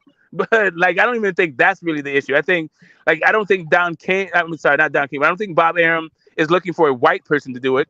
He's just looking at there's a bunch of Eastern Europeans that like boxing and they need a guy. Like I should get a guy for this group. Well, Paulie Malignaggi would have disagreed with you on that one because according to Paulie Malignaggi is definitely a white guy. That's the whole point. It's like so Paulie, the Eastern Europeans, they're the future and it's the end of the African American. Yeah, I know. That's what I'm saying. That's what Paulie's white dream is about. Like Paulie's great white replacement fucking fantasy is. Right? It's not just or nightmare, whatever the fuck it is, however it is you want to interpret that. Bro. A lot of people feel the same way, so it is what it is. Yeah, no, I'm just saying, but what he was saying was that the Eastern European guys are a different species. But even he was not talking about the like. So when he was talking, like Paulie was the one that said that Lomachenko is a white guy is going to beat you. I've literally never heard Lomachenko ever refer to himself as being a white guy. Well, that's irrelevant. It is not irrelevant. Yeah, it is. No, it is not. No, like literally, it is. Here's the thing: if you don't identify as white, but other people do identify you as white, that's not on you. That's on them. I'm not saying it's on Lomachenko, boy. That's not the point. You keep missing the point every single time. Well, no, because the privilege part, because you're missing the point. The privilege part that I'm talking about is on Lomachenko. You said Smoke. You said like Lomachenko is privileged. Whether or not Loma is white privilege, like here's the thing: if for Loma to be white privilege, Loma would be using his whiteness as a privilege. I don't think that's what Loma's doing. Loma's using his Loma. What Loma's doing is using his. Wait, hold on a second. Loma is using his Lomaness as for a privilege. That's funny. Why can't we say it's white? Why can't we say it's him using the white privilege? I mean, a boxer, right, and his right frame of mind gonna be like, man, the judges saw something that I did wrong. Let me sit my little ass down and really think about some shit instead of petitioning. You know, I'm not blaming Bob as far as with Loma wanting to petition and get back in number one at WBC. But again, like you said, why isn't Bob saying, hey, Loma, we got Shakur here, right? Like, he should be next up. That's the only issue I have is that how Loma being moved. You know, I don't get that. I don't really get that. Why Bob and the man stepping in and saying, like, sit your little ass down and take a chill pill. Why he not showing? Yeah, because he's a bit like, listen, because this dude has been carrying the banner for these Eastern Europeans for fucking ever. That's firstly.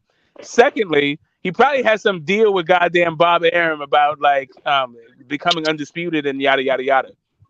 But thirdly, the dude's an entitled fucking prick. I don't know if you guys have ever come across entitled people before, but like Lomachenko is the poster child for this kind of personality. It has absolutely nothing to do. Like he could be Korean, Chinese, black, an entitled fucking person looks like that. Do you think he's entitled because he's a gold medal Olympian? He was entitled before he got to the gold medal, before he won anything because his dad was the coach. He was fucking entitled. Yeah. So I think Dad should have knocked him out and really beat the fuck out of him. We wouldn't need to be having these conversations. Well, I'm not having that conversation anyway because as far as I'm concerned, he could get back in line and stay there like everybody else, or just shut up. You know what I'm saying? If I'm Haney, like I said, my next fight is Ryan Garcia. I mean, listen, I understand where Method is coming from. The only problem is, so what, right? Like, at least it's Lomachenko, not Pitbull Cruz. Yeah, if you don't definitively beat him, everybody's gonna say rematch and whoop his ass and all this other stuff, and you got your ass whooped, and it was a gift decision, yada yada. That's what people do. The issue though, there's like, at least it's fucking Loma. I am tired of this little motherfucker, man. I ain't gonna lie. I don't think Loma beat him. I think he beat Loma in that fight, fair and square. It was a close fight, but Haney pulled it out, and it was a great fight by Loma as well. I mean, I'm not gonna sell him short because he's one of my favorite fighters, like I said. But at the end of the day, I thought that Haney won that fight. He pulled it out because he was every round in the first 6-7 rounds, the first 7 rounds. Every round, the most effective punch was that body shot that he kept landing. Okay, every round. So that's why I see that the judges gave him the first 5 out of the first 8 rounds. All the judges did that. They gave him 5 of the first 8 rounds. Okay, so that tells the story right there. He had a big lead going up into the 9th round. All of them gave him the 9th round as well. Okay, and they gave Lomachenko 10 and 11 except for Moretti. But it didn't matter what Moretti gave him because he would have lost anyway regardless. Okay, because that score didn't matter. All the judges gave Lomachenko the first 5 rounds. All of them gave him the 9th round, and all of them gave him the 12th round. And it was a wrap. Okay, so I mean, they could talk about it. And if you judge it according to the way Moretti judged it, if you gave Haney all the close round because he's a champion and he's supposed to get that because he's supposed to get that consideration, especially if you're undisputed champion. Okay, if it's close, the edge goes to the champion. So if Moretti did that, then I can see this 116-112 if he gave all the close rounds to Haney. But what he did, he gave Haney the 10th round. Now, I mean, I disagree with that personally, but yeah, I think everybody does, right? I don't know that anybody. I haven't heard anybody argue that Haney won the 10th round. But go ahead. It doesn't matter if he didn't give him the 10th round or not. Even if he had lost the 10th round, Haney still would have won. Listen, I think I still got to 116 without the 10th round, right? I still had 8-4, 7-5 for me, and without giving Haney the 10th round at all. So that's what I'm saying. He would have won it regardless. It didn't matter. So I got a question. That's actually all right.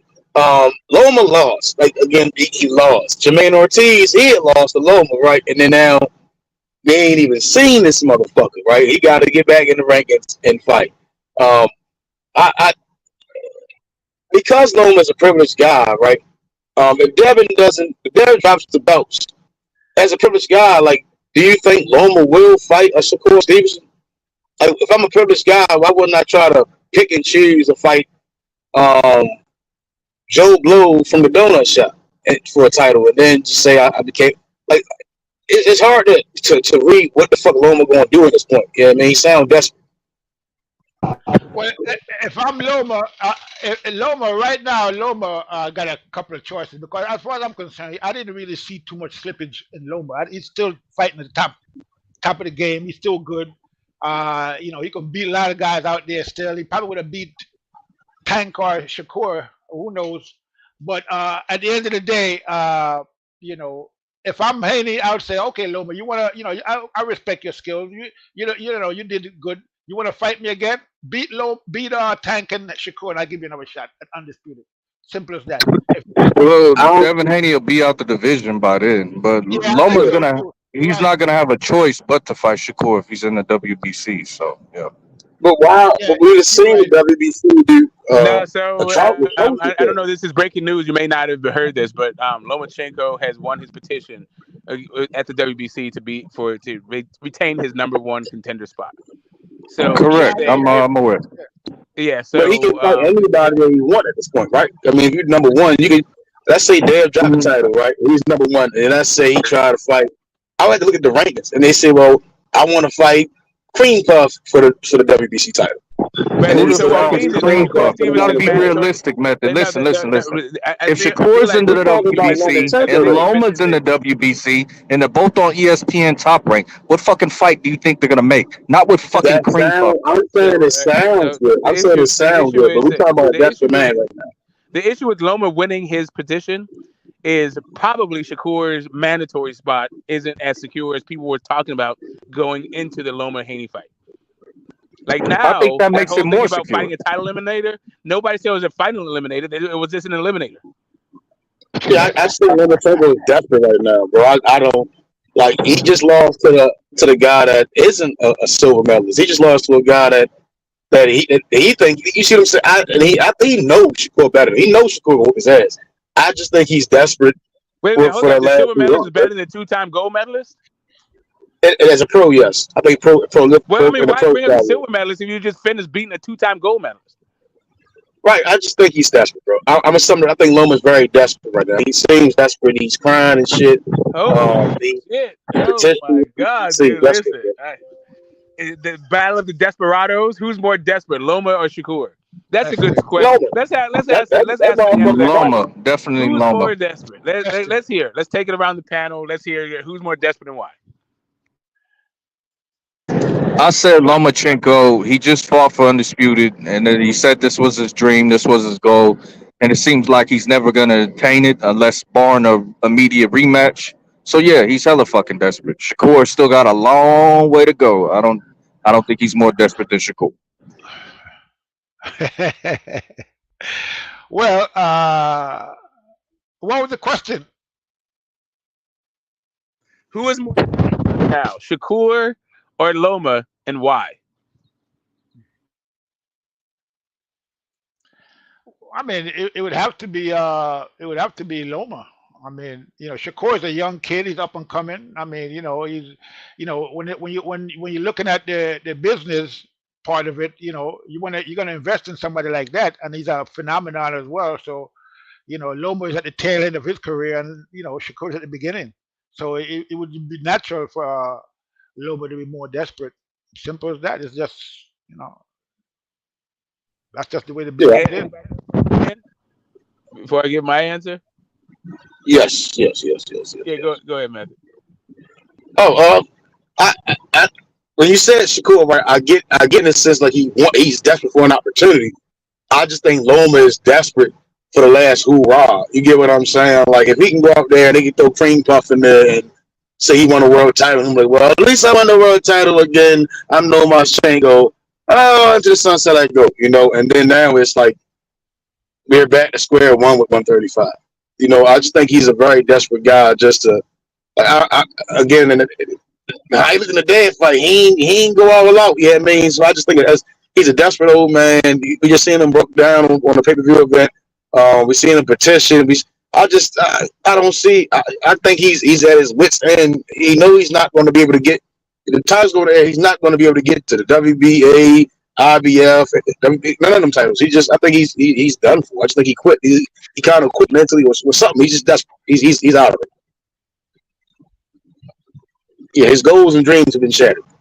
Okay, so let me ask you this, Method. Who is Hold cream up, I puff? didn't answer. Hold up, I did not Okay, answer. sorry, Smoke. Sorry. Yeah, no, it's all good. So right. I think they're both desperate as fuck. The desperation for Shakur comes from the idea that I think his contemporaries are passing him by. I think he is he's 25 years old, heading 26 years old, and he's had 3 title fights, even though he's in his 3rd division. And it's looking like the pickings are pretty slim in a long-term contract. But beyond that, I think he's also like a slick southpaw, doesn't have a lot of punching power. It's going to be hard for him to overcome the whole risk-reward matrix, right? He's not a big draw. He's good as fuck. Yeah, I think that guy's pretty fucking desperate. And I think his desperation is looking at 100 miles of bad road. He's looking at like 5 or 10 years of mediocre fights against nobody for not that much money. right? I can get that, right? And Right? I I feel get like that's the thing. that. When it comes to Loma's desperation, I think you guys talked about it pretty good. But basically, he's at the end of his career and he hasn't achieved what he wanted to. No, he Yeah, hasn't I don't achieved what he wanted to though. But No, as I Shakur said, he still has got the not. tank He has fight not. on the. I'm saying he has not achieved what maybe. he wanted. He wanted to become undisputed. Like Lomachenko, I don't think gives a fuck about who he fights. I think Lomachenko has just been on a belt collecting thing. Yeah, but I think to say that Shakur has nobody to fight, he got Tank right there, and I think that fight's gonna happen. But my question method is you keep saying cream puff but not naming no No, names. okay. Who's When I the say he cream has puff? nobody to fight, when I say he has nobody to fight, Tank Davis is not on Top Rank. And Yeah. Bob That's Arum not. said he doesn't give a fuck about Tank. No, I didn't hear that. But my question Bob method did is say Let me tell Bob. you, do your research. Like it was just a couple days ago. I was going to say 5 days ago. Bob Arum said, "I don't give a damn about the Tank fight." yeah, he's doing his What whole I'm Jew interested crying in, about money, bro. Whatever the fuck, who cares? say again. Yeah, but He'll that's a make the reality. fight, bro. He'll make the fucking That's fight. I that's got a a reality. question. Method. Who is this cream puff? I would have to look at the Who's the rankings cream to see puff in the what that. 135 I division? would have to look at the rankings and see what a desperate man, older man, and Lomachenko would the measures he would go to just to get that opportunity, just to say, "Oh, I want another world title." Off into the sunset I go. Right. It sounds good that they'll be like the WBC might be like Shakur Loma, go ahead and y'all fight for this vacant WBC title.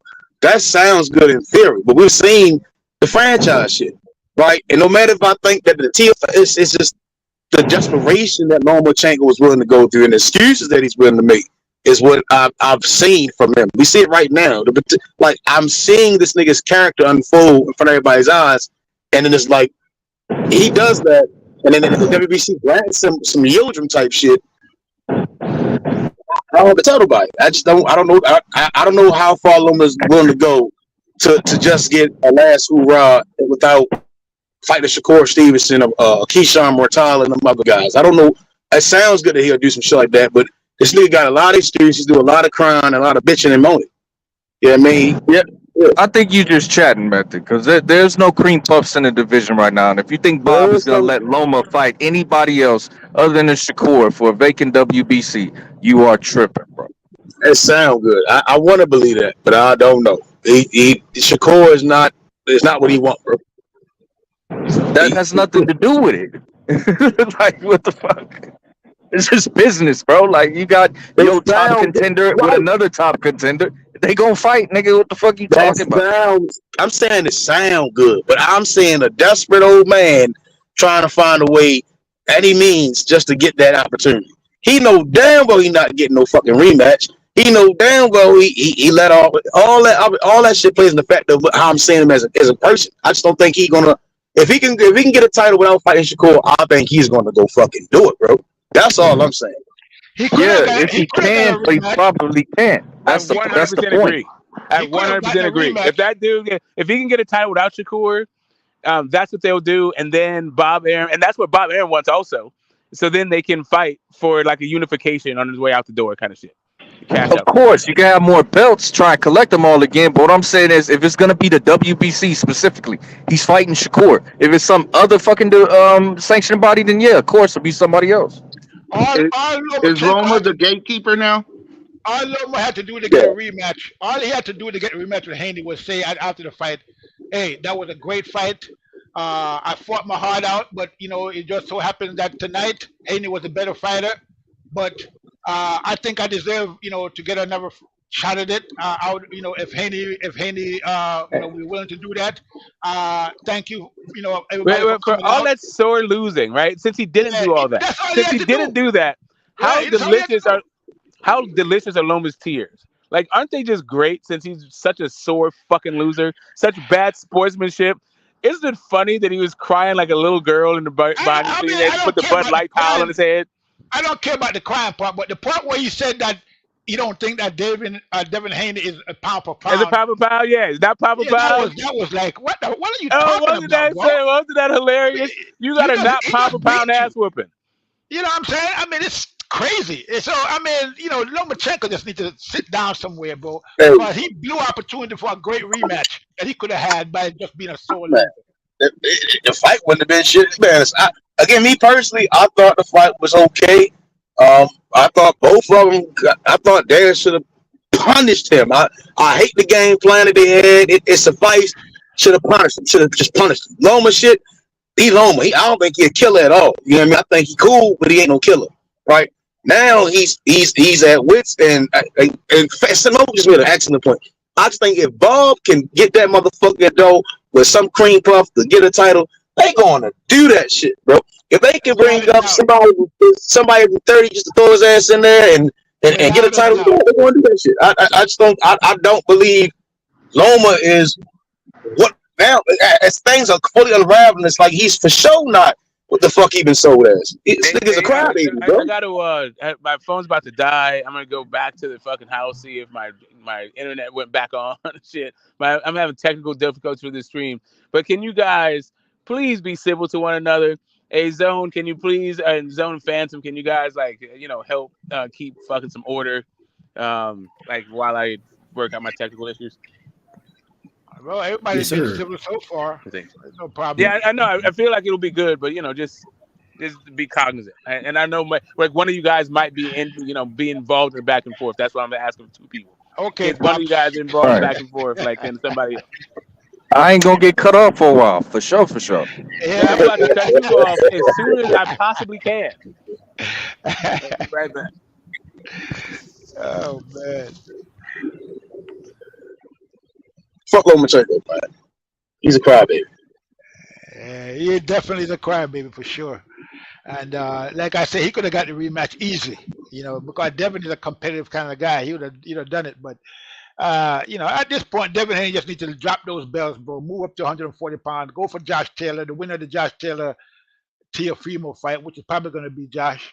And if it's a Teofimo, that's all good. He's been wanting to fight Teofimo, and fight for the undisputed 140 pounds. That's it. I mean, that's what I'll be doing. And then, he's young, he's 24. If we do that, next thing you know, he could be fighting for 147 undisputed in a couple of years. So the sky's the limit for Devin Haney.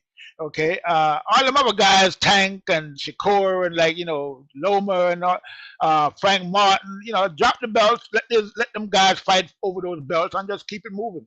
You know what I mean? That's simple as that. Because why, unless somebody at lightweight is going to give you a giant bag to stay there for one more fight or maybe even two more fights. That's it. Other than that, I'm gone. Yeah, I agree. If he fight Tank, Dev is definitely going into the skies. He fight Tank, he going into the sky. I'm not convinced of it, bro. I'm not convinced. And the reason why is this, simple as this. Whatever you want to say about Devin Haney, he's always pushing up. He's challenging himself. Nobody's holding him back and trying to tell him he can't do this or he can't do that. Okay, he's always pushing it. Tank, they were bringing him up safely, according to the plan, and that's what Mayweather was doing. That's how he does it. So at the end of the day, after this fight with Lomachenko, I think that Devin Haney has gained the experience and the confidence. The most importantly, the confidence, right? Even though he always had confidence, but I think he has gained another. He's taken it to another level.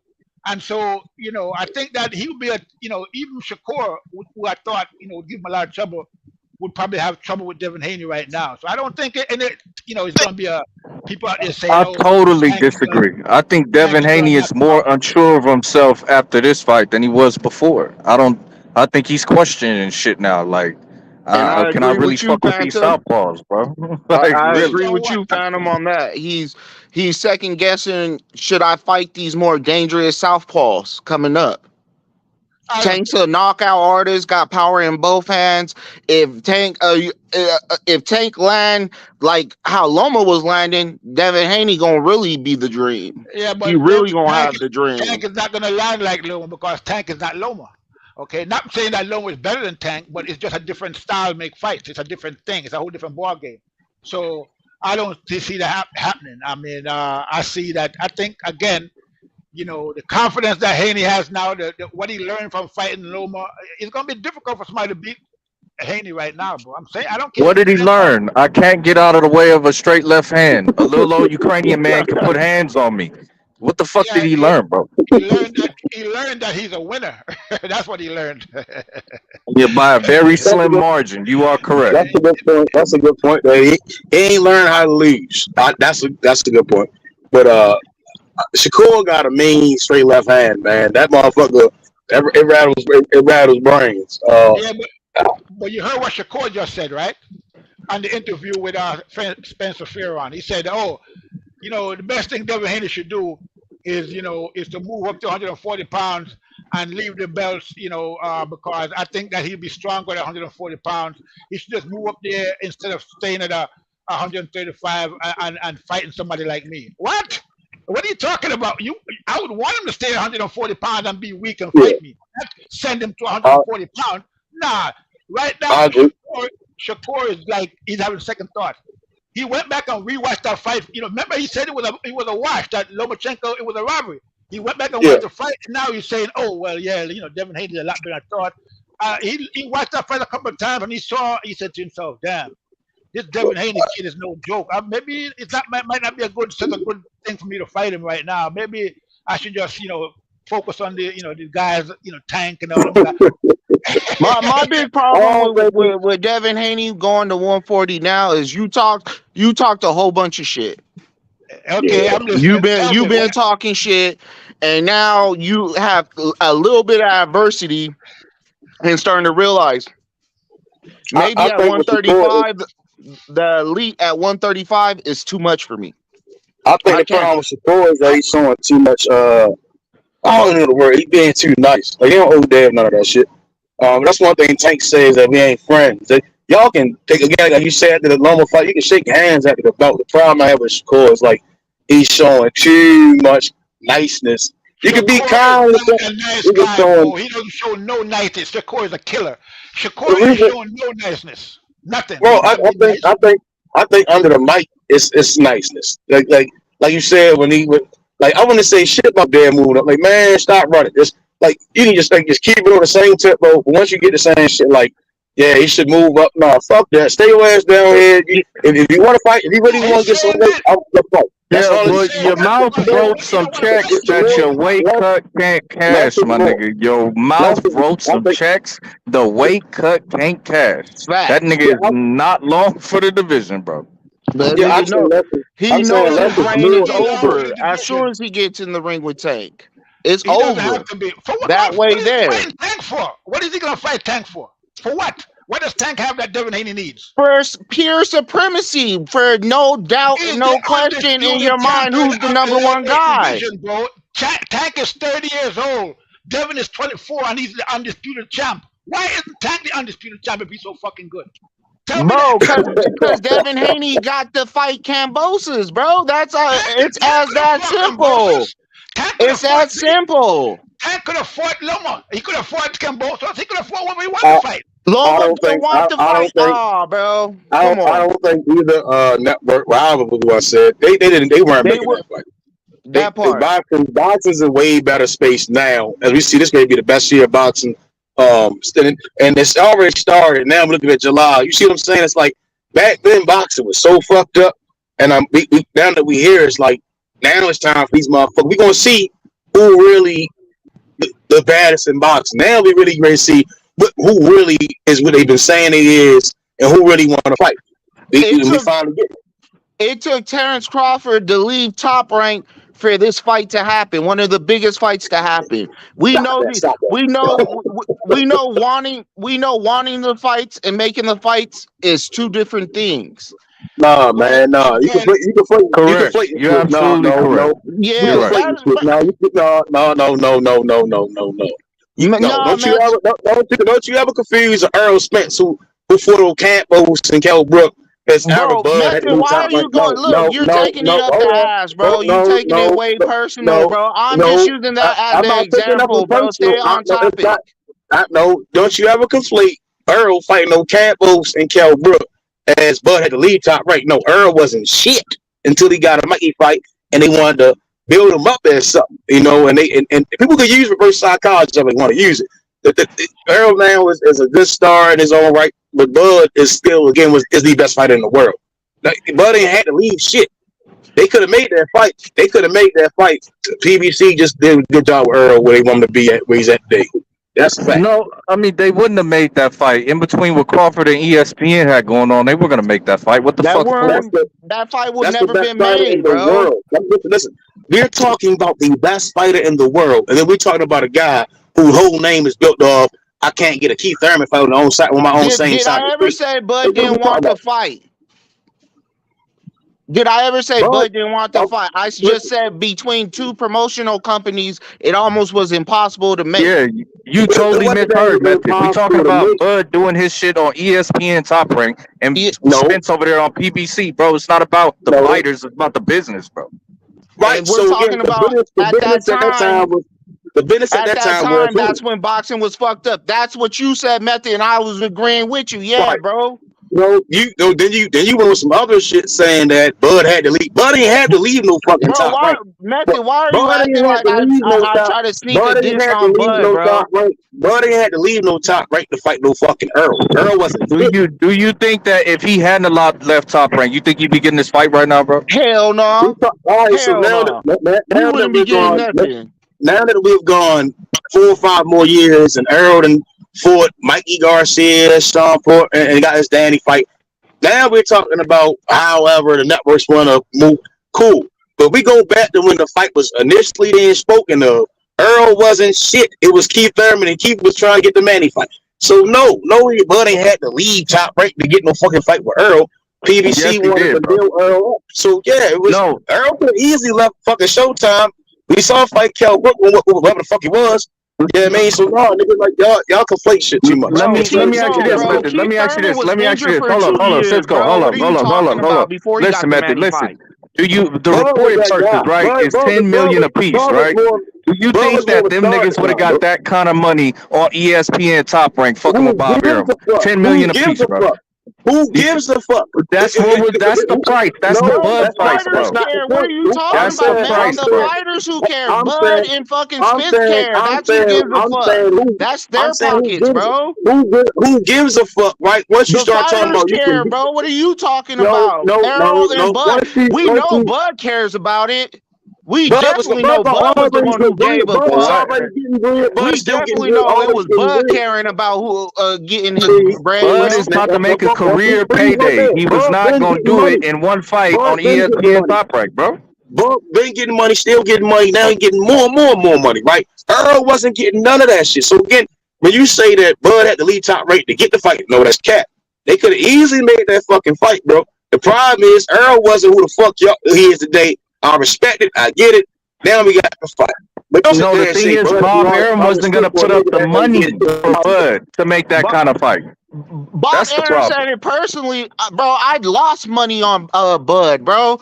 I lost so much money I can build a mansion on that. How much money I lost? You're talking about 4 or 5 years when Danny Garcia didn't accept this fucking mandatory fight. You get what I'm saying? So now we talk about years. Danny didn't fight Bud at 140. You also talking about Keith Thurman. How long have we been talking about the fight? 4 or 5 years, right? Hold on. We've been talking about the fight 4 or 5 years. Hold on, and you forget about Keith Thurman avoiding fighting the best fighter in the fucking world, and not wanting to go about his shit his own fucking way and sit on the shelf. So then we point to a fucking Errol Spence with the IBF title. And he ain't sit there and want to go unify with Bud because that's what he was talking, that unification shit. So y'all gotta, come on, bro. Well, again, like I said, how much were they offering Keith Thurman over there? $1 million, $2 million? What was offered? Again, Errol has grown into a star, a bigger star than he is now. But at the end of the day, we finally got the fight. That's where I'm at with it. I'm glad we got the fight and we get to see Bud put hands on him. Yeah, that's what I'm talking about. Let's get it. All that talking is irrelevant now. Let's get the. Yeah, that's all you have to say, Matthew. You want to see Bud put hands on Earl. That's all you have to say. You didn't have to stick up for Bud. We know you one-sided. You didn't have to put on the front, bro. Just be honest. Stand on your shit, bro. It's not that I'm sticking up for Bud. Is that niggas will say shit like you just said, and that's cat. That's completely cat. Because I've been watching the entire shit play out, and I'm like, nah. Earl wasn't shit. Did Bud not have it in his contract for Bob Arum to deliver an Errol Spence fight? Did Bob Arum fulfill that portion of the contract to deliver a motherfucking Errol Spence fight? Yes or no? No, he did not. They didn't want that smoke. Okay, why wasn't he able to do it? Why wasn't he able to do it? Because Errol was out there. Errol was out there flying out the cars, bro. Oh, that's why he wasn't unifying titles on PBC Showtime. He wasn't doing that. You think all right? So freeze. Now, do y'all really want to go down this? Errol whole thing was he wanted to get his 3 belts and go fight Canelo, bro. Yeah, man. But he just said today, I promised the fans I wasn't gonna leave this division without fighting this nigga. Errol say a lot of shit. Remember, Errol say a lot. Okay, but it sounds like he's holding up his end of the bargain, bro. He said it today within the last 3 hours, my nigga. Check it out. Listen, Method. He said they wanted me to fight other people. They didn't want me to take this fight. I made them make me get this fight because they know he's gonna get knocked out. They know he's gonna get knocked out. Okay, so we gotta put some respect on Errol's name. Earl really wanted to smoke and made shit shake, my nigga. He's getting a bag, and Bud's about to get a bag. What the fuck are you niggas talking about, bro? Here comes this bisexual named Butch. Exactly what you said, Phantom. Salute. Exactly what you said. Hey, salute, Butch. Y'all, but you still a bisexual nigga. I ain't got a cap. Method be doing the capping, you know. That's your cap partner, Butch. Y'all be doing the cap. I've been telling y'all for years. I got facts I just sit on and let Errol Finance go nuts with it. And I'm like, just leave it alone, man. Your boy finally getting the ring with Bud. And we gonna see y'all gonna see why the fight took so fucking long when he smashed this man in 5 rounds, man. Hey, Method. You like Bud. You got offers you just sit on. Like how Bud got offers he just sits on. You got facts you just sit on, bro. Y'all one alike, bro. You got facts in the vote. Bud is different, building. Plastic and cardboard. All I'm saying, we ain't got a cap. That's all I'm saying. We ain't got a cap about it. Can we just stop capping now, bro? That's all the Spence fans gonna do. They're gonna cap. Let's welcome Bush to the panel, though. Let's welcome Bush to the panel. Salute, Bush. Smoking out the pound smoke. Method. I hear you, Method. You get me? Even though you don't fucking like me, I don't like you. When we see each other, we're gonna scrap. We're gonna have a spar. We're gonna spar each other. It's not that I don't like you. I just gotta beat you up one thing. A couple that's gotta beat you up so you can recognize, man. Yeah, man. That's how you gotta do sometimes. Sometimes you gotta beat a nigga the fuck up and then let him know, what it is. All right, well, y'all both Bud fans, so that's something y'all can cook on, bro. It's time to come together like butt cheeks.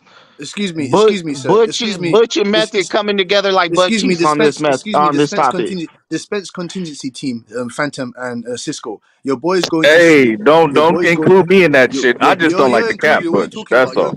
Your boy was flying out of the cars. The method is correct. When Terrence Crawford and Bob Arum wanted to make the fight, the guy was not living the correct lifestyle, which imposed Al Heyman to say, fuck that. This guy ain't doing what we want him to do, so we can't put him in the ring with this madman. He got injured. He got injured and hospitalized for a year or so. So that declined. That made the fight decline. Correct. Wait. So what did he do? What did he do with Danny Garcia? Was Danny Garcia unification? Yes or no? Unifying. He was fighting. Was that a unification? Was it? Did Danny Garcia take his mandatory fight against Terrence Crawford? What does that have to do anything? What are you talking about? You say what you said again, man. My bad. I probably came in a little bit late. I was doing something. I said did Spence and Danny Garcia unify? No. Okay, that's what I wanted clarification on. Yeah, that's why I said, did Danny take that mandatory opportunity against Bud for a title? No, he did not. No, he said, I'm gonna take. Hold up a second. Did Danny already have a fight scheduled? Yes, he did. Against who? Where he catch? I mean, does it matter who? He ain't want that fight. I mean, we seen Avenesian had a fight, and he said, "Fuck that! It's a world title shot against Bud." Yes, David Avenesian, right? So David Avenesian, right? It does not have the cachet of one Danny Garcia. If Danny Garcia says to a network or broadcaster, "I'm available for this date," and they make the fight for that date, like Danny Garcia pulling out of that fight is a lot more egregious. Like, will have a lot more impact than fucking David Avenesian doing whatever the fuck it is he does in his life. Well, we seen Jamel pull out of fights and Jamal get hurt. Jamal pull out of fights. Yep, it's not because they went to another fight. They didn't pull out a fight to go fight somebody else. They've seen him do that. Danny Garcia could have said no and went to go and fight Crawford. Yeah, I mean, I yeah, guess he could I'm have. with I that. mean, why would he do that? Does that seem like a reasonable thing? Like, Yes. if you, What? Of if you ever course. okay, hold up a second. Hold up a second. Do you think it would have been reasonable for David Avenesian to not pull out of his fight and fight the guy he already had? Like if You Bud think came it, and said, like, I want to fight you, and they were like, well, I have a fight already. well, that's Well, what Danny should have did. Danny should have did that instead of fighting Red Cats because he look like You know what shit. they did? Well, hold up a second. You know what they did? They paid fucking David Avenesian all of his fucking money, paid the other dude to fucking get out of his fight. Was that what Top Rank was offering? Danny They ain't offering to trying pay to find fucking. out. Were they offering to pay Danny Garcia all of his money that he was going to be making up front, plus some Danny, other whatever the Danny, fuck he was going to make? Danny was like offered Nope. $3 million. He ain't go over there to find out nothing, man. He said no, whatever. He went on Right, about it. because he said no. He said I have a fight, and then they moved on. They said like when they offered it, like Tyler, was it Todd LaBeouf? So Like, is that not a duck? Is that not a duck? What's Bob Arum's son-in-law's name? How is that a duck if you had a fight? Start the buck. Yeah, it is LaBeouf. Yeah, LaBeouf. Right, that's right. So who the fuck is LaBeouf? That's somebody. That's an actor. Anyway, but that's that guy said, yes, we sent an offer to Angel Garcia. First off, wrong guy to send an offer to. That was the first part. The second part of it was that he probably already had a fight since he announced the fight like 2 weeks later. Like, this is not a duck. Like, I mean, whatever it is you think David Avenesian did or didn't do, that doesn't have shit to do with fucking Danny Garcia at all. That's why it's hard to make fights with fighters across the street like that, because you don't know them niggas' schedule. You don't know what the fuck they got going on. So to promise to fight with somebody that's not even under your promotion is a hard thing to do, bro. Okay, they could have gone into meaningful. They could have gone into meaningful negotiations with Danny Garcia. They could have said, okay, cool. If you have a stay busy fight now, which was really the issue, right? Like all that was a stay busy fight. He was already going to be fighting Errol for a belt. So now the issue was, can you offer me something that is more as lucrative as the Errol Spence fight? And it turns out no, they weren't going to offer him something as lucrative as the Errol Spence fight. As a matter of fact, they paid Amir Khan more. So if it's a no, then I'm gonna go with the Errol Spence fight, bro. That's an obvious decision, bro. Well, I mean, when he fought, let's go back to Sean Porter and his mandatory fight. What he wound up getting, like $4 million.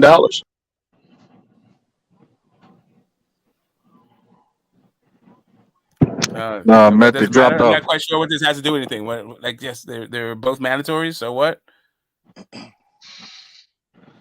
I know Butch almost fell out when he heard that Terrence Crawford and Errol Spence fight was happening at the PBC. Butch, I know you almost collapsed when you heard that shit. Yo, too funny, boy.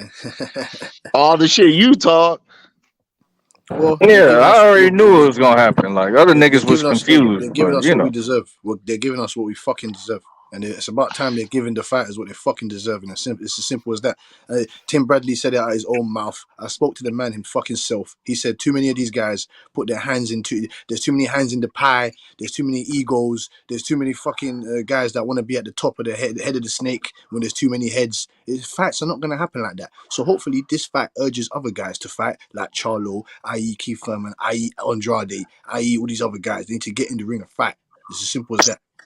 Well, I mean, if the money right, bro, it seems like the money's getting juiced up a little bit now. You know what I'm saying? If you get the people what they want, they'll pay for it. Tank and Ryan was a prime example. So, you know, it all depends on that. I'm not sure.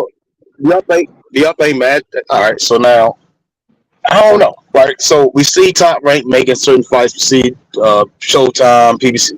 These two people are working together, getting this shit done. What about Matchroom? Do you think they're gonna get on board? We seen Andre. If they want to work with Andre, they want to work. We just seen Andre over there sitting on Matchroom, not getting shit. You know, shit. It was a shit accomplished. We just seen Triple G and Canelo just sitting around playing hot potato. I mean, but what Matchroom fight in specific are you talking about? Like, there's got to be a fight to make. You know what I'm saying? I think we got a lot of fights they can make. We just seen what's the call get knocked off. What's the guy 122? What's the guy 122? MJ. He got knocked off instead of them guys pushing to go make the football fight. They go I fucking. They really go wouldn't fucking attach to Matthias. Golden Boy in the They go zone. You fucking can give a match. Matthias I now. think Golden Boy went out that they finally came to terms and got that fight done with Ryan and Tank. But What you talking about? Matchroom the zone, I haven't seen that yet.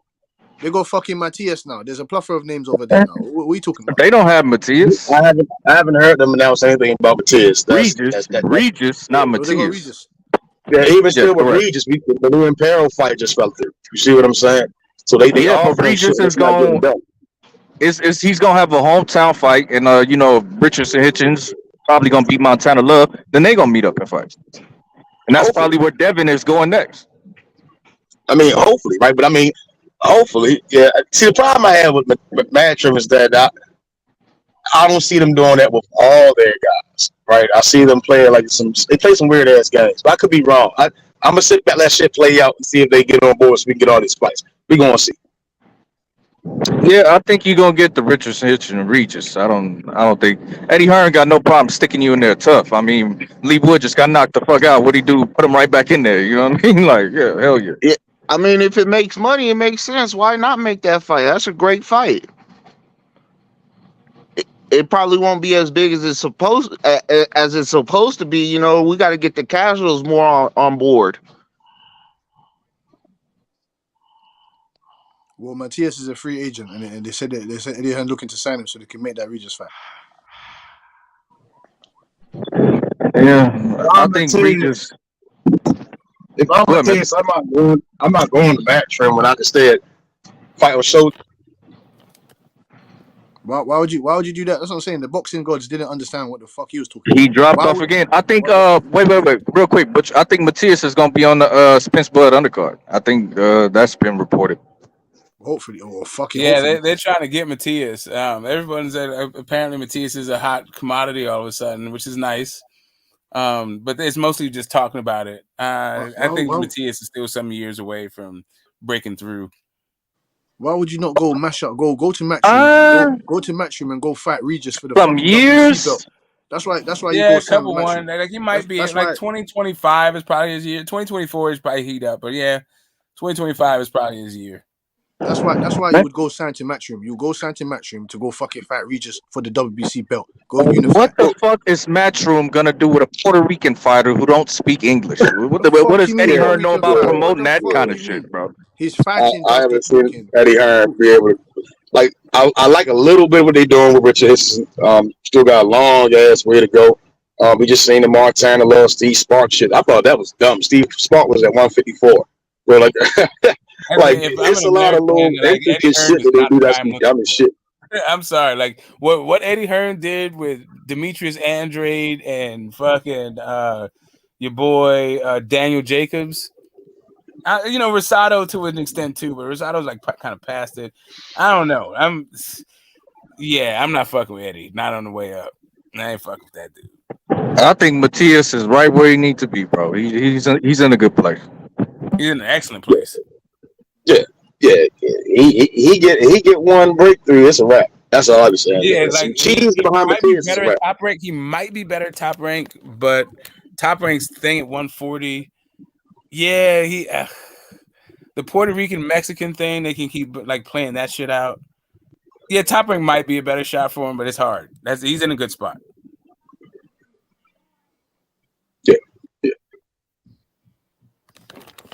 Yeah, I can't imagine like an American guy. Y'all got David from Ghana on here. It's good, David.